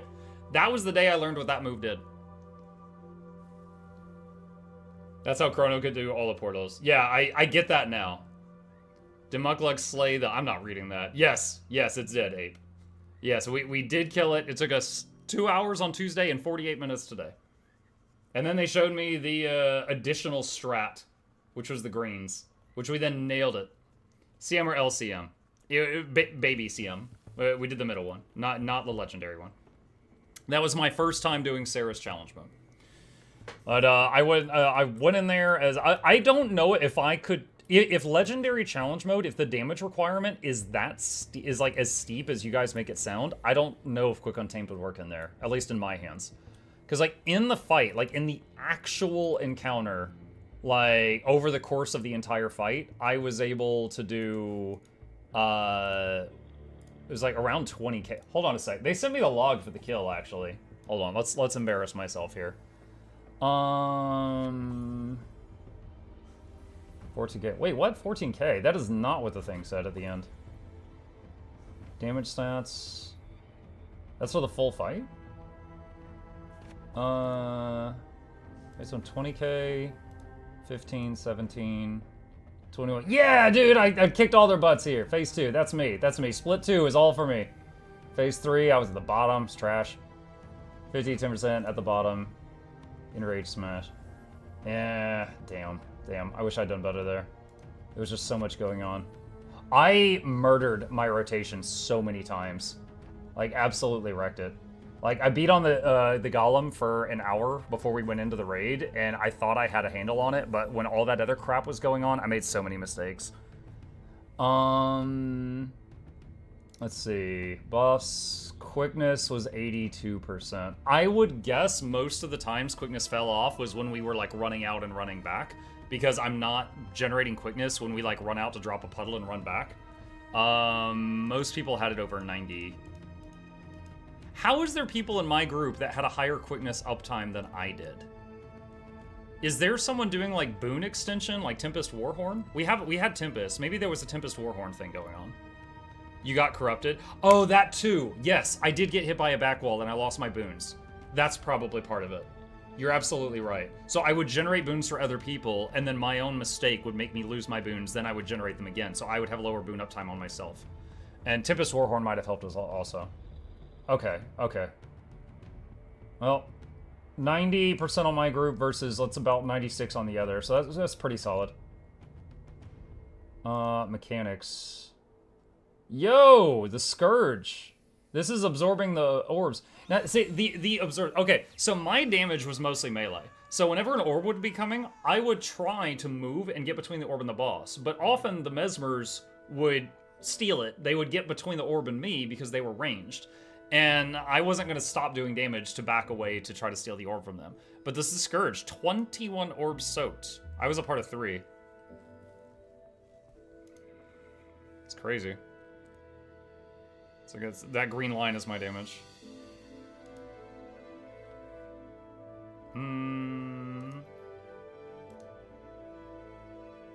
Wait, what?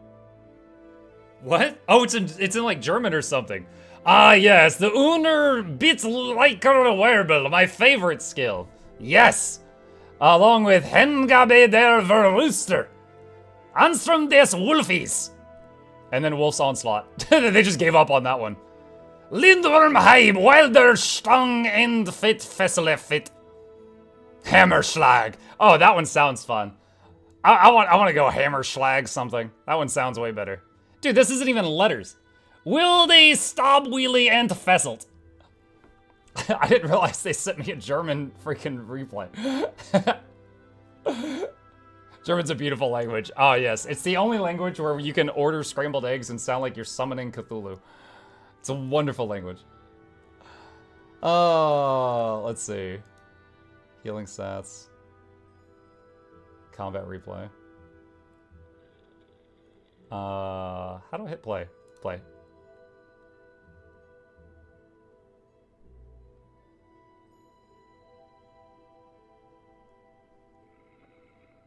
That's a big green. Wait, what?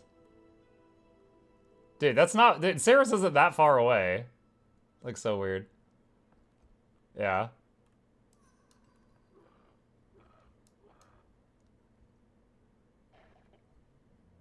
There's the big wall.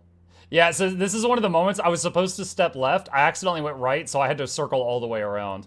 But I didn't get hit by the wall that time, but it wasted a little bit of time. Okay. Alright. Well, I'm decently happy with it. Again, I would rather not do content than do content and get carried as a deadweight. And I can satisfy myself here by seeing that I was not deadweight. I'm happy about that. Don't know if I'm going to do that again. I don't know if I'm going to do that again. But, was it deadweight? All those interrupts on Ellie Bills. You know, I've seen multiple people in my chat be like, what? She's using Ellie Pistol. What is she supposed to use? You were half deadweight? I was like, quarter deadweight, tops. What is she supposed to use besides Pistol? What's the popular thing? Run chat through it every week. Yeah, I'll be telling you guys, you take the portal, go to the bakery. Will you make a guide? No, for that? No. No, not. If you go to your boss folder, and cut out all the DPS rewards, you can put your file in. Pistol's like playing Weaver on top of playing Tempest. Yeah, like, I played Pistol for one day during one of my I Tried videos, and I didn't like it, but I don't know, like, what is the intent there? Should she be using sword? Scepter, someone said. Okay. Sword Dagger or Sword Horn Power Tempest is the meta defining at the moment. Gotcha. Okay, well, that was pretty cool, and we got it done. Let's see, let's, what is that? Oh, I didn't even see this. So I got Relic of Cerus from him, and I got Cerus's Magnificent Coffer. Legendary Insight, and 3 yellow items. That's it? I did Cerus CM and that's it? Oh my gosh. Yo, this guy's broke. Smells like pour in here. Good lord. No infusion, shake my head. I know. Open the kill proof. Oh, dude, I don't care. I just link him the log. All right, chat, with that, we are in overtime. So the plan was to start at 1 and go until we killed it, and it took us about an hour, so not too bad. So I am going to wrap it up here and spend the day with the fam, and then I will be back later this evening to continue our playthrough of Avowed, for those interested in that. Thank you guys for being here. Hope you all had fun. A few plugs on my way out. If you're new to my channel, my name is Muck. I stream every evening and every weekday morning. Hit the follow button on Twitch, or like and subscribe if you're on YouTube. And these are links to my 2 YouTube channels. If you want to see all my videos, subscribe to those. There's a new one that went up today involving a talk with Rose. So if you like seeing me really uncomfortable, you're going to love that video. And a special thank you to our dear patrons. They keep this channel alive with their support, and there's a link to that in the chat if you're interested. You guys have a great rest of your day. If you're on the Twitch side of things, I'll rate someone in the Guild Wars 2 section just to keep the support rolling in the Guild Wars 2 community. And then I will head off. Let me see. Who is live right now? I don't know if anyone else in that raid was actively streaming. Otherwise, I would raid them. But Taja is live. She's good people. I'll raid Taja. She's good folks. It's time for Lorenity to log in late. Yeah, I'm here 40 minutes late, and Laura is also 40 minutes late, so I can't raid her. All right, I'll raid Laura. Taja, just to show some support. I'll see you guys over there. You guys have a great rest of your day, and if you're interested, I will be back later tonight. See ya.